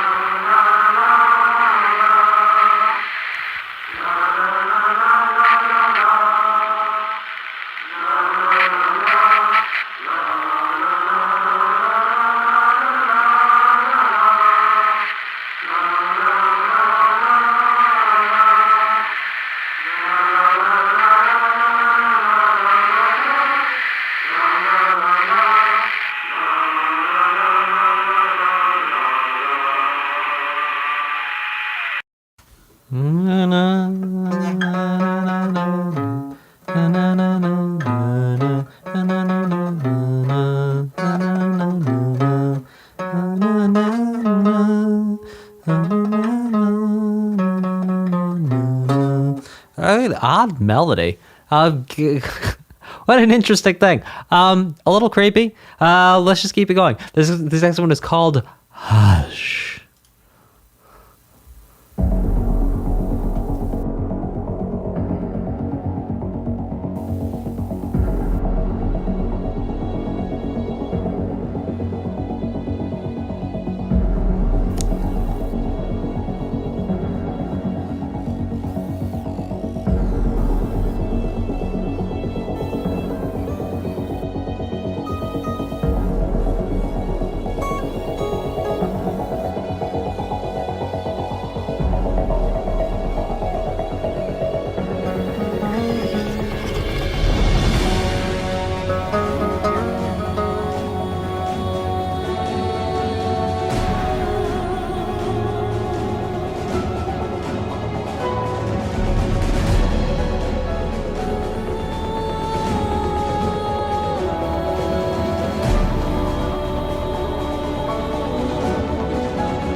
Beautiful singing. Oh, this is amazing.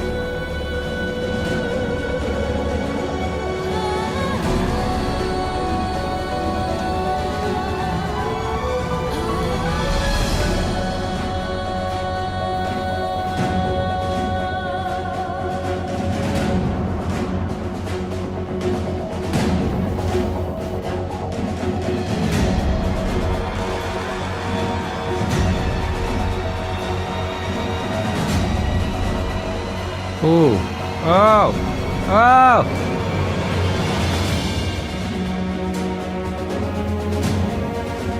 Huh.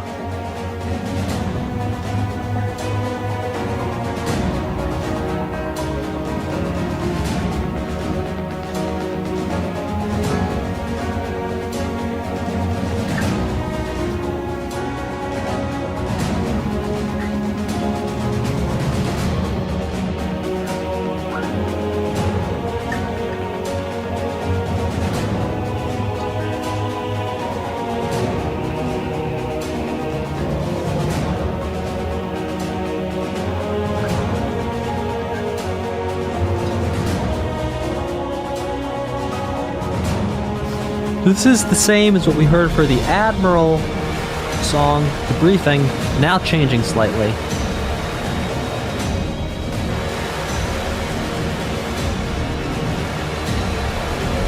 Yes, electronic and orchestra coming together. Great point. IK Catcher.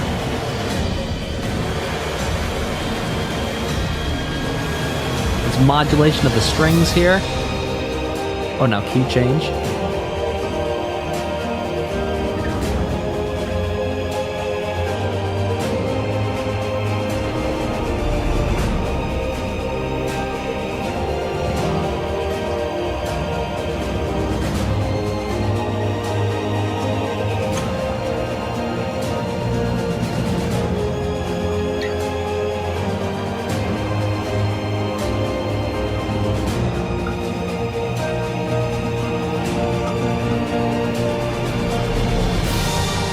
Huh.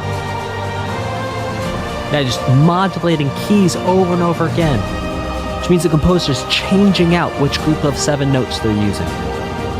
That's what gets that change of sound there.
Huh.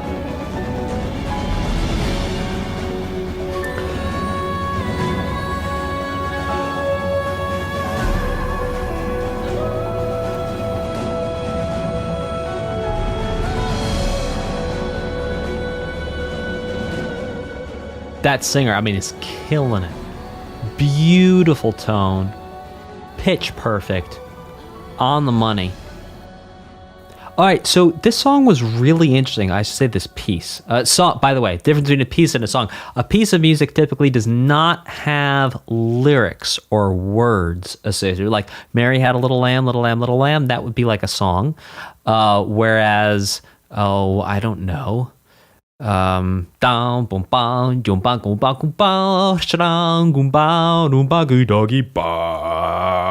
we go, found it. But the point is that the difference there is one has words that's typically associated. One did not have words until Tenacious D came along.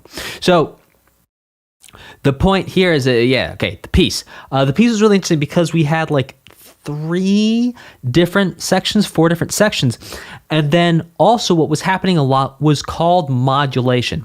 Now, what modulation is, like we talked about earlier in the stream, when composers use sets of 7 notes, they get a particular sound. And then what happens is they bring in new notes from that set of 7, new sounds happen. And what a modulation is when a composer takes 7 and then throws away those 7 and brings in a whole brand new 7 set of notes. And that's what you hear, like, I don't know.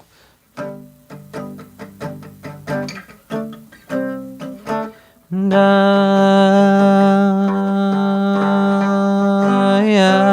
will always love you. And I will always love you. And whatever it is. Okay, the point is, You hear how those two, it was the same song. I was singing the same words. It was like the same pattern, but they sounded completely different. That's because what I was doing, I was taking the group of 7 notes, using them one time, throwing those group of 7, getting a brand new group of 7. Sometimes there's some overlap, but when it's a brand new set of 7 notes, and that's what makes that sound change. And the fancy music term for that is called modulation.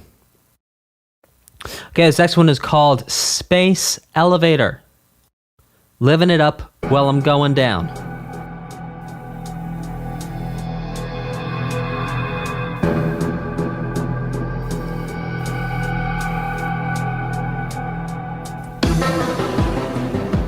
Oh yeah.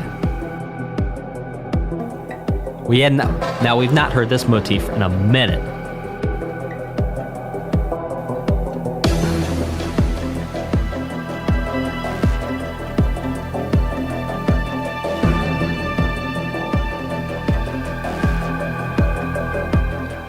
Here's the motif that, yeah, it does indeed sound Stranger Things. We've not heard this motif, I don't think, since like maybe disc 2? I can't remember hearing it in disc 3. Certainly haven't heard it thus far. I don't think in disc 4. But you never know, composers are always sneakily hiding things in all sorts of places.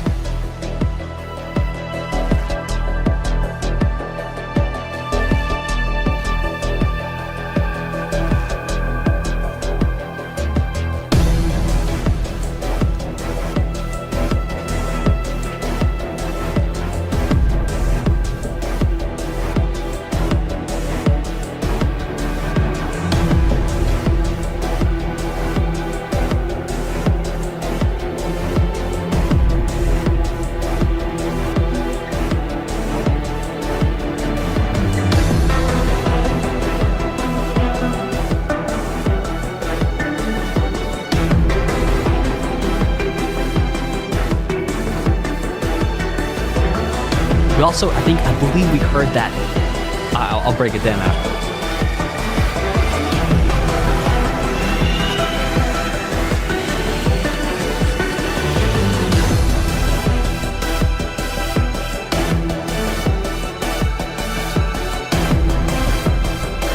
We're no longer in the 80s, we're in the 2000s now, with the synths.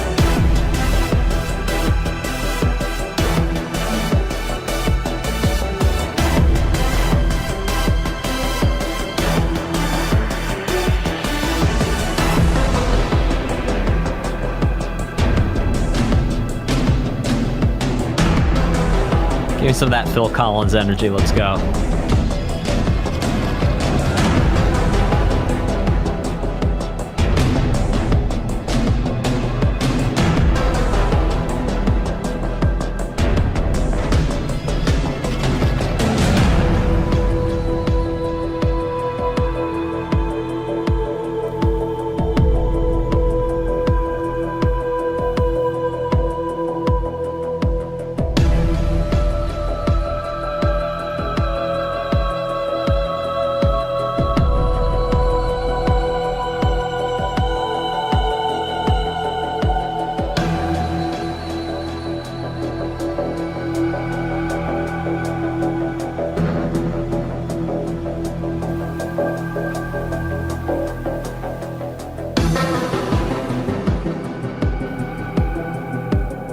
So listen to the way, even when there's just one single note, the way it's emphasized and de-emphasized is what makes it interesting.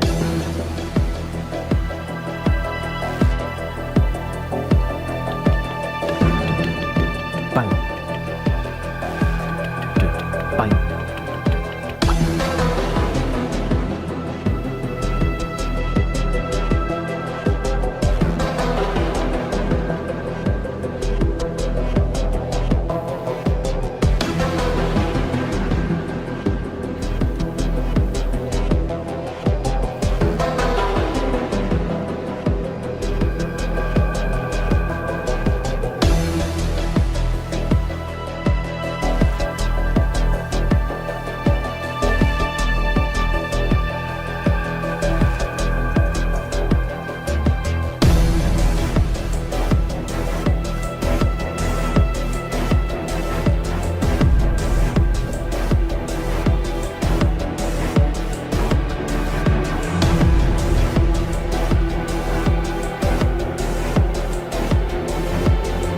Yes, Bex, this is very slick.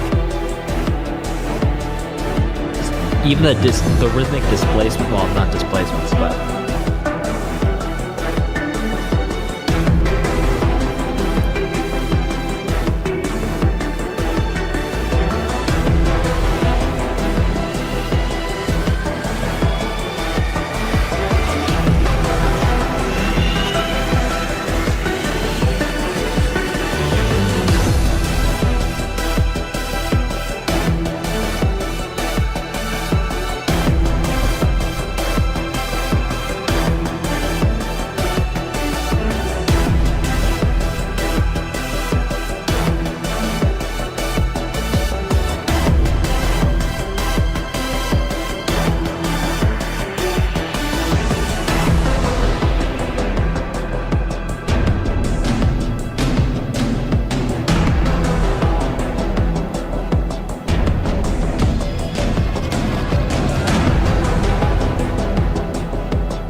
Yeah, rhythmic displacement. It's like the kick kept on getting displaced by like a 16th note every time that figure came around. That was really sick.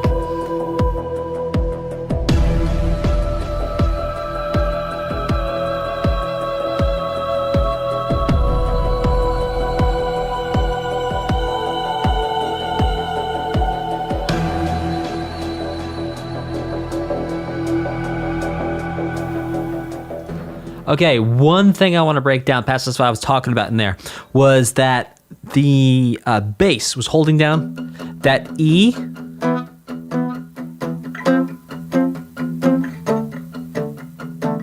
And we had that type of thing going on above it with the strings, and I absolutely love that. Well, I don't think it was quite power chords moving up, but the point is, it was like the bass was just hanging on this E.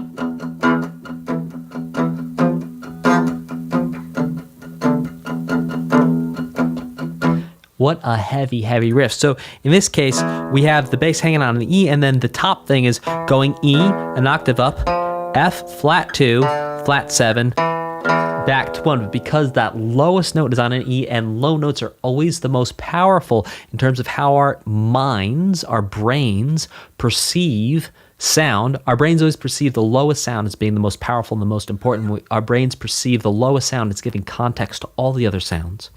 So it's interesting to hear the bass holding that E, and then the top notes alternating between other notes over that E, but that E gives context to everything that's happening above it. Okay, this next one is called Hush Alternate Version. Let's check it out.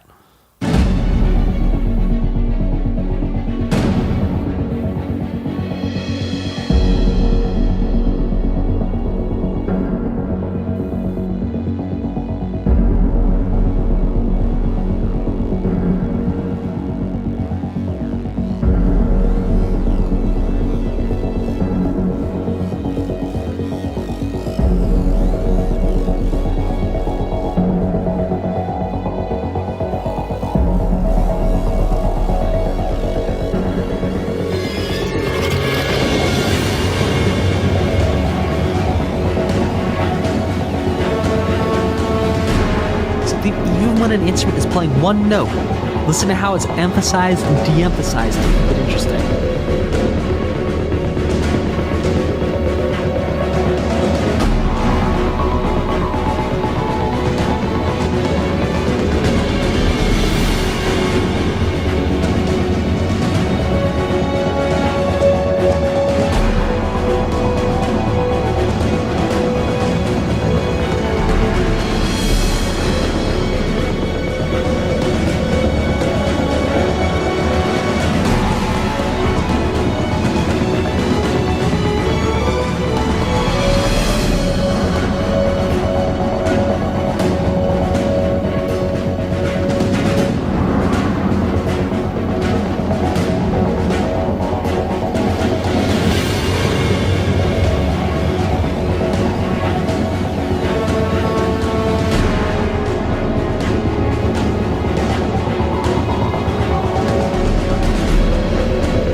Listen to that bass note. I mean, the bass note's changing.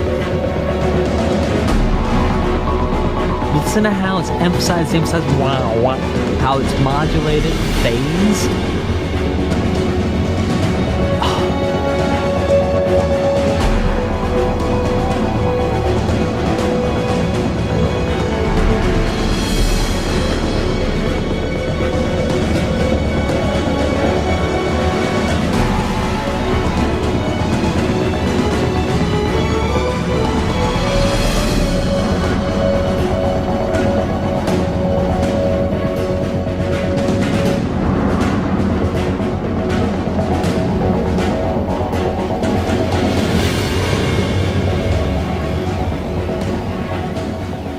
Oh, interesting things going on in the background there.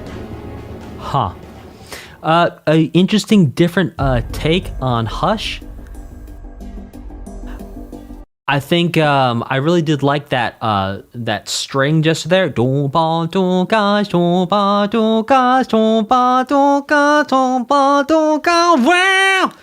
That was awesome. This next one is called Dark Blue.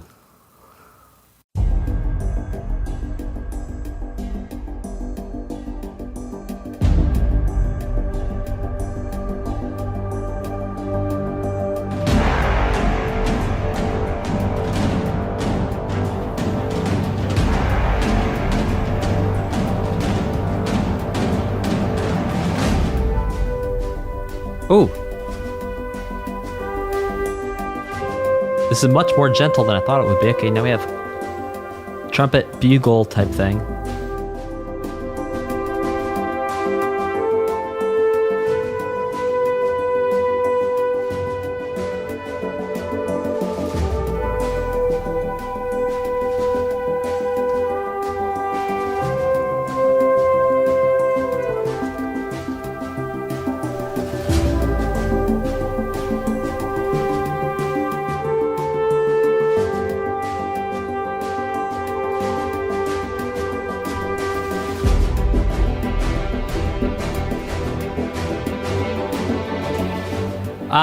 And here we have the same chord progression we had in the Admiral.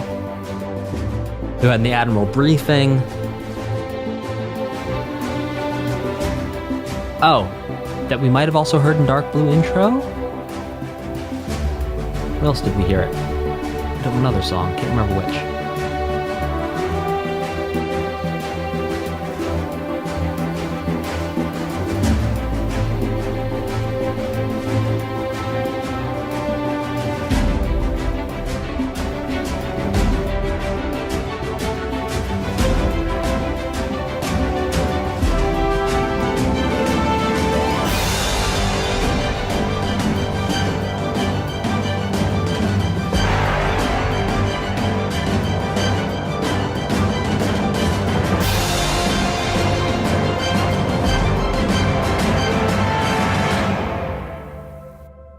Ah, so cool. Hey, while we're here, I feel like you guys would appreciate this.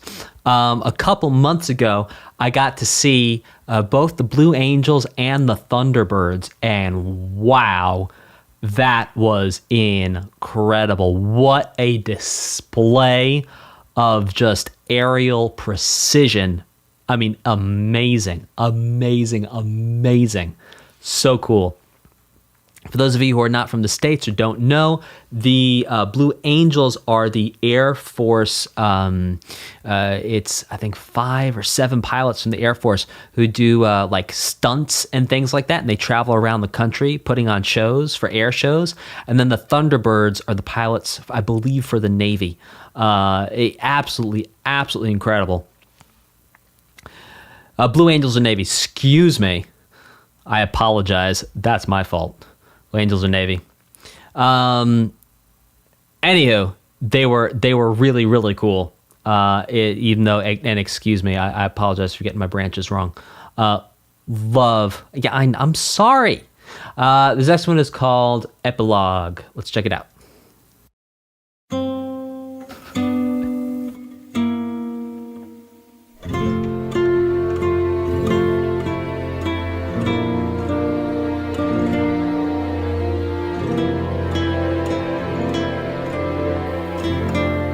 What an interesting piece of music. I don't think we've heard anything like this so far, this soundtrack.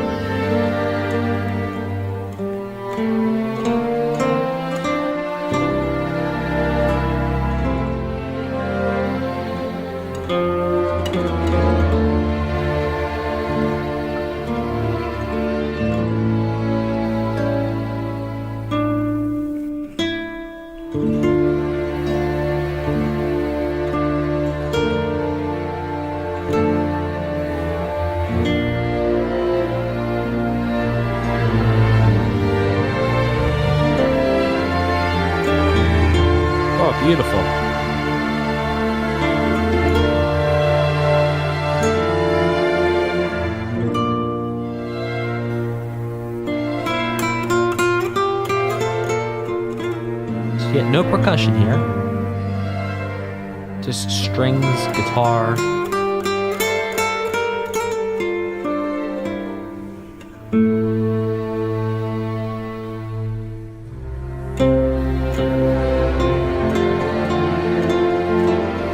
Oh, beautiful. Oh, beautiful.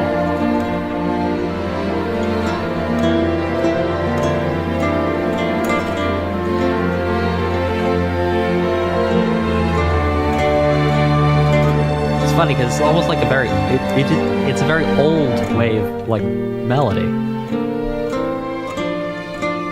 Old-fashioned. Makes you think of, like, the 50s.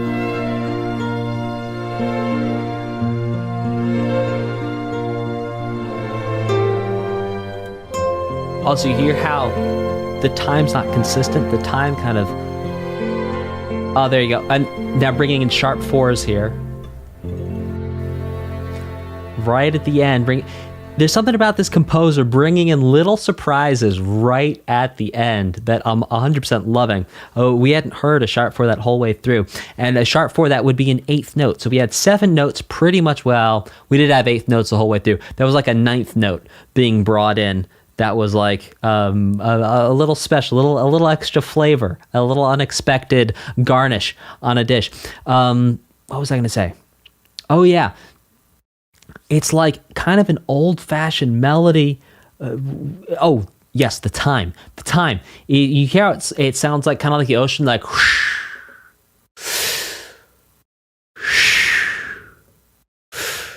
Sort of like the ocean. When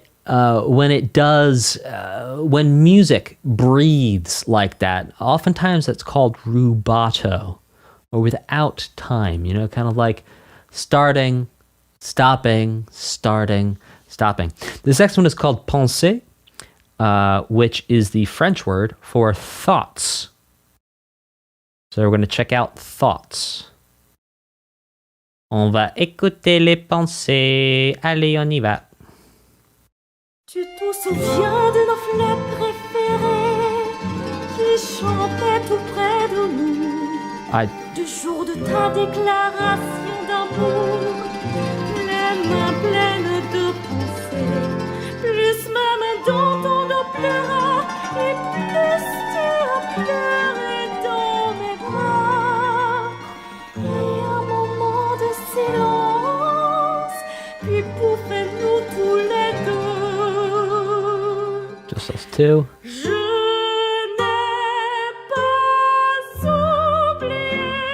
I will never forget. I have not forgotten. What made us smile?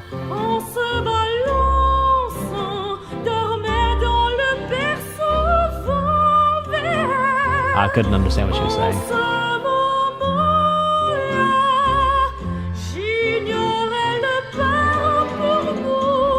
Beautiful.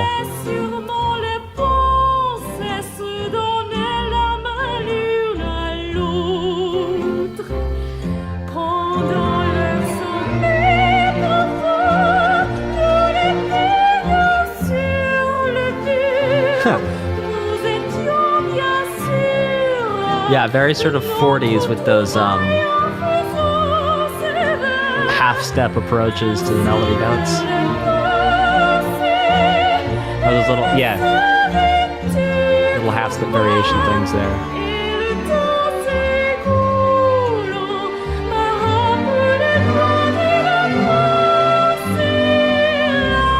Yeah, I know Faith, she's going fast and it's not clear what she's saying the whole time.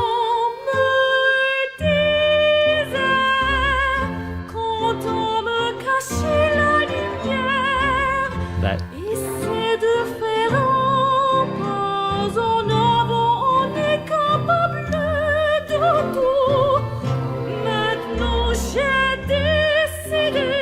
Now I've decided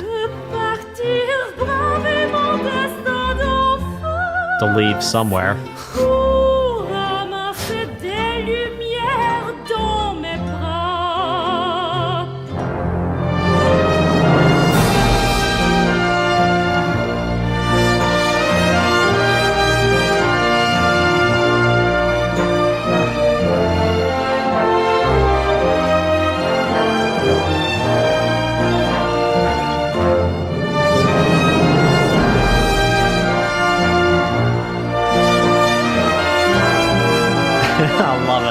Love it.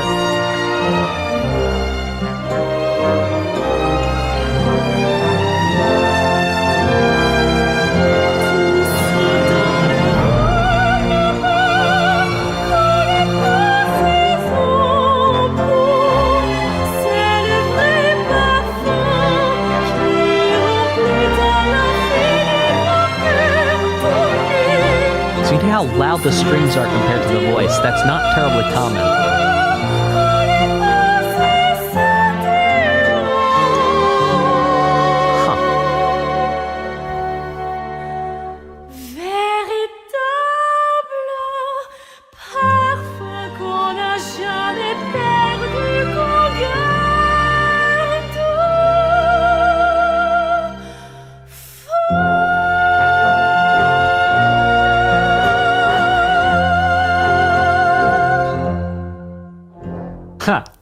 All right, two things. Number one, at the end where it goes bop, that's called a button, where you put a button at the end. What was the other thing I wanted to say? Oh, goodness. I'll remember it. But, okay. For the ending music, the song had been sung a long time at some bistro at a low-lying part of a city. Keiki Kobayashi on the composition. Yes, it feels old. Exactly. It's like saying it sounds like it's been around since the 40s. Thank you very much for providing that calamitous enigma. Oh, yes, the thing I want to point out was, did you know that when classical singers go to school for voice, they don't just learn to sing in English, they also learn to sing in French, in German, and in Italian, because a lot of the operas, the arias, the things that are sung in classical music are actually more often, well, back in the day, they were all in either French, German, or Italian, very rarely in English, now in English. But a lot of classical singers can kind of make their way around singing in multiple languages, and they have the training to do that, and they understand the different vowel sounds and consonant sounds of the different languages. This next one is called Mission Failed.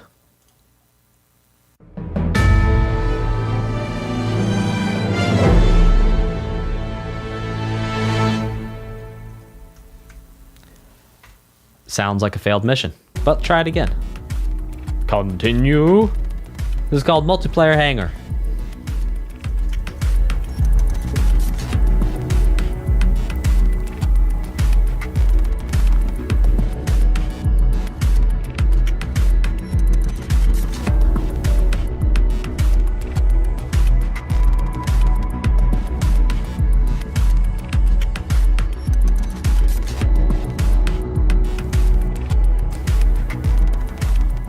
Can you imagine if there was a coin slot on the side of your Xbox? Every time you wanted to keep playing, like, go get a quarter out.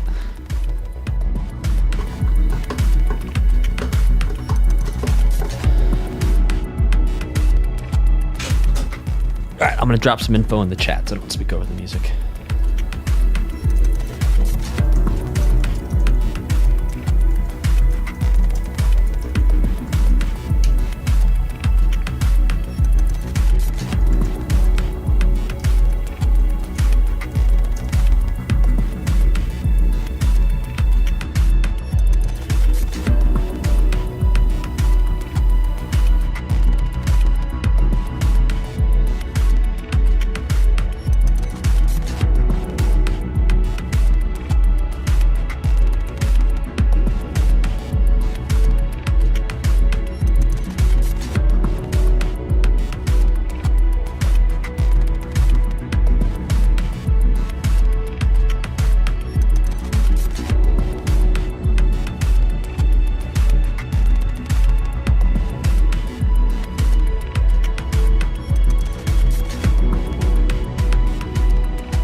Not too much going on, we're just chilling now.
Excellent. So not too much going on there, but in terms of like chill music for other things to happen or a menu music, that's awesome.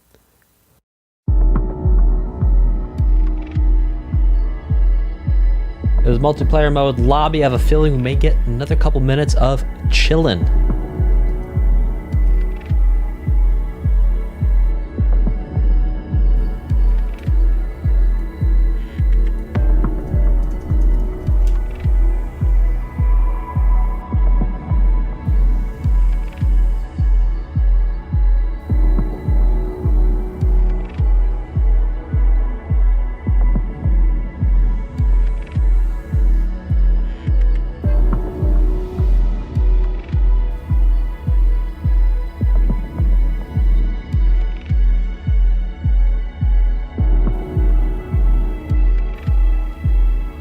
All right, we're gonna vote.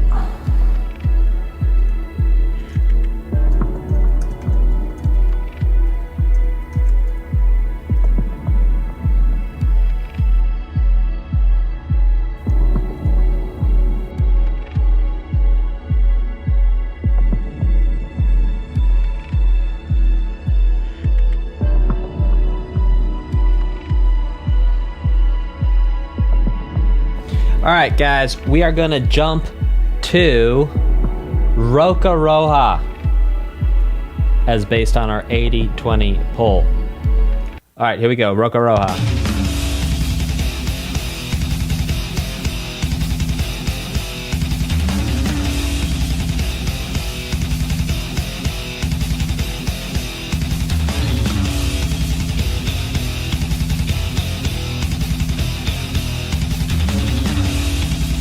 Oh, please drop it this time around.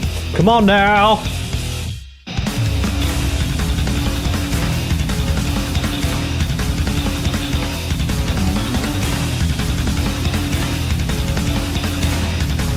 It's like a Dimebag Darrell type sound in the right ear.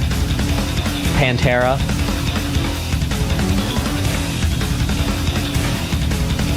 Thrashy.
I was like, you have like the thrash and then these horns that kind of soften the thrash a little bit. And then of course the drums are not going all out thrashy. The drums are more like rock, pop. And this section of course here is more sort of poppy.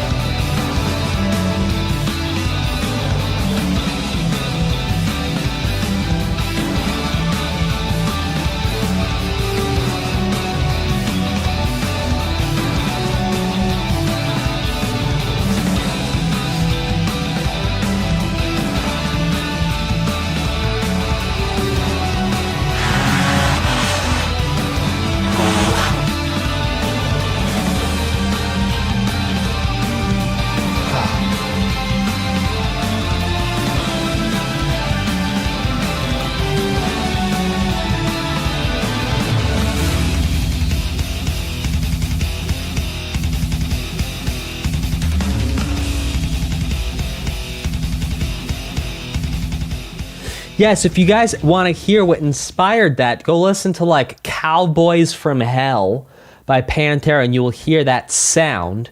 Yeah, hear that sound. That guitar sound, that's very Pantera. And if you listen to Terraria and you hear the Plantera, you'll hear a very similar guitar sound, and it's for that reason. It's because Pantera, the band, Dimebag Darrell being the guitar player there, really pioneered that sound. Yeah, this next one is called, we got a couple. I'm just going to announce the next 3, and we'll listen straight through them. We have multiplayer mode Victory, multiplayer mode Defeat, and multiplayer mode MVP. These are all going to be pretty quick, if I can talk.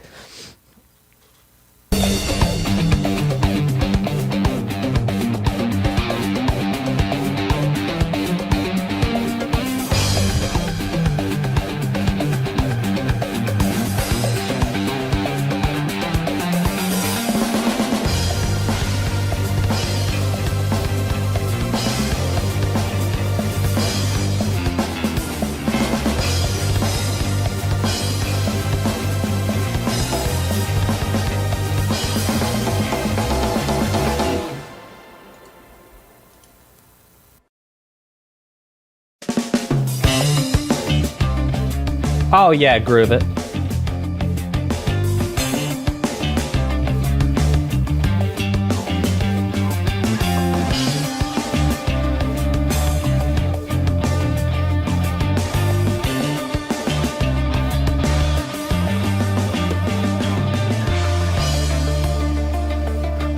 JM, you don't know what you said yes to.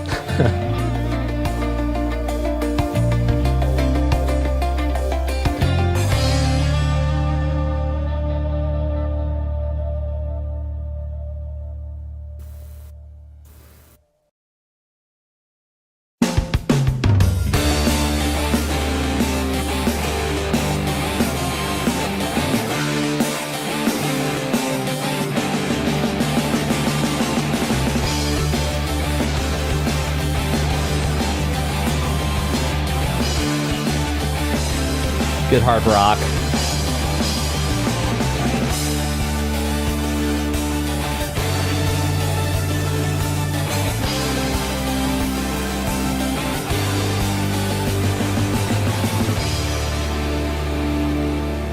All right, tell you what, we're gonna listen to, we're gonna check out VR Mission Select. We'll see what happens. But if it's the same thing, if it's like the menu music, or it's kind of like the same thing over and over again, we will,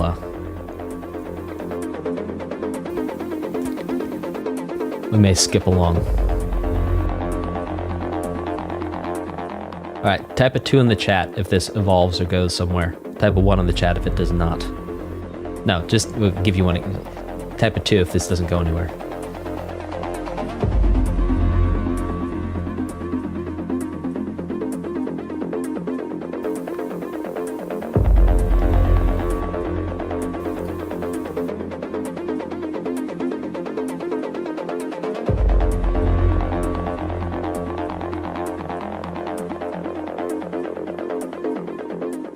See, that was too complicated. I forgot even which number was which. Was 2 it does something or 2 it doesn't do something? I made it too complicated.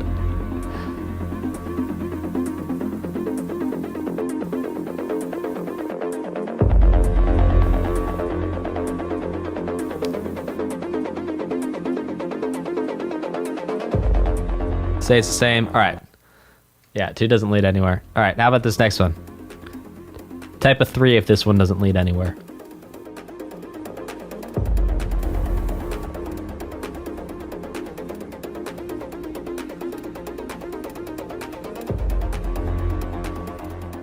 All right, this one doesn't go anywhere.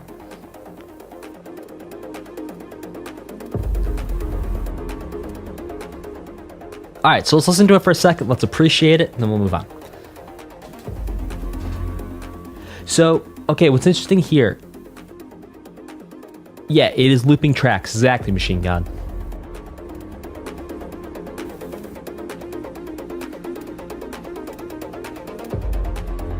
And you can hear underlying it is this minor 1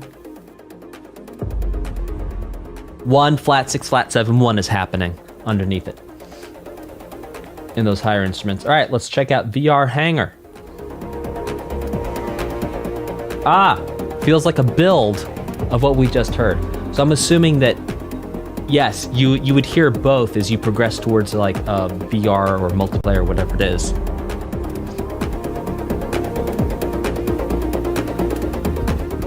It's actually interesting to hear that build up there.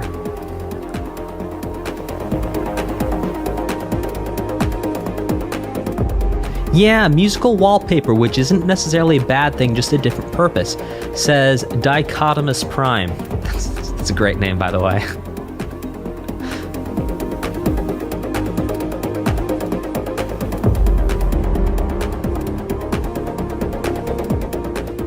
Yeah, like, if this was mixed in a different way, and had, like, a more powerful kick, maybe 4 on the floor kick, this would be a really great dance track. You'd have to mix it a little differently. But, like, there's a lot going on here. And still that chord progression of 1 flat, 6 flat, 7, 1 in the minor key. Actually, no, there's more going on than that. Excuse me.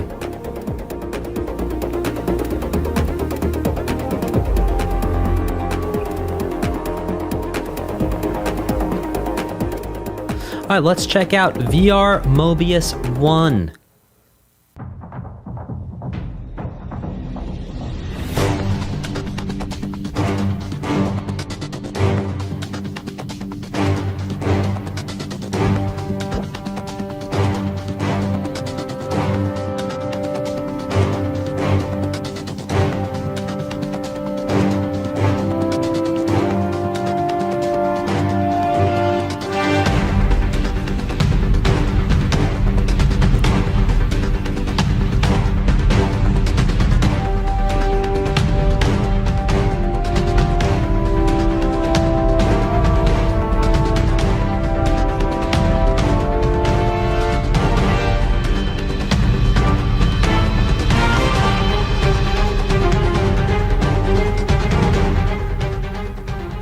That was cool. So this one is called Scramble, Arranged Mace Combat 4 Sitting Duck.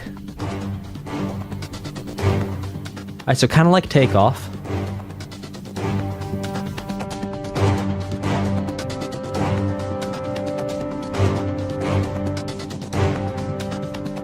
Your call sign is Mobius 1. There will not be a Mobius 2. Morbius. Yeah, it was close. Just missing that R.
Love those flutes and those piccolos.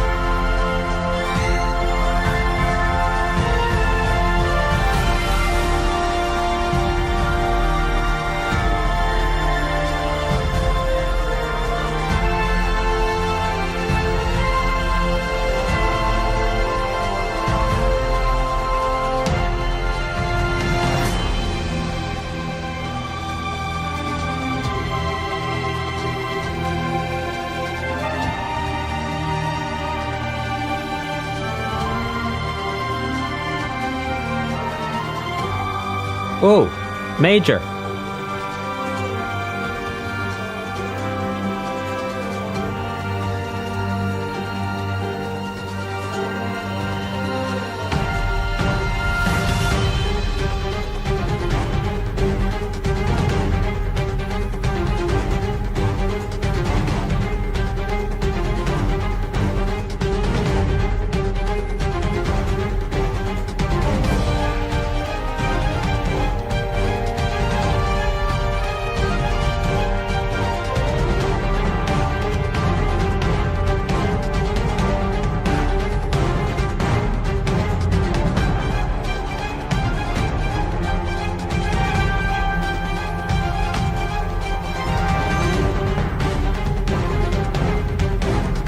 I'll listen to that rhythm.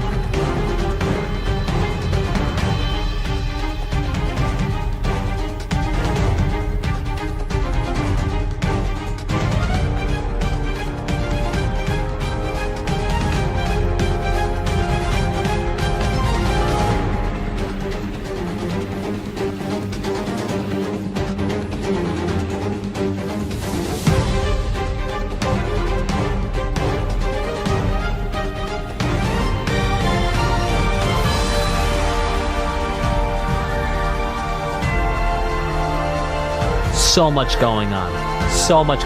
There's so much going on that just those flute and piccolo gestures are like so quiet.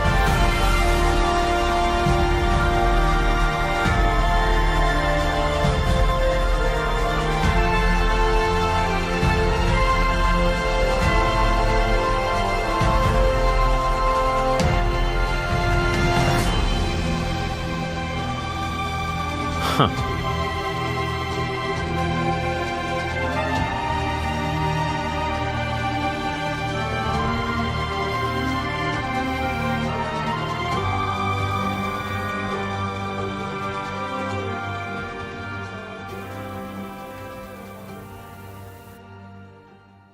Turns out that question was actually the real chosen one to bring balance to the Force.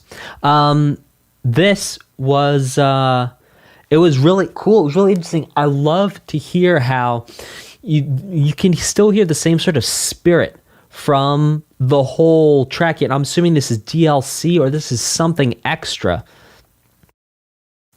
But very, very interesting to hear this, well, yeah, this continuation on of some of these ideas, and again, so busy, so chock full of stuff going on that a lot of stuff going on. For any of you out there who are starting to produce and stuff like that, if you want to try and mix, there's a reason why the mix was this way, where the elements are so quiet. It's because when you have that many things going on, it's like trying to herd cats that are also asking you math questions at the same time. It's like there's just so much going on. This next one is called Gator Panic, as in alligator. Gator Panic.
Bex, that's a great question. I'm counting a group of 6 and a group of 7, but I'm not sure if that's right. I mean, I know it's right that I'm counting it 6 and 7. I'm not sure if that's the right way of slicing the pie.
Maybe it's like a 1 2 3 1 2 3 1 2 type thing. Hemiola.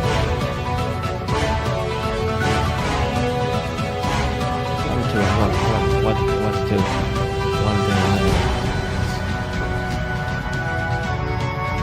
Huh.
Two, three, one, one, two, one, two, one, two, one, two, one, two, three, one, two, one, two, one, two, one, two, one, two, one, two, three, one, two. It's like what? No clue. No idea. I'm stumped.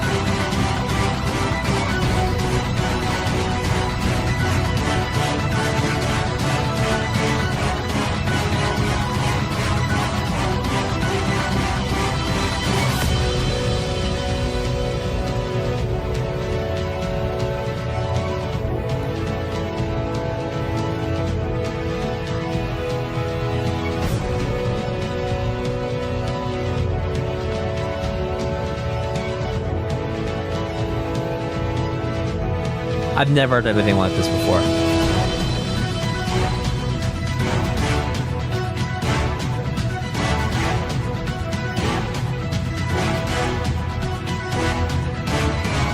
Huh, this is sick. I was gonna stop talking and listen.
Isn't that like marimba in there?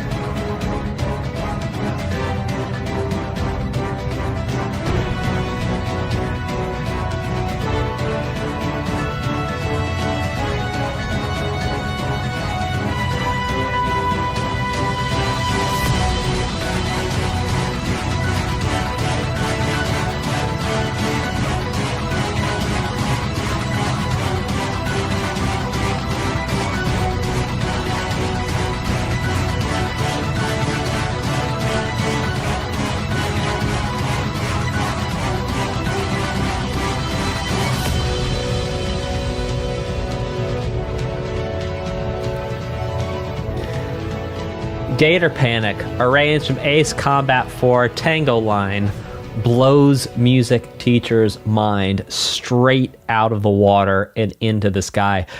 That was insane. That was nuts. Look, I was just talking to one of my dear friends, Cédric Henriot, who's a phenomenal composer, sound designer, piano player, incredible guy. I was talking to him the other day, and I was paying him a compliment about his music, and I was like, man, you know, a lot of times when music gets very mathy, very complex, it can sort of become very cerebral and not have a lot of soul. And I was telling him, you know, even though your music gets really rhythmically complex sometimes, like it has a soul. And I think it's a testimony to the work that a musician has put into understanding music, that they master complex tools to such a high degree that then they really truly express themselves through those tools in such a way that's so seamless that they maintain their voice and their identity even through the complexity. And I think that's what we just heard here. It was complex. Perhaps it was so simple that I'm missing the point. But I mean, wow, just having the composer keep their voice, keep their soul. And again, if anyone's gonna ask me a question, what do I mean by soul?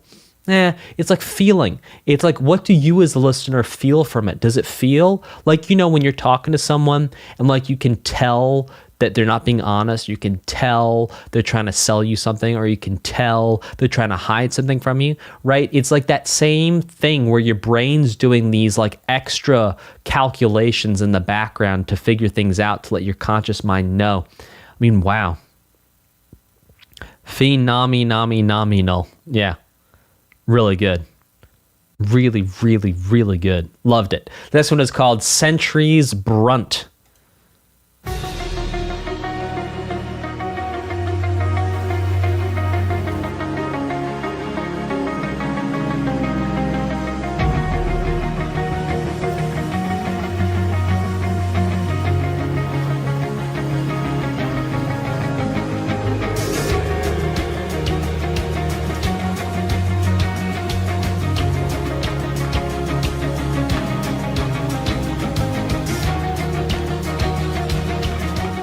This is 7.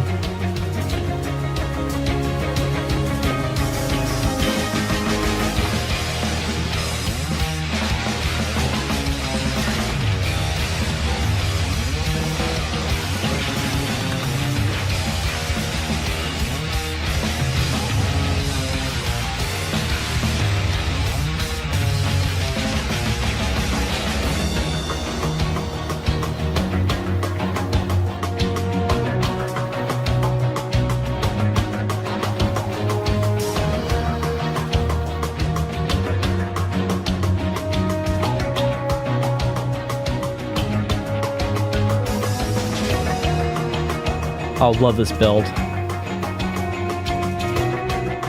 That glockenspiel in there now. Fascinating. Interesting timbre to have in there.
strings coming in.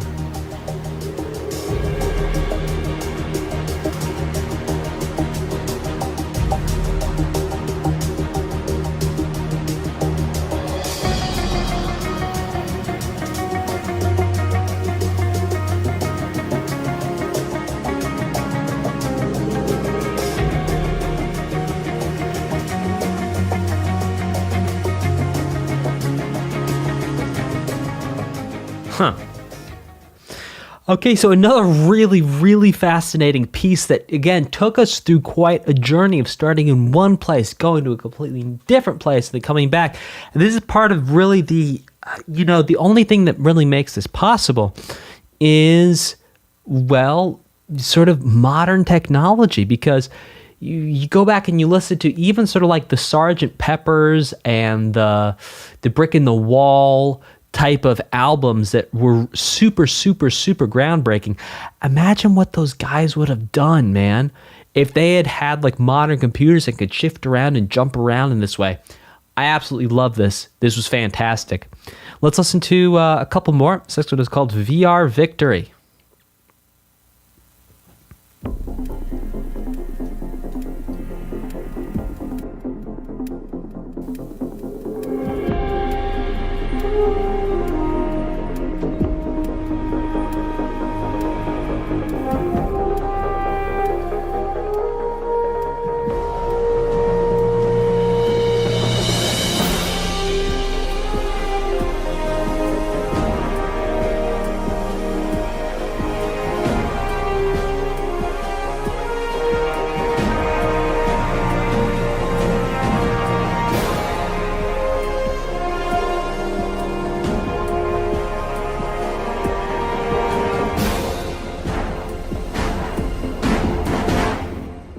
Oh, that was fun. This one is called VR Debriefing. We're going to check it out. If it's samey, we'll skip it. All right, type a 2 in the chat if this VR debriefing stays samey.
Let's check out VR ending. I guess perhaps what we could do here.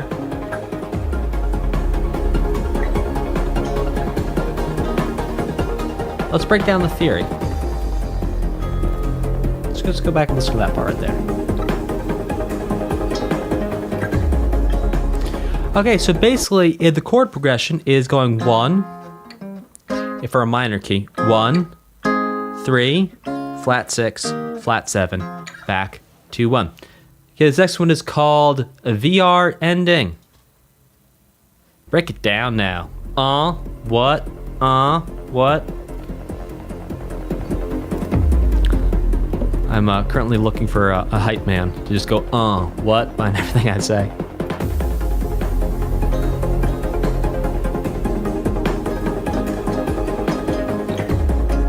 Same chord progression.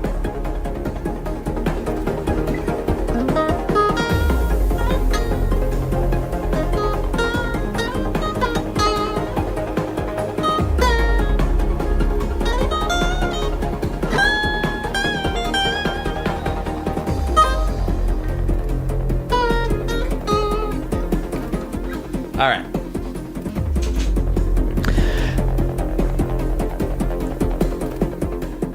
This next one is called VR Mission Failed. This is going to be our last one for today. Let's check it out.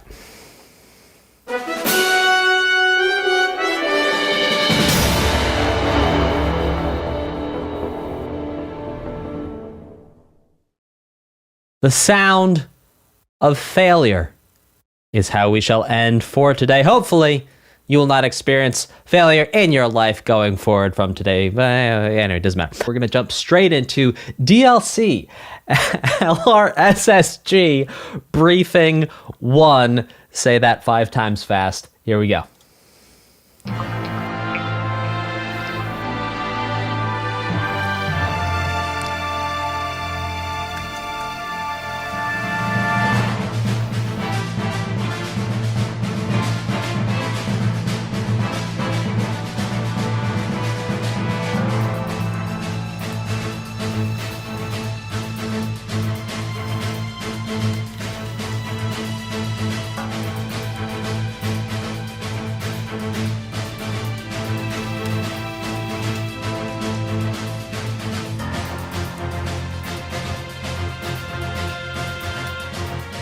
Oh, almost thought they were going to go for like a sharp 4 there for a second.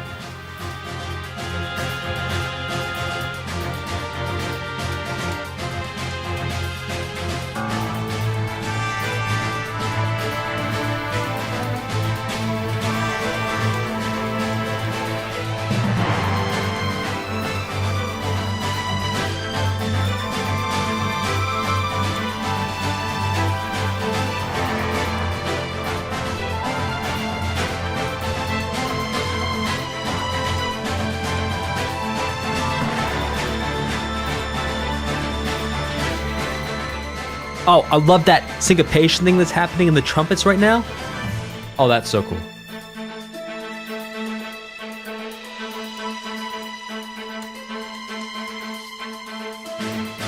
Now playing with the pulse.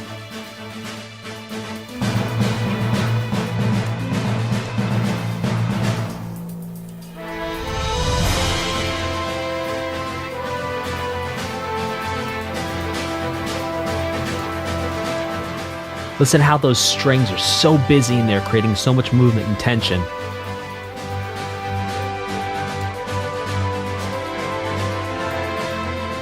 And how different instruments are emphasizing different beats and different divisions at different times, and that's really what creates that feeling of the groove.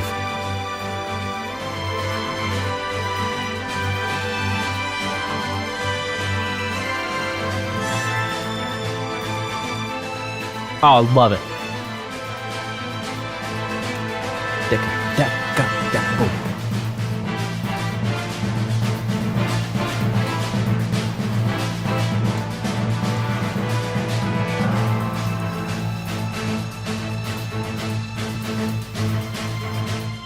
Man, just take one note.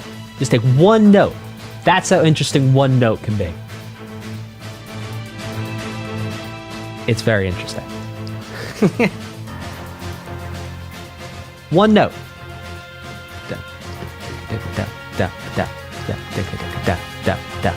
One note.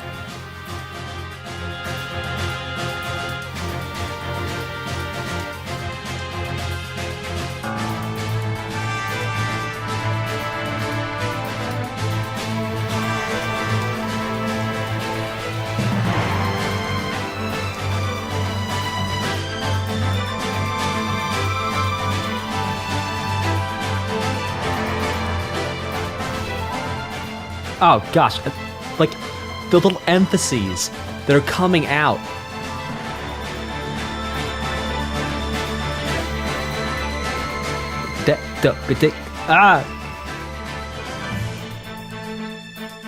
Delicious, really delicious.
Now, I have heard, like, for example, this before, I believe, in the soundtrack.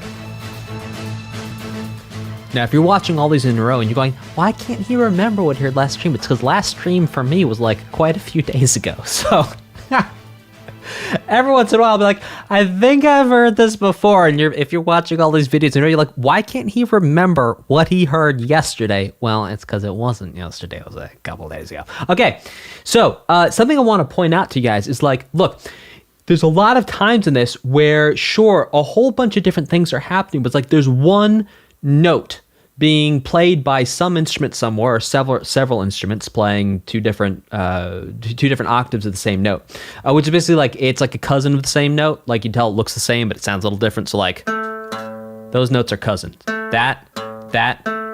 You know, they're a little connected, but they're not the same. One's much higher than the other. It's called an octave. And what you can hear is how much fun and just cleverness the composer's putting into having, at times, one note. I'm not quite doing it.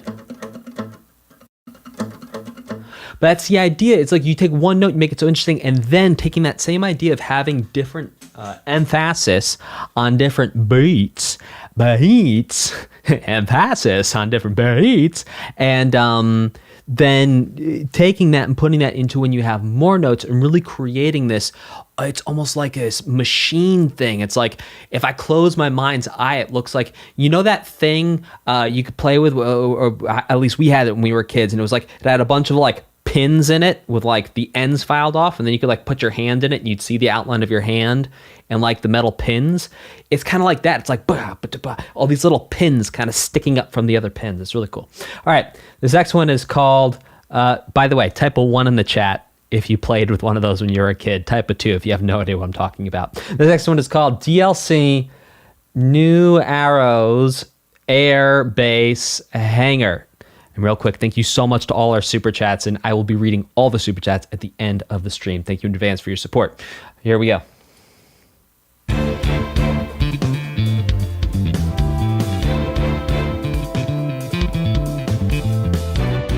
Yeah, come on, bass.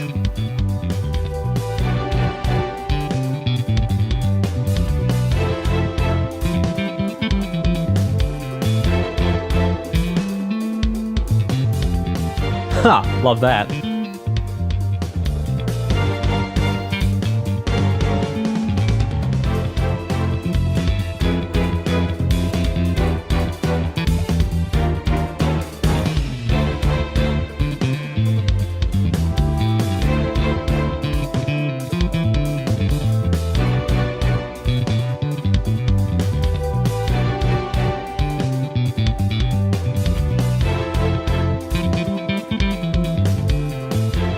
Oh, yes.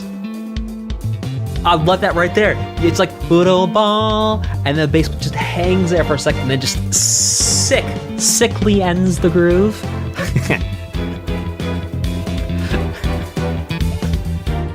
Or re-enters the groove, I should say.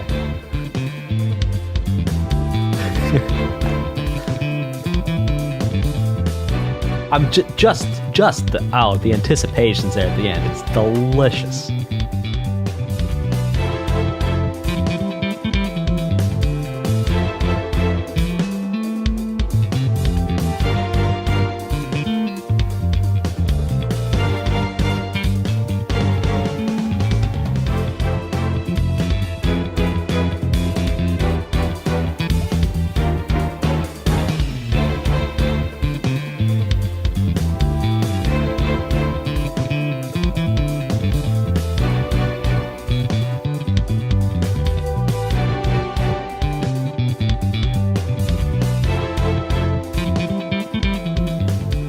Oh, goodness.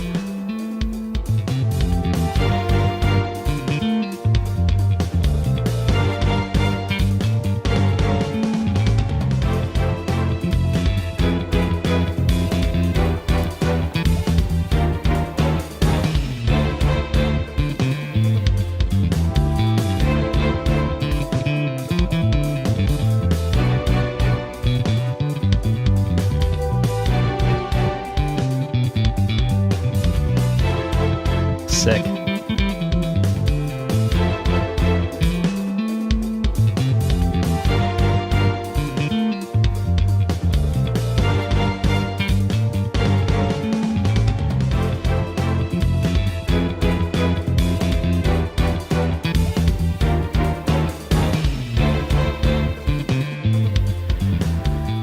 All right, so a really beautiful bass feature here. Something I want to point out to you guys that you may... Hang on. I think I might have just skipped a song by accident because I was trying to press pause and didn't pause. Anyway, hey, what I 100% love about that bass there is that it was like, it wasn't soloing. Okay, so a lot of times, like, you hear a guitar player solo and they'll just kind of like, they're kind of like jump on a rocket ship and just go to Mars, right? But bass player here was, and sure, you hear bass players do that, you hear sax players do that, everyone does that. But this bass player just coming back and doing those hits with the groove. So like when it's going bam bam bam shoot bam bam down down bam bam bam shoot bam bam bam bam.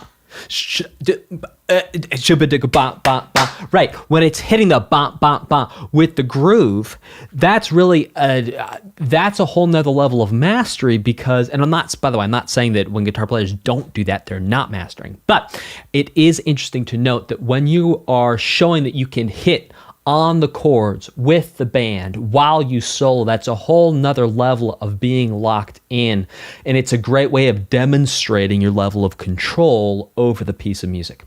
This next one is called Enchanter I.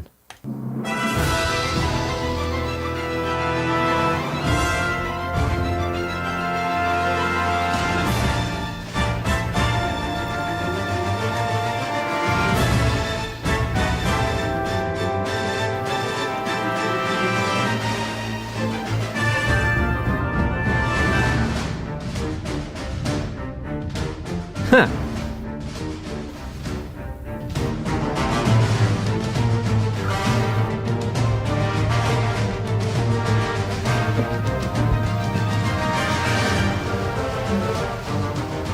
Oh, very orchestral, very sort of like cinematic.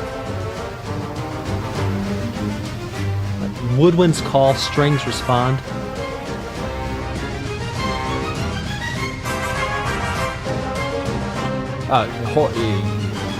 Not woodwind, excuse me. That's brass.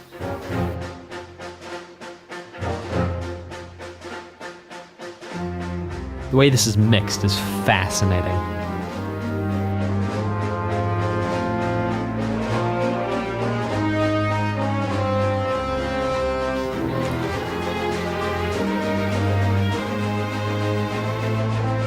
All right, drums picking up the energy. All instruments rising up.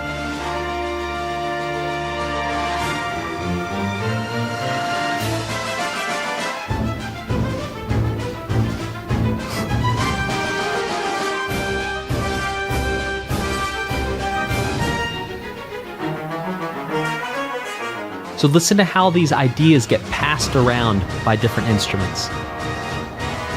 It's like an echo.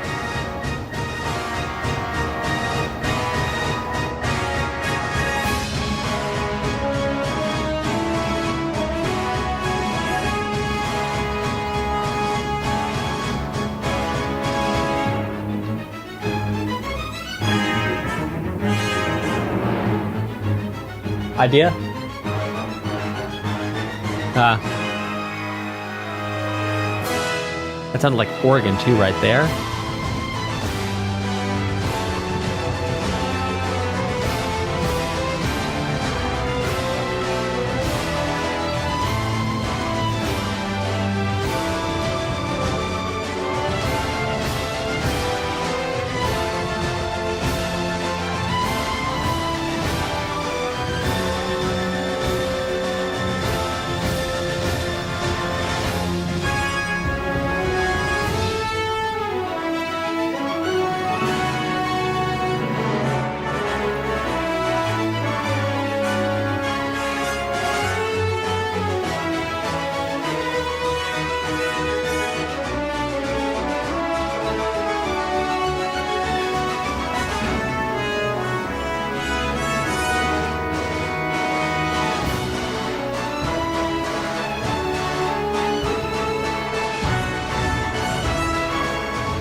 Yeah, I hear what you're saying, LPR.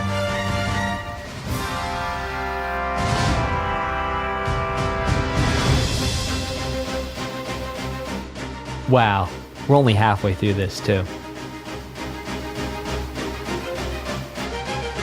I'm going to save my comments for after, so I'm not talking over the music. He said talking over the music.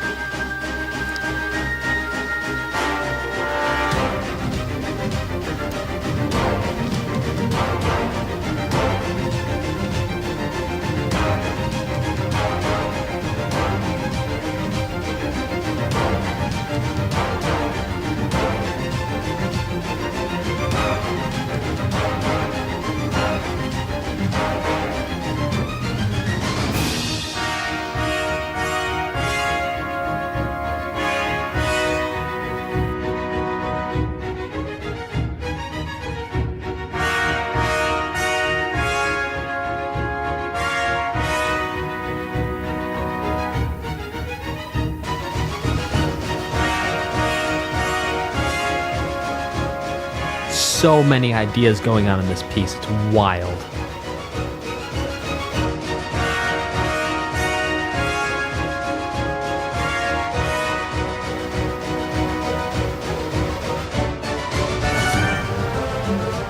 All right. Listen to this. Daga doga da, shoga doga doga da. Doga da. Shabba diggy doggy down, shabba diggy doggy down.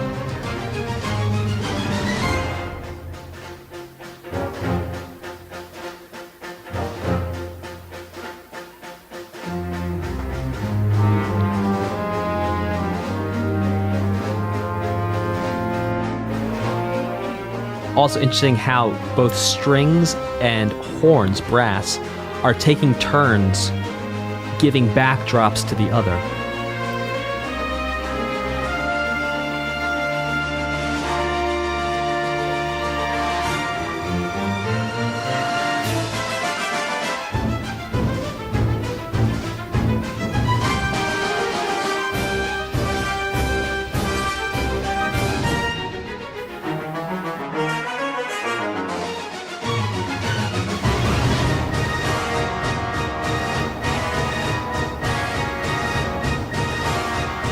That's a sick rhythmic figure, man. So much drama.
Wow. All right, I have quite a bit to say on this.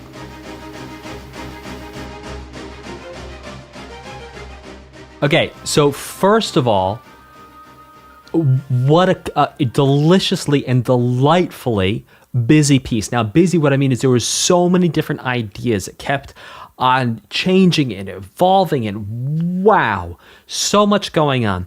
One thing I want to point out is the way it was mixed and the instruments that were used. A lot of people in the chat were going, oh, this kind of sounds like cinema. Oh, this reminds me of Star Wars, or this things like that. Yeah, And there were moments when if I was closing my eyes, like listen very carefully, it sounded like I was listening to like a real, like, you know, like maybe a Mozart, perhaps, an opera, maybe. Yeah, from like back in the day. And like even the instruments that were used, like the percussion was like classical percussion. It was cymbal, snare, bass drum. That was it for percussion. And then what I wanted to talk about in terms of the mix, which I found to be very interesting, is that at times it was mixed just like a classical recording, where you actually hear the brass as if it's sitting further away. Because when you set up an orchestra, you have like strings here, like woodwinds here, and then they put the brass kind of like in the back. Like it's sort of like you know, the you know how in a classroom a teacher might put the problem children like in the back because they don't want to be bothered with the problem children.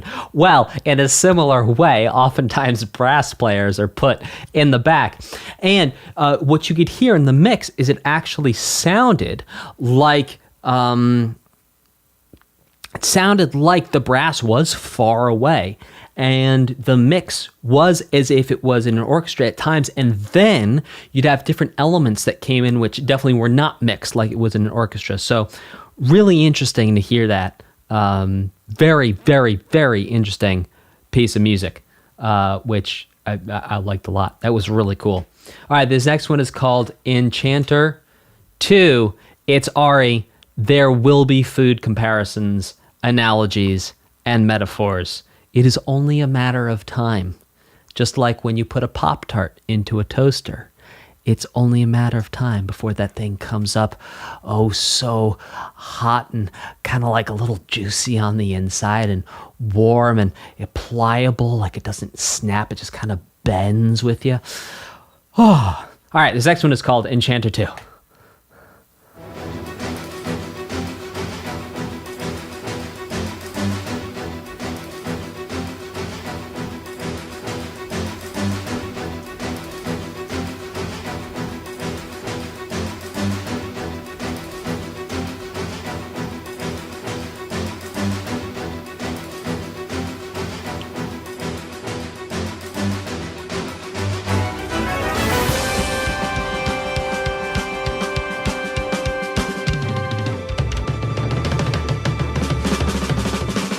Oh, this is sick. Oh, come on. Oh, wild. So now we're getting the same themes as we heard in Enchanter 1, but like drum kit now. And different mix, different instruments. Oh, this is sick.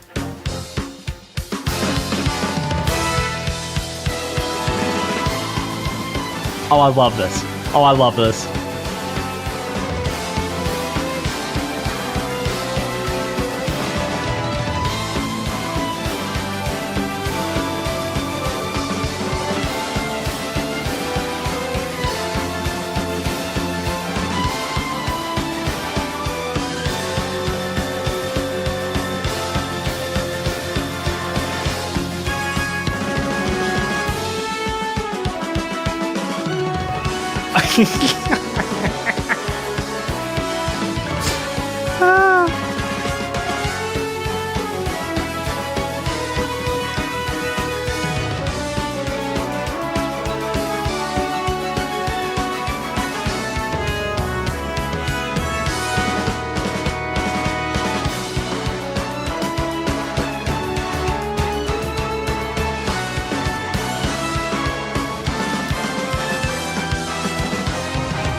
Wow, I mean, this is the highest compliment. I can't tell if those drums are live or like samples that have been programmed. It could be live and then they like melodined it a little bit. It's just like so precise. And yeah, they're drummers who do that. But wow. Oh my gosh, it's brutal.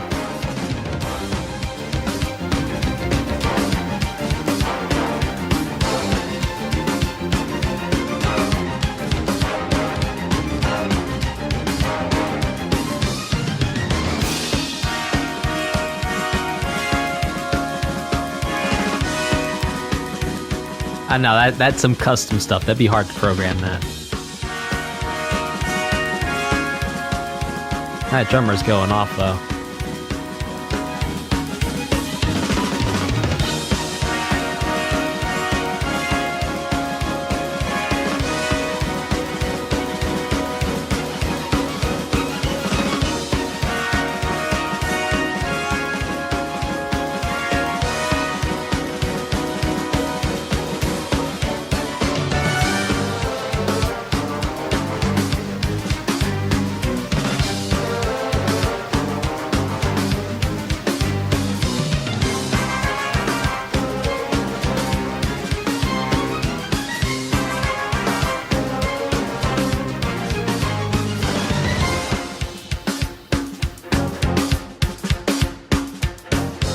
Oh, this is sick.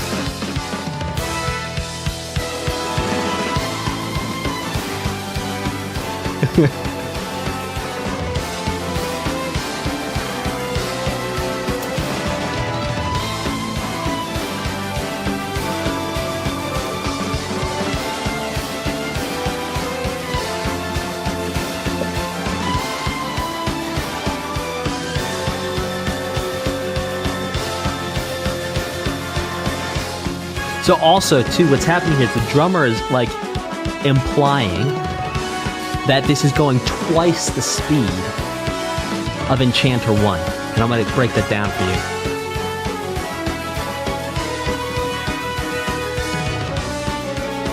Well, Jetstorm, I'm going to break that down.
Listen to that ride cymbal, man.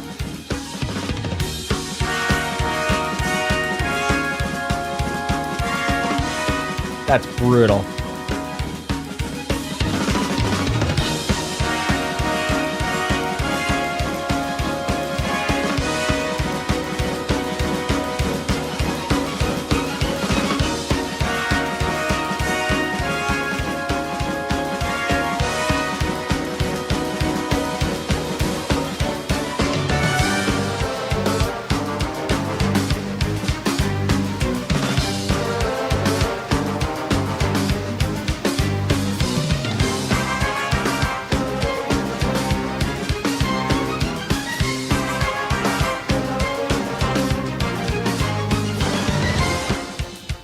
All right, now let's break down why there's such a huge difference in the energy between Enchanter I and Enchanter II, and it's not just because the drums are playing, it's because how and what the drums are playing. Let's check this out.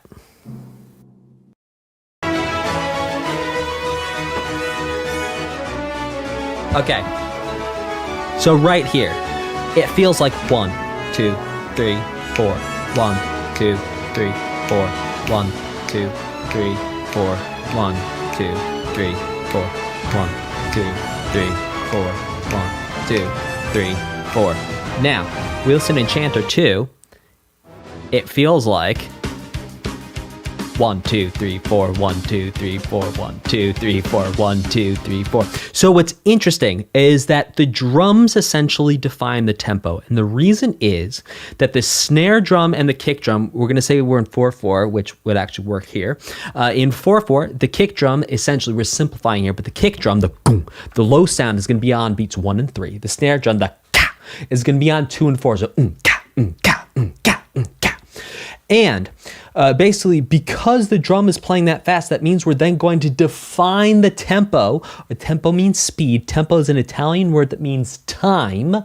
We're in time, so the speed at which time is going by, or the speed at which time is going by relative to the music, I suppose, really is defined because that drum comes and going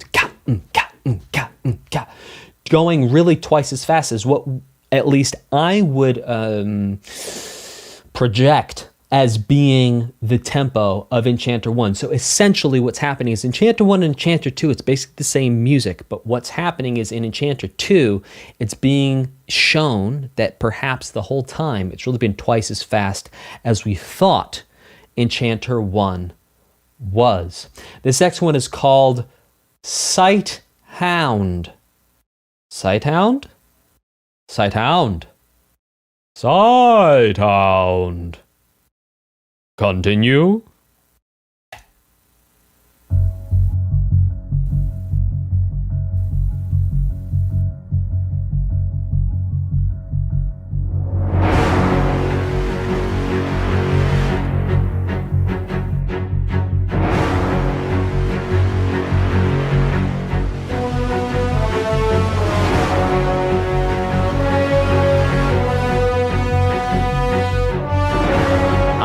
Groups of 7 here.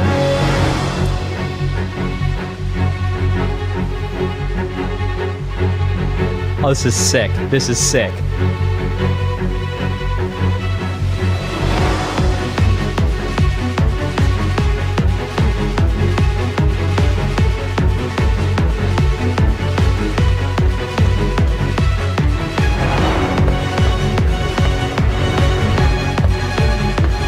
Oh, this is sick.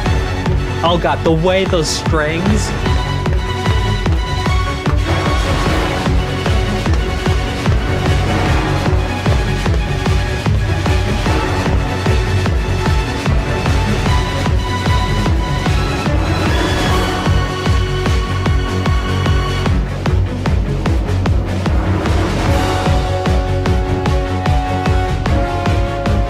Oh yes. Oh, I love it. I think we're getting hints at the chord progression we heard like 3 songs ago.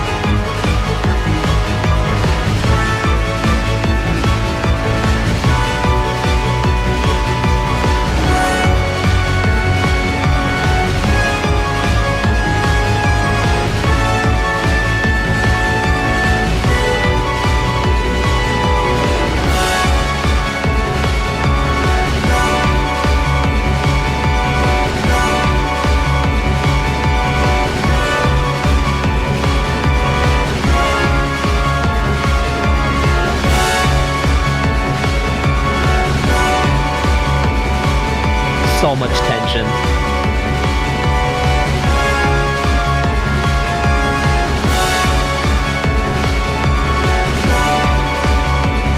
Four. Oh, in something totally different. I was about to start calling out the chord changes and then I was like, no.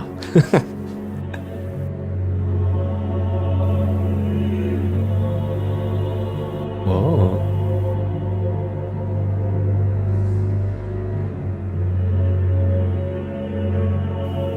Well, I have no idea what's happening in the game right now.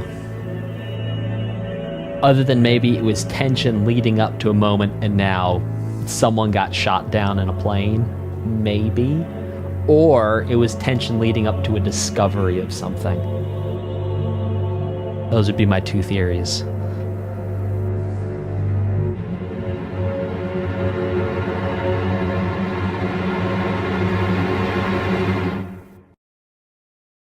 That was wild.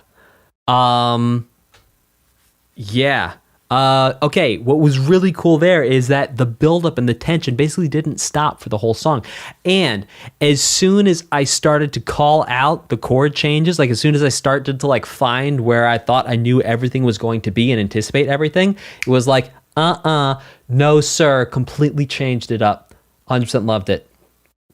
All right, let's listen to this next one, which is called Anchorhead Raid.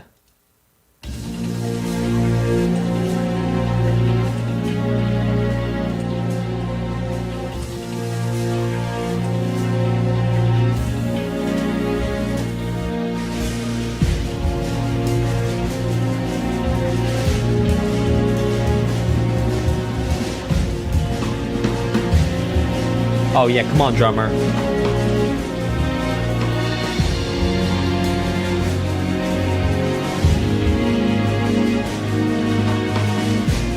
You that drummer under there that just like...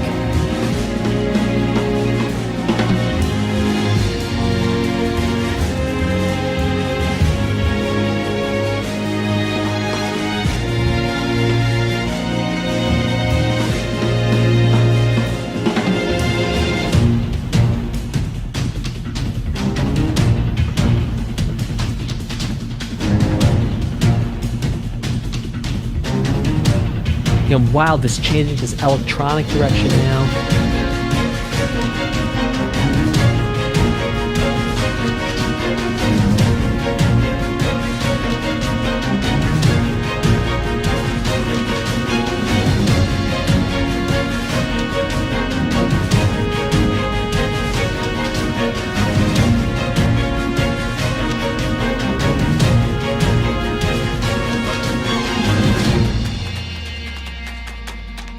Ooh.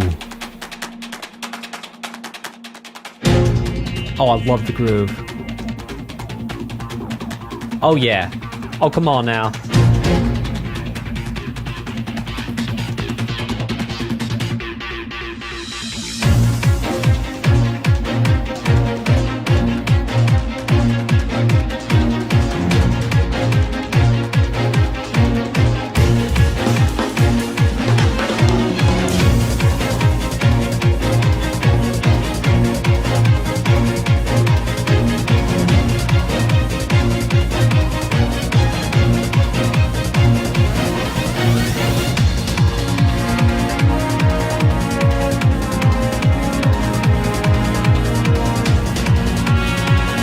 Love those kind of... there it was. It was like metallic snare sound.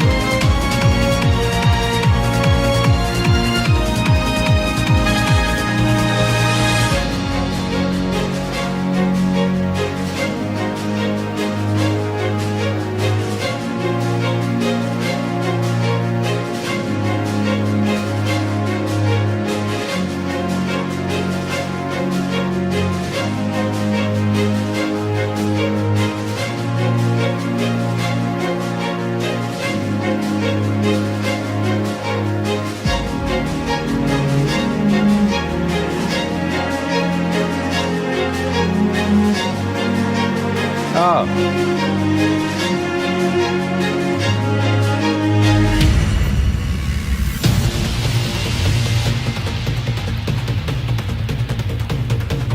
What a wild tune. It's not over yet. We're like halfway through.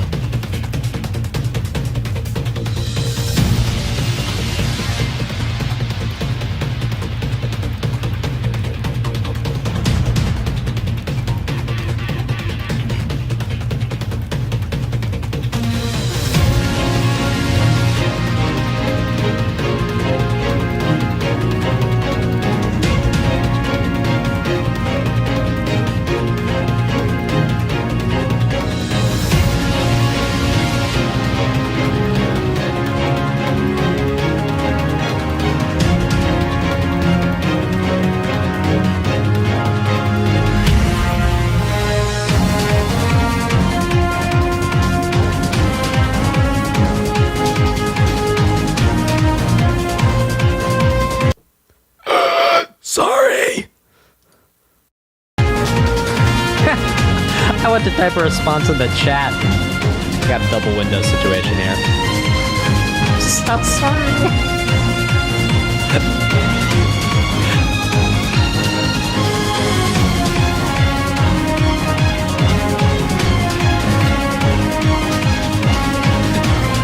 I know. I'm sorry.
That was so cool.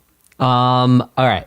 So a couple things. It's really interesting to hear that transition from like, it's like acoustic drums and it goes like all electronic, like techno, and then back and forth.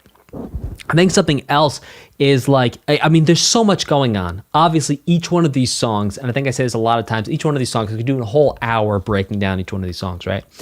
But I think one of the really cool things too about this is that you can hear that the way the drums are being played, it's like it's jazz influenced, like with the last one.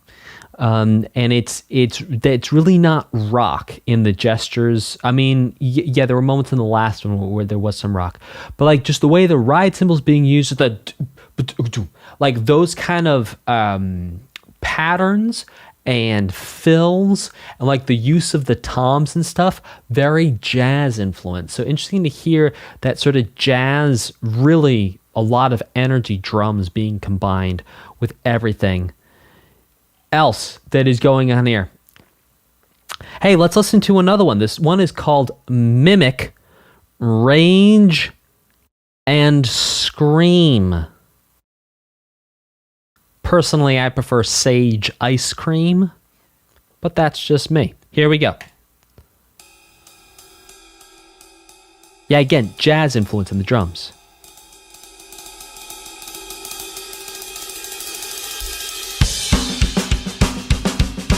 Oh, sick.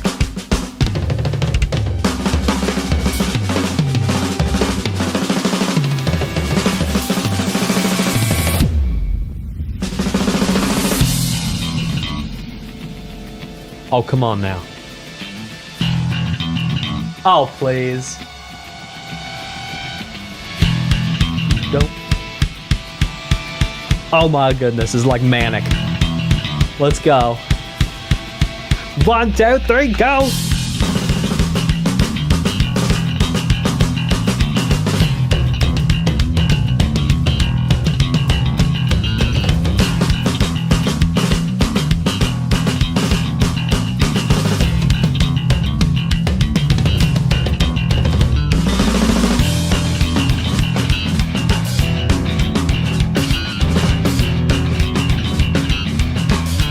It's like jazz meets funk meets metal.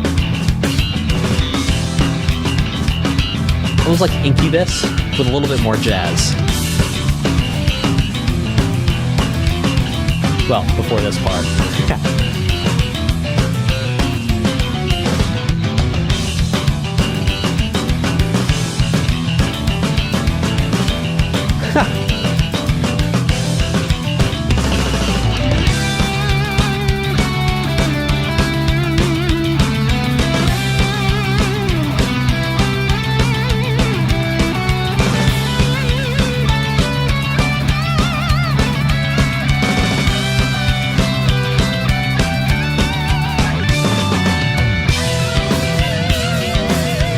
Come on, break it down, fellas. Ooh.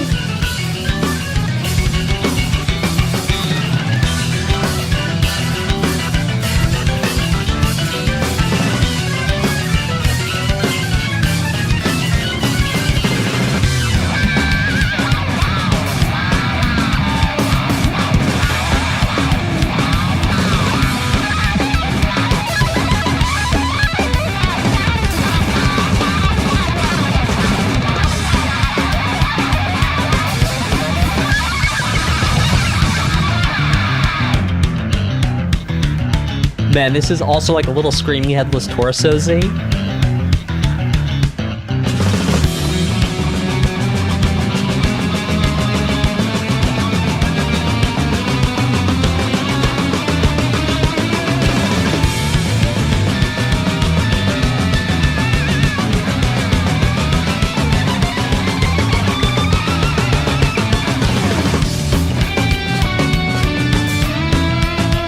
Like, even just this drum beat right here is like, oh.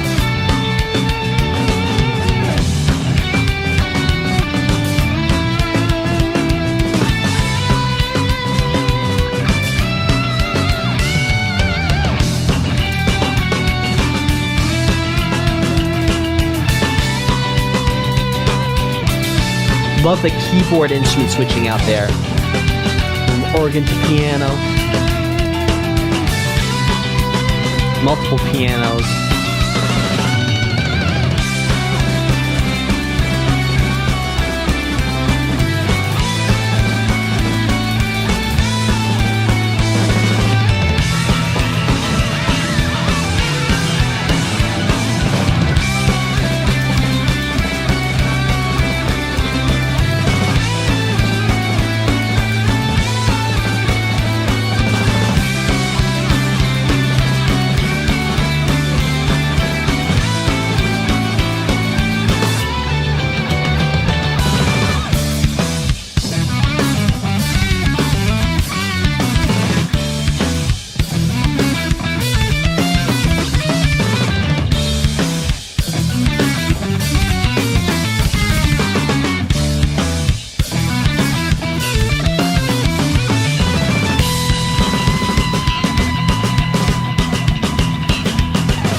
Oh my goodness. Easily my favorite track of the entire soundtrack. Easily. I love that moment where they just got like belligerent. Where was that?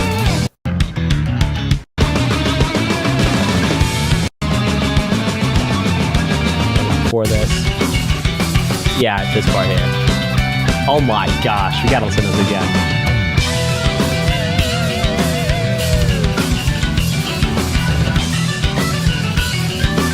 Here. Oh, it's like a on the organ.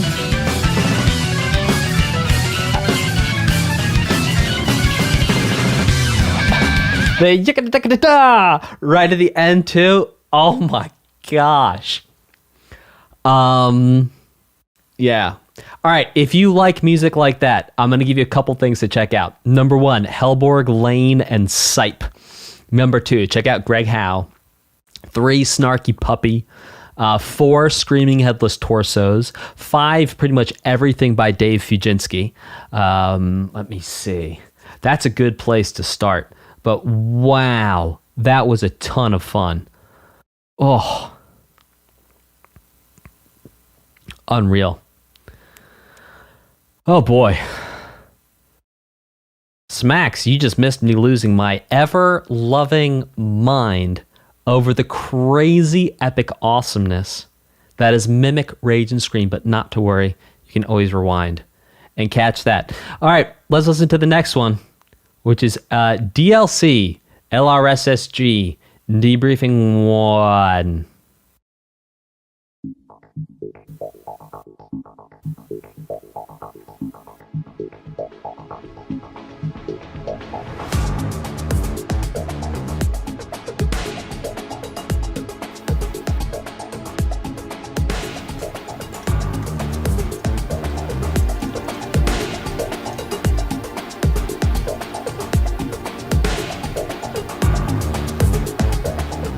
See, even this debriefing is like a little naughty.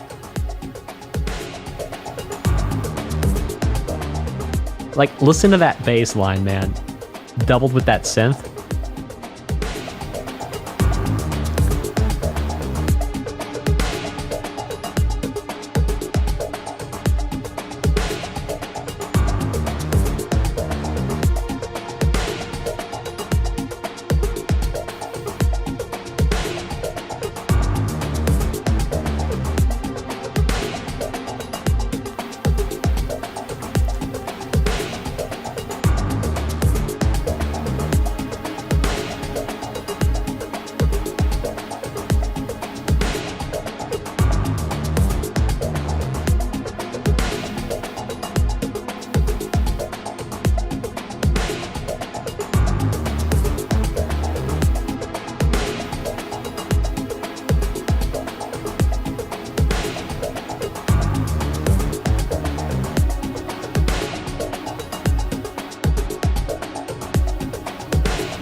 Can I say I think this is the funnest debriefing music we've heard so far? Like, not good, bad, just fun. Just fun. We're gonna get started right away with DLC LRSSG Briefing II. Let's rock and roll this thing.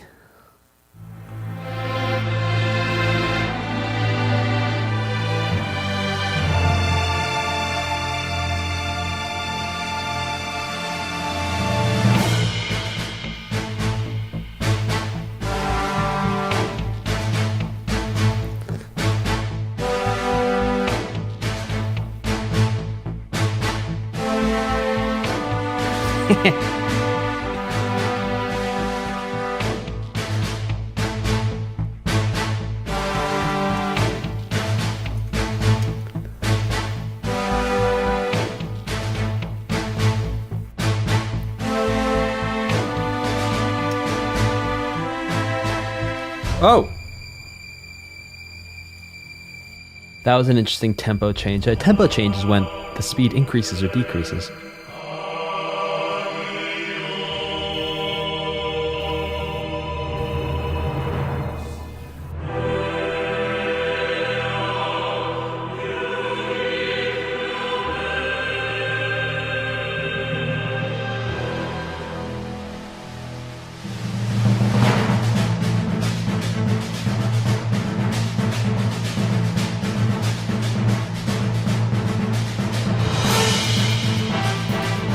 Ah, yes.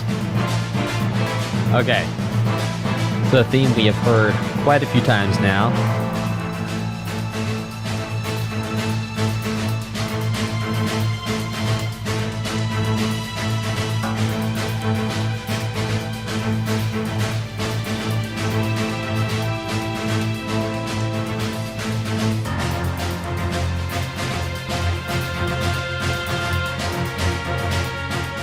Now, I could be wrong, but this sounds to me to be just about an exact copy paste from DLC LRSSG Briefing I. And I could be wrong and missing some small details.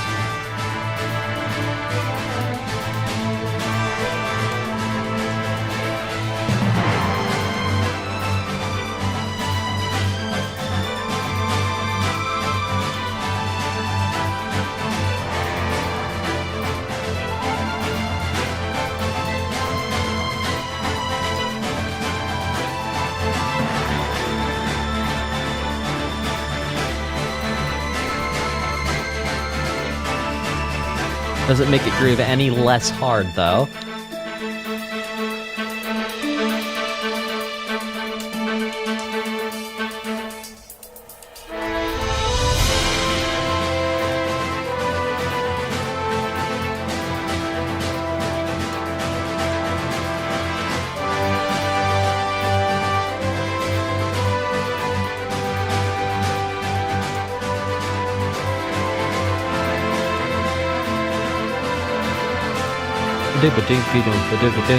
Love that.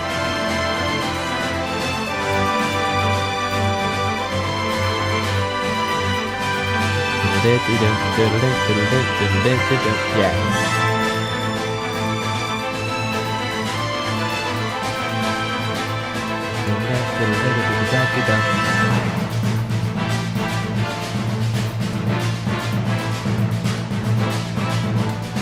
Okay, well, we'll consider this track to be a bit of a palate cleanser, getting us ready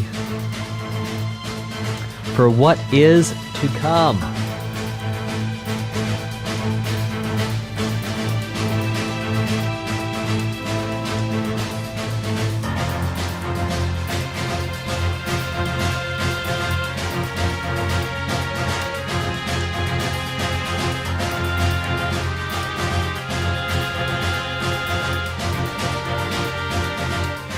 Oh, Lupus says I'm in for quite some feels.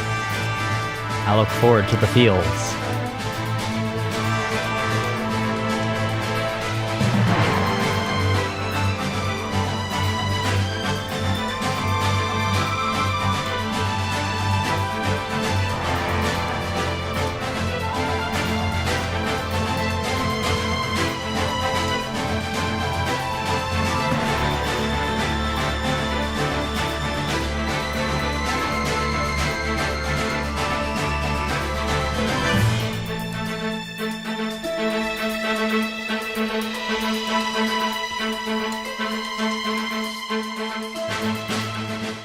All right, this next one is called Awaken. I'm not going to talk about, I've talked about that pretty much exact same piece a couple times so far. So we're just going to go straight into Awakening.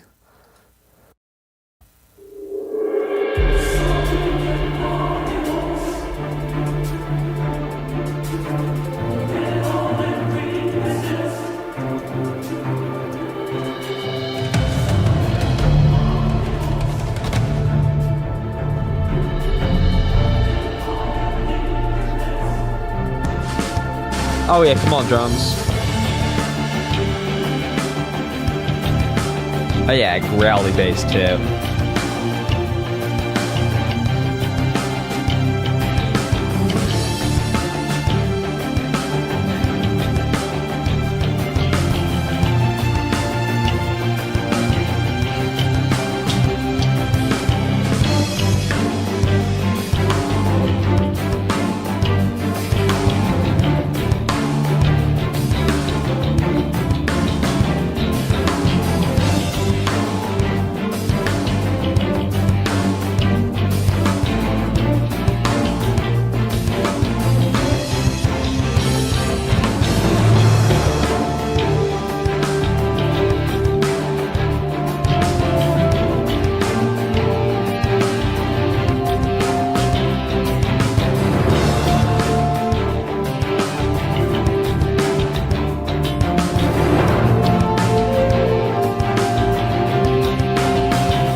So listen, again, we have these moments of the strings, like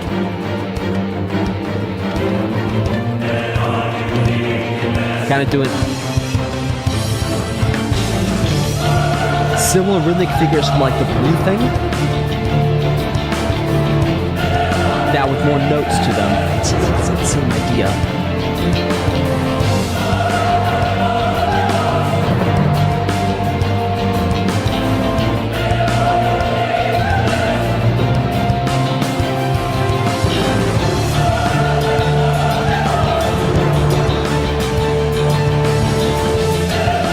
Come on, give me that ride symbol on the ants, baby. Woo!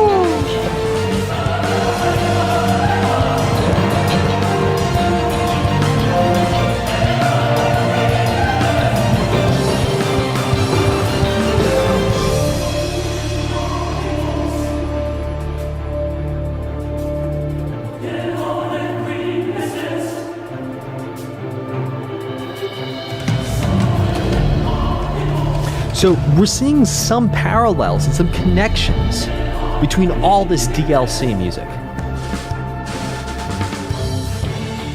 Not just like with the jazz drums, but some of the chord progressions we're actually hearing again that we've heard not only like gestured at or parts of in the briefings, but also in the last DLC mission we heard chord progressions that were very much like this too. So if you're listening to this DLC music and thinking to yourself, well, it sounds really awesome, but I'm starting to see some connections. It's like when you look at maybe like a Van Gogh painting or what have you, and it's like you know that one he did of the night sky, what that one was called. Perhaps it was called The Night Sky. Anyway, and you got like the stars, and it's like there's so many colors, right? But because there's so many colors, like it almost feels cohesive. It does feel cohesive because it's all these different colors. And so in the same way, we're starting to see that even though there's all these new colors that we didn't hear in the main soundtrack, it's really coming together, really wrapping up and tying everything together. Let's listen to this next one, which is called Sideshow.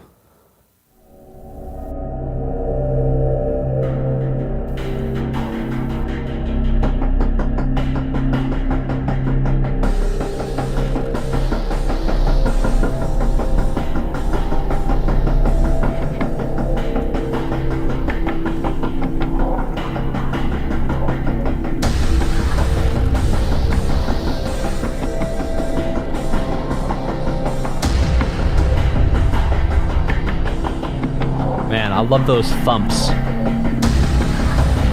and I cannot lie. You others gamers can't deny.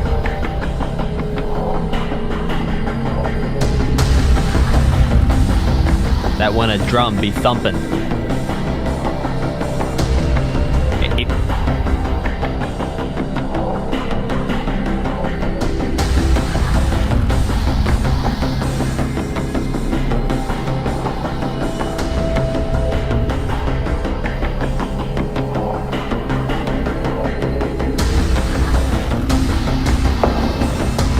I feel like this is building to something.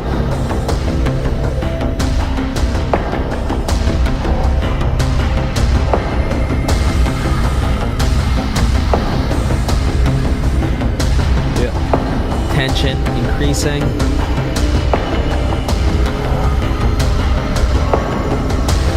We have all these extra sounds, these kind of odd sounds now building.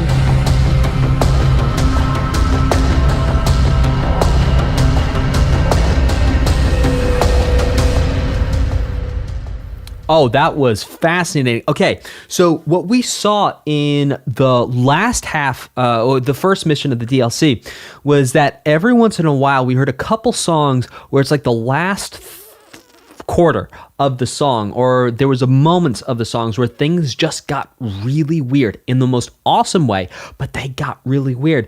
And what we heard right here too is indeed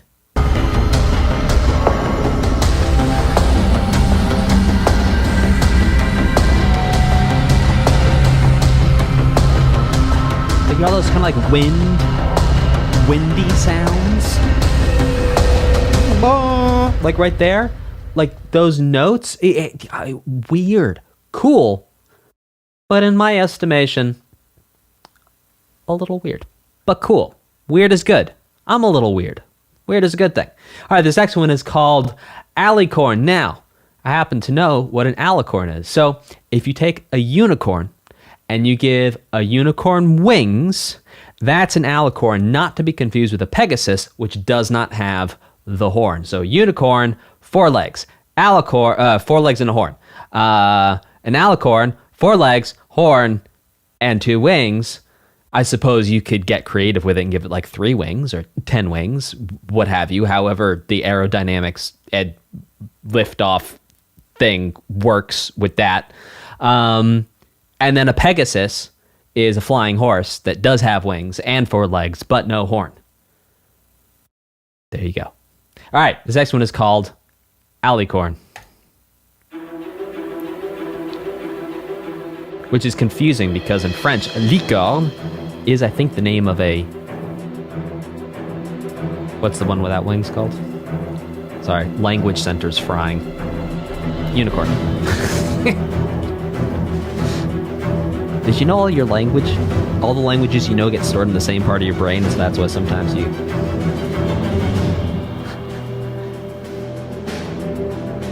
can have short circuits. Yes, patate suicidaire, mais si on dit un licorne, ça sent comme si on disait à licorne. Vous voyez?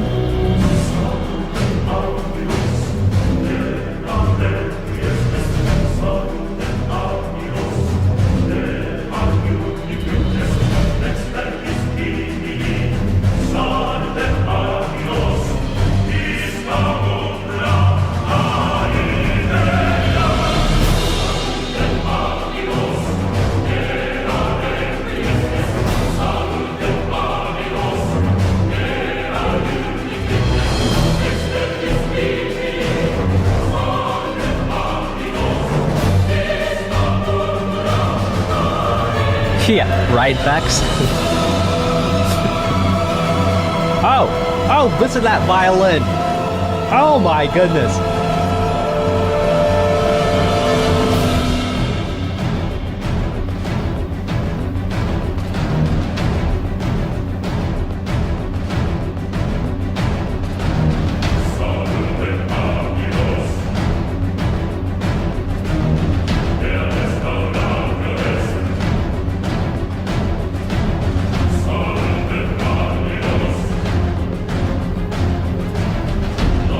So what's interesting here is there are a lot of parallels to Sephiroth from Final Fantasy. Bex called it very well.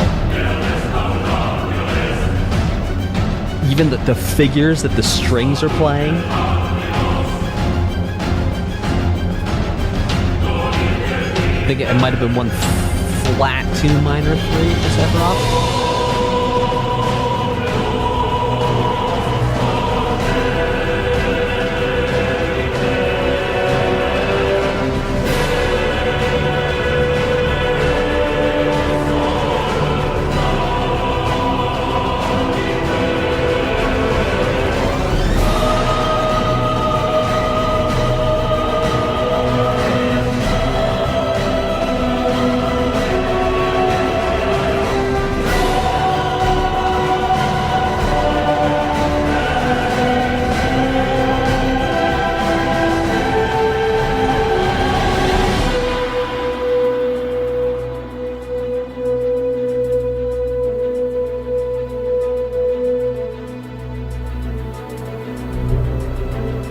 Percussion coming in now.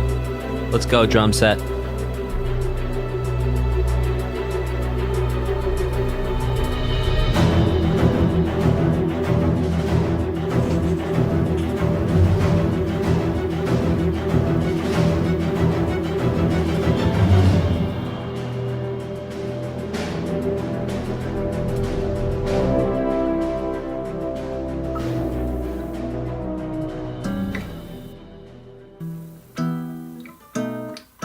Okay, so let's talk about a couple things there about what made that so dramatic. So first of all, the Latin language that was used there is very dramatic.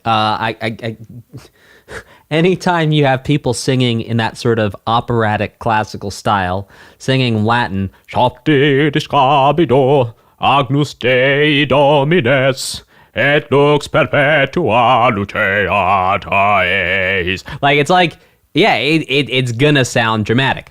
And then second, what was also the really sort of keeping and perpetuating, shall we say, the drama, was that just repeated figure.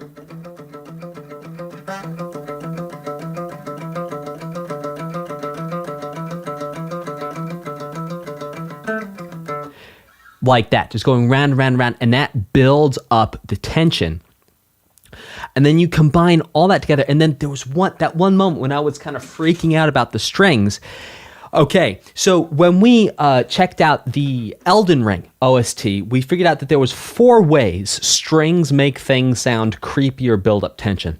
So first is tremolo. It's when they play really fast. The second is when they modulate evenly, which means they go meow or mrrr. So that's modulating. So I'm not going ba ba ba ba ba ba ba ba. Well, technically I'm modulating notes there, but I'm just going in even like that. And then I forget what the other one. Oh yeah, and then when you detune them with each other, when you detune them by themselves. And so what we just heard there with the strings is that they were modulating, but not in an even way. So it's going mirror, it's going mirror, and yeah, very creepy. A lot of tension going on there.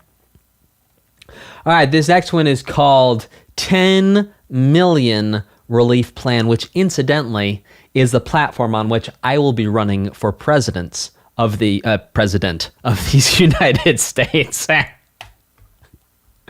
Hashtag Dan for president. That's a joke. Yeah. Dashes to dashes, the mosquito buzzing around your head modulation. I like it. That's a great name for it.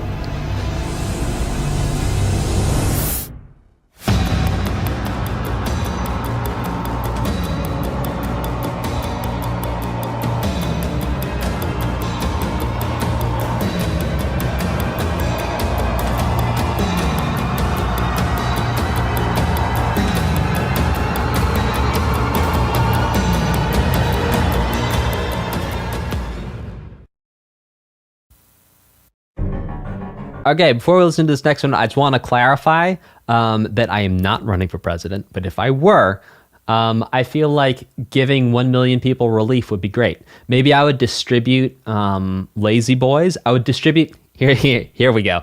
I would run on a platform of distributing lazy boys to 1 million people who are stressed out. So we'd get everyone in for echocardiograms, and we'd figure out who's the most stressed, and then we'd send them lazy boys so that they would relax. And then we'd have government-mandated watchers who would come into your house and note down and make sure you were in your lazy boy for at least an hour a day.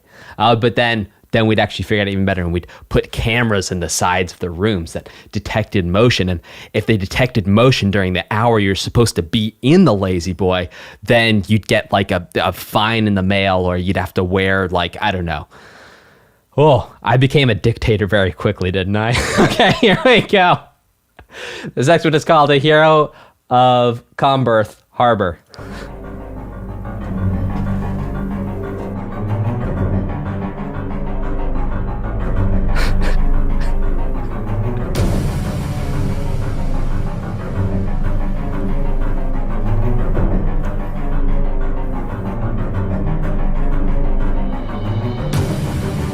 So again, this repeated, both rhythmic and melodic figure here.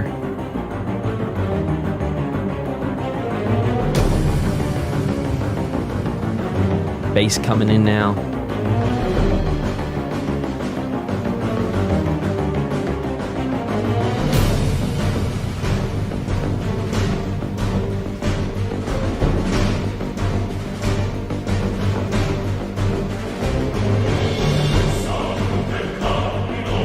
Okay. So we're hearing the same melody and vocal line, but I believe the bass is doing something different here.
Look at those violins just...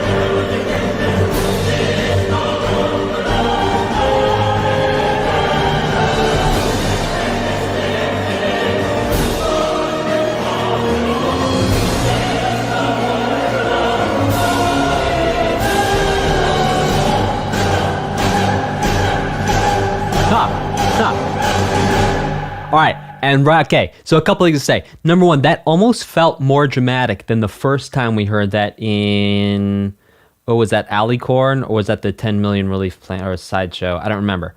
And one of the songs when we first heard these ideas, this almost sounded more dramatic.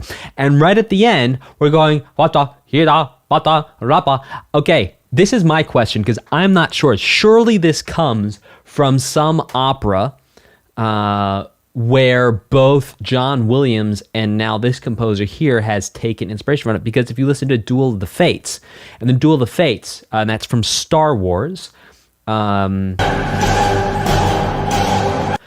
Shira, Mata, Shlaba, Shlaba, Diba, Jaba, Hata, right? It has that same idea to bring out the drama and the tension and the stakes of a situation. So perhaps someone knows that opera, because I can't say that off the top of my head I do. I have a feeling like I learned this at some point and I just don't remember it now. So if you know the opera that clearly inspired this and also might have inspired Duel of the Fates as well, please comment in the chat if you're here live, or put it in the comments afterwards.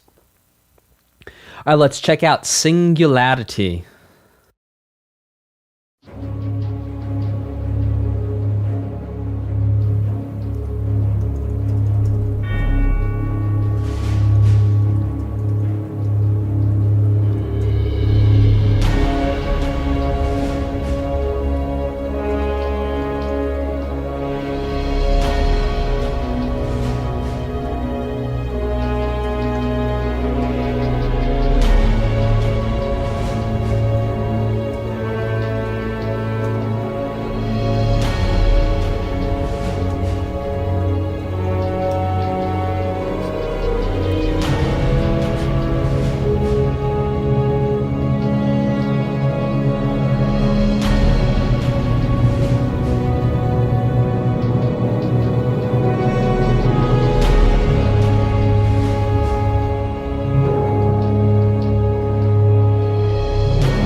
What a change.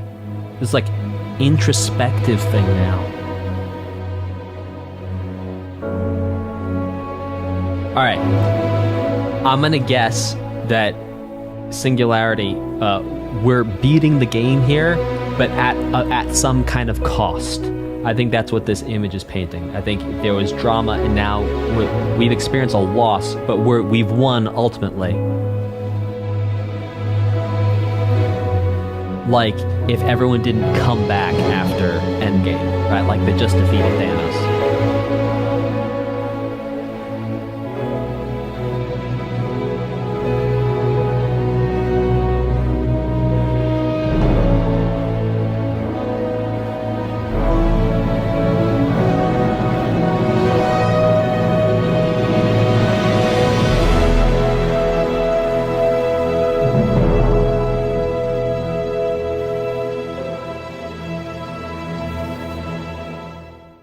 All right, chat. Well, was I right? Did we win, but at a cost? All right, this next one is called Conclusion. And how do I? Okay, and then how do I know that? Because that's probably the next question. So here's how I extrapolate and how I think about this. So here's something that's like, not really. Squadron still comes out alive. Well, there's some loss. Is there not, Roger? You can spoil the game for me. A million people from getting nuked to know about the cost. Okay, maybe there's all win. Maybe it's just like, I don't know. Maybe the somber part is like the bunch of fish. The anti-sub flip. All right, yeah, there is some cost. Yeah, so it's either there's a cost or there's like we're being introspective because like that was a close one.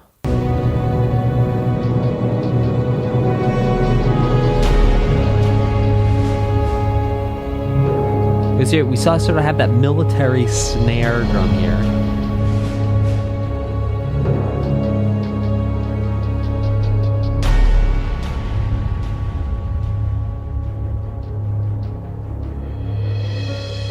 And then this change right here. Yeah. A close one. Cool. All right, this next one is called Conclusion.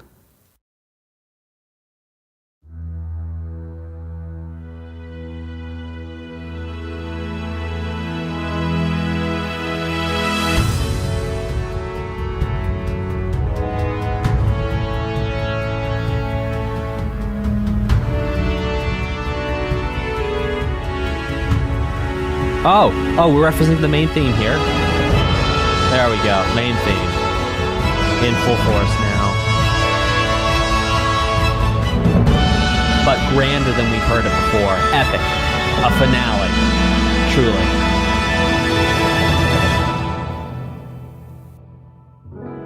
Oh, beautiful. And again, a change to piano.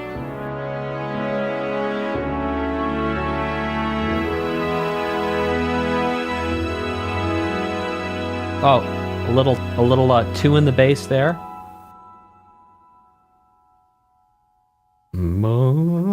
Oh, I missed it. Hang on, I'll find it.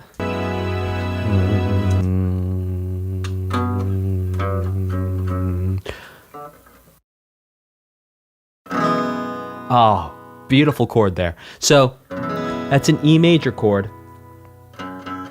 with an F sharp in the bass, and F sharp's the 2 of an E major scale. So taking 1, 2, and putting that in the bass.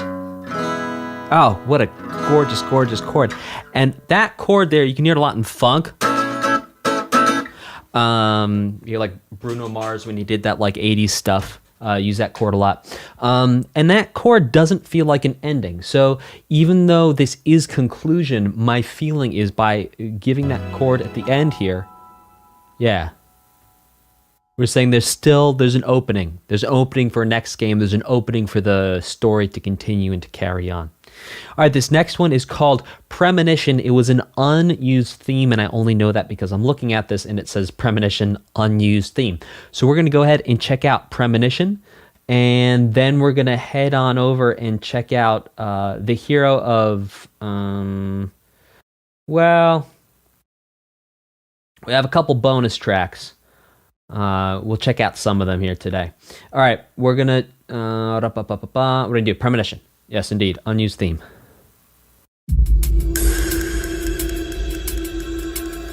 Oh, creepy.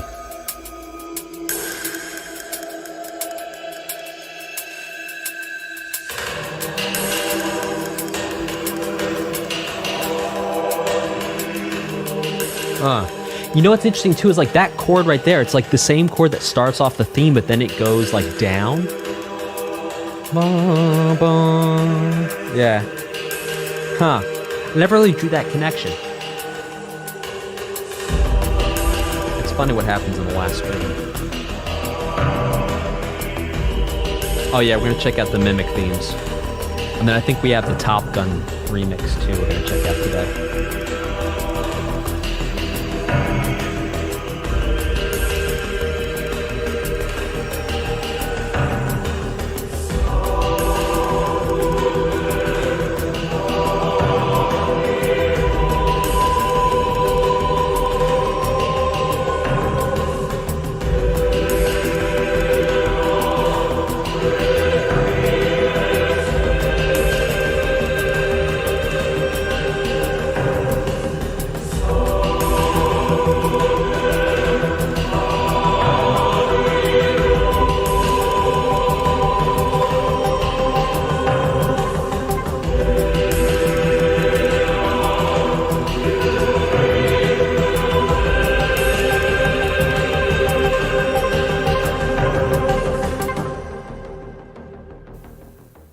let's check out 444th Air Base Briefing guitar version.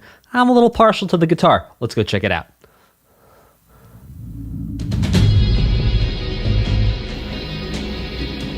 Oh, this is fun.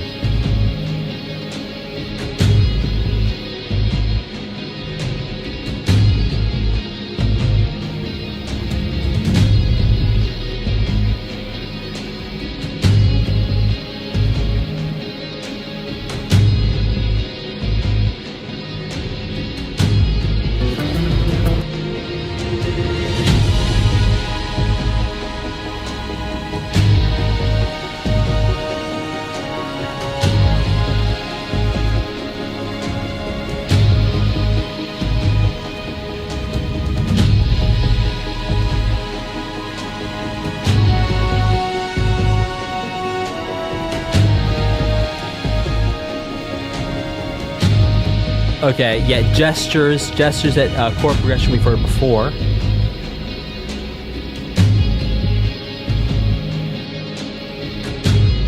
Then make sure you hang out to the end.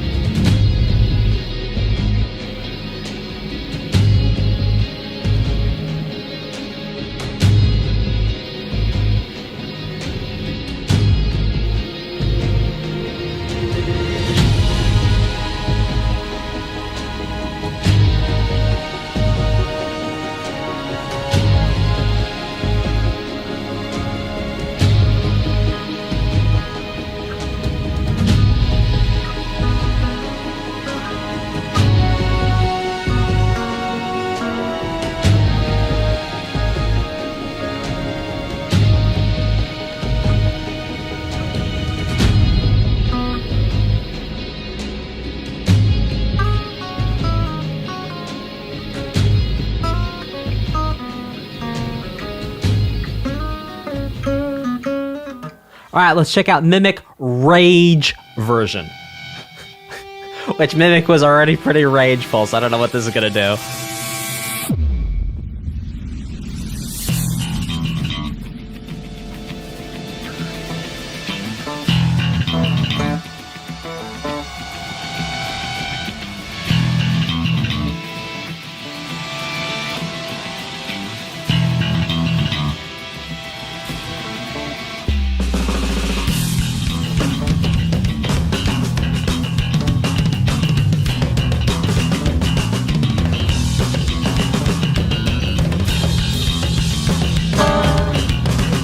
Yeah.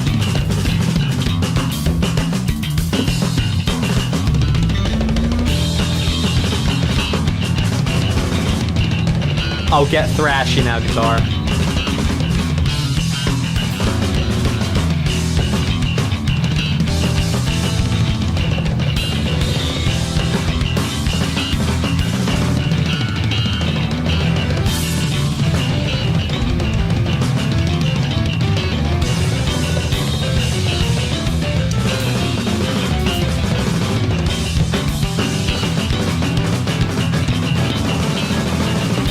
Like, just having this moment of, like 1/4 type, like, jam.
Oh my gosh, this is intense.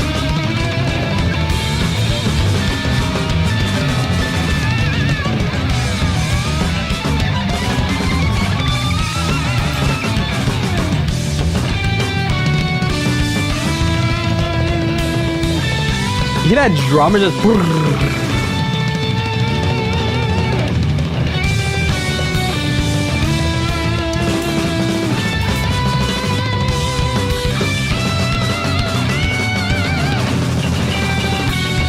It's like a Mike Mangini tom setup where it's just like...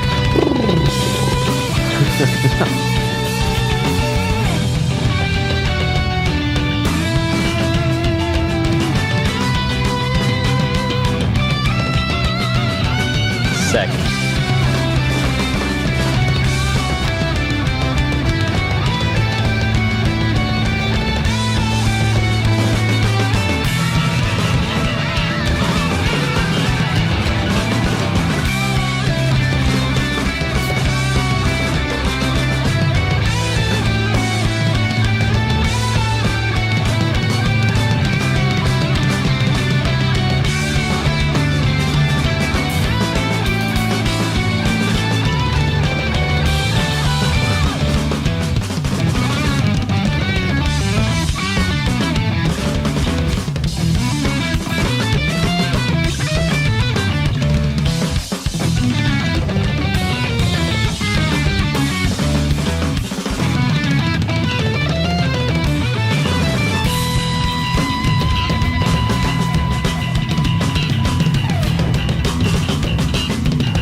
Well, I love the part where it went blah!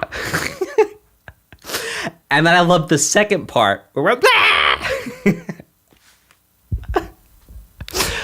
blah! Man. Yeah, the bass is nice. The drums were absolutely insane. Insane in the membrane.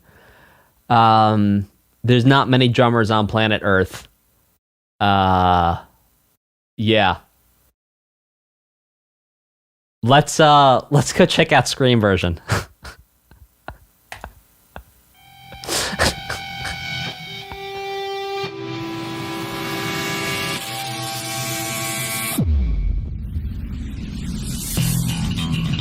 Okay. All right.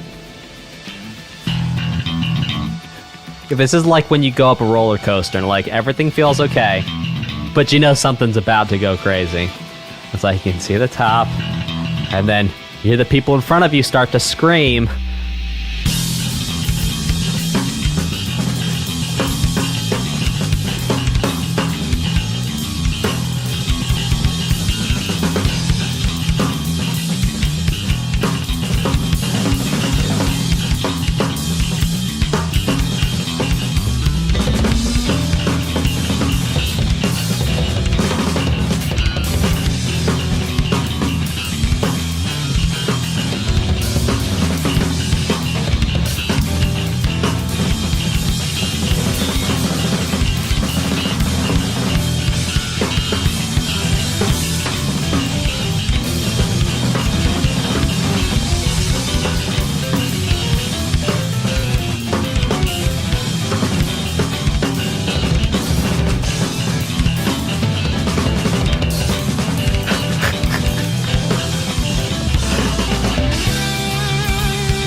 I gotta know who did drums on this album.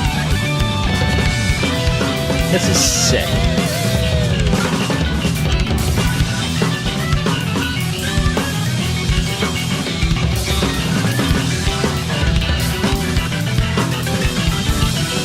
Yeah, Glenn Alex is 4/4.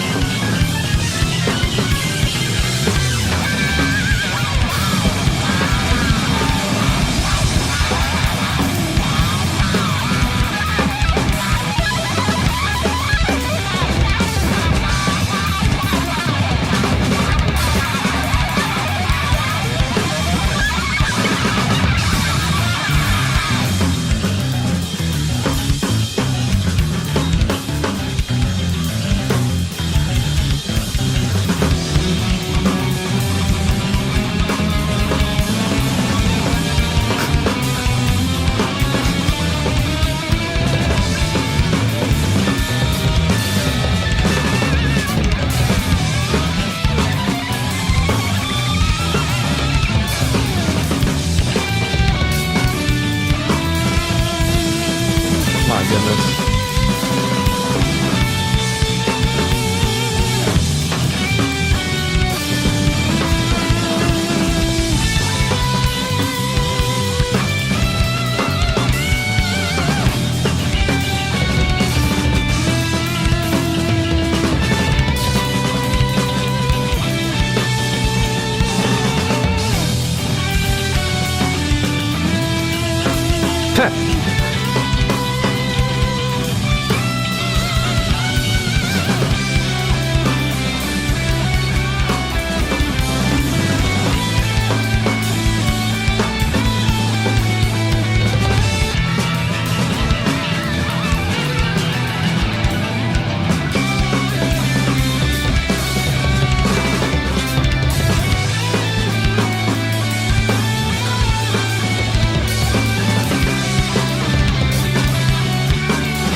Goodness.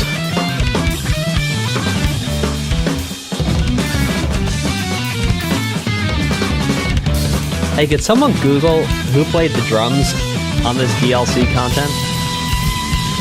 Please? And let me know in the chat if someone has 2 devices.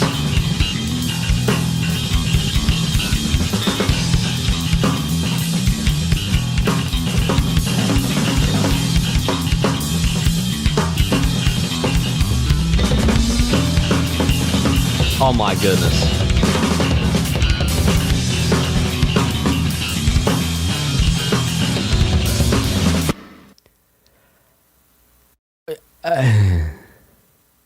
Well, I really don't have much to say to that other than, I mean, wow, the drums. Wow. Yuya Maeda was the drummer. That was, I mean, wow. Thank you, Machine God. I mean,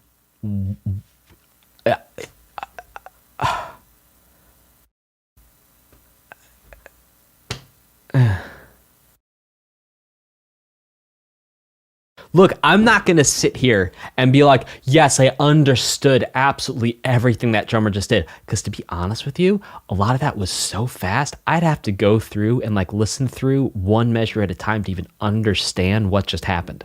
Look, I could keep the beat during it. I understood where the beat was. I understand the drummer that was keeping the beat, playing around with it. I could hear every once in a while identify some rhythmic thing that was going on. But like, that was a really, really intense rhythm masterclass.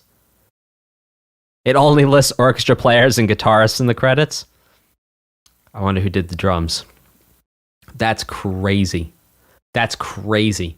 Hey, let's listen to one more track for today, and that is Danger Zone Remix, AC7, Top Gun Maverick DLC, OST, The Highway to the Danger Zone. Let's do it. Oh, I love this, because this sort of got that Western feeling we were hearing the first couple discs.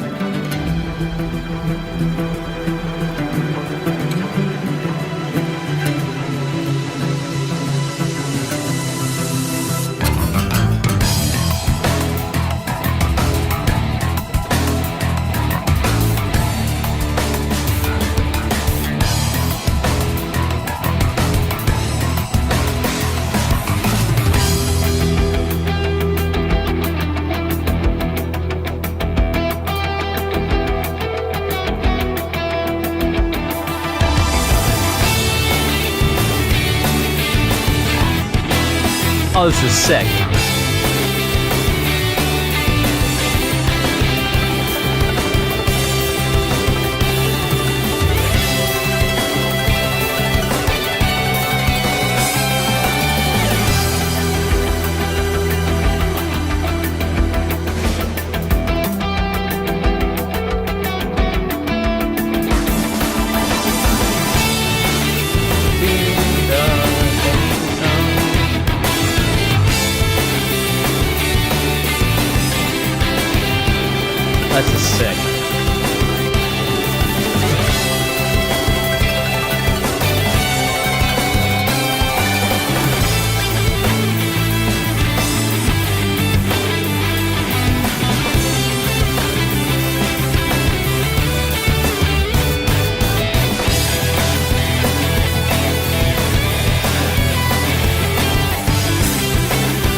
And also hearing that sort of décalé, separated, not quite in sync guitar thing that we heard in like the first 2 discs of this OST here as well. It's a delay, perhaps. Glad I didn't hear the squeak in both. It's probably due to the guitars. Or they edit the squeak out of somehow.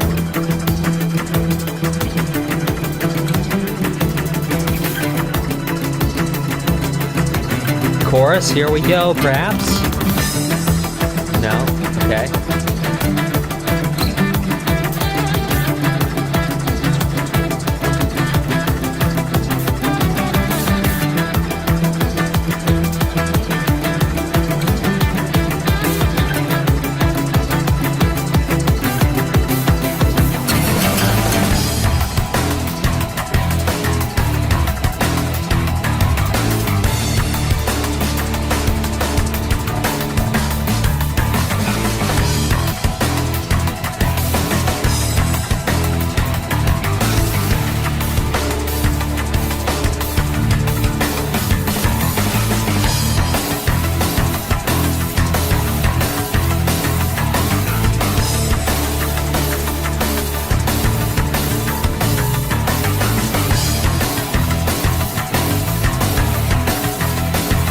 Oh wow, they just displaced everything by like a quarter note. That's sick.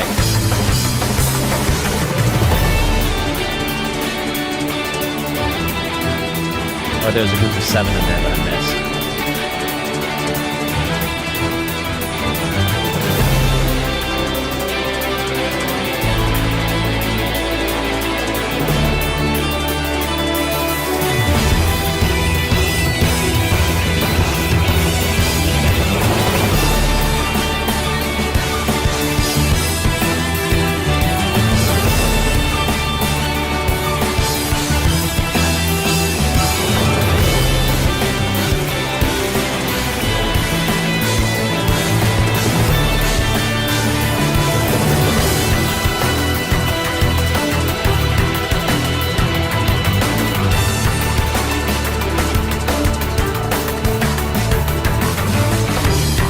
So many instruments we've heard throughout this Ace Combat 7 soundtrack we're hearing here now.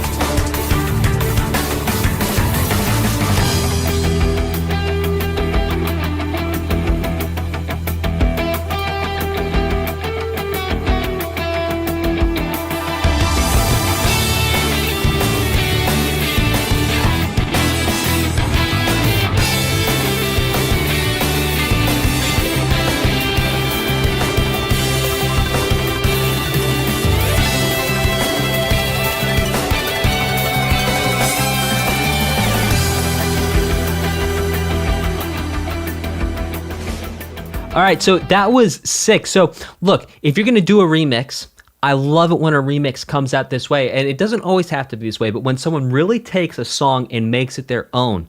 So while we could hear, sure, the highway to the danger zone, sugar down, highway to the danger zone, right? We could hear that melody for the chorus. We heard the verse melody too, but then the whole song itself was like a different thing. Something else was happening.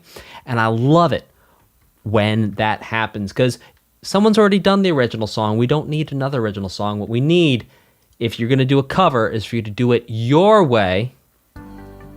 And indeed, the record shows that these folks took the blows and did it their way, which sounded fantastic. Well, thank you all so much for joining me on this awesome journey for Ace Combat 7 Skies Unknown. I thoroughly enjoyed this. I can honestly say my favorite song of the entire OST was Mimic. I think I preferred probably the first couple discs where we had a lot of that sort of Western vibe thing going on. I liked a lot of the DLC as well. And this was a ton of fun. So thank you all so much for hanging out. Hey, more content over here, down here. Subscribe. It's up there. It's down there. It's everywhere. More stuff. Click it. There's stuff there. Oh, it's there. It's everywhere. How long are we gonna do this for? I don't know, but it's 20 seconds. Here we go. Click there.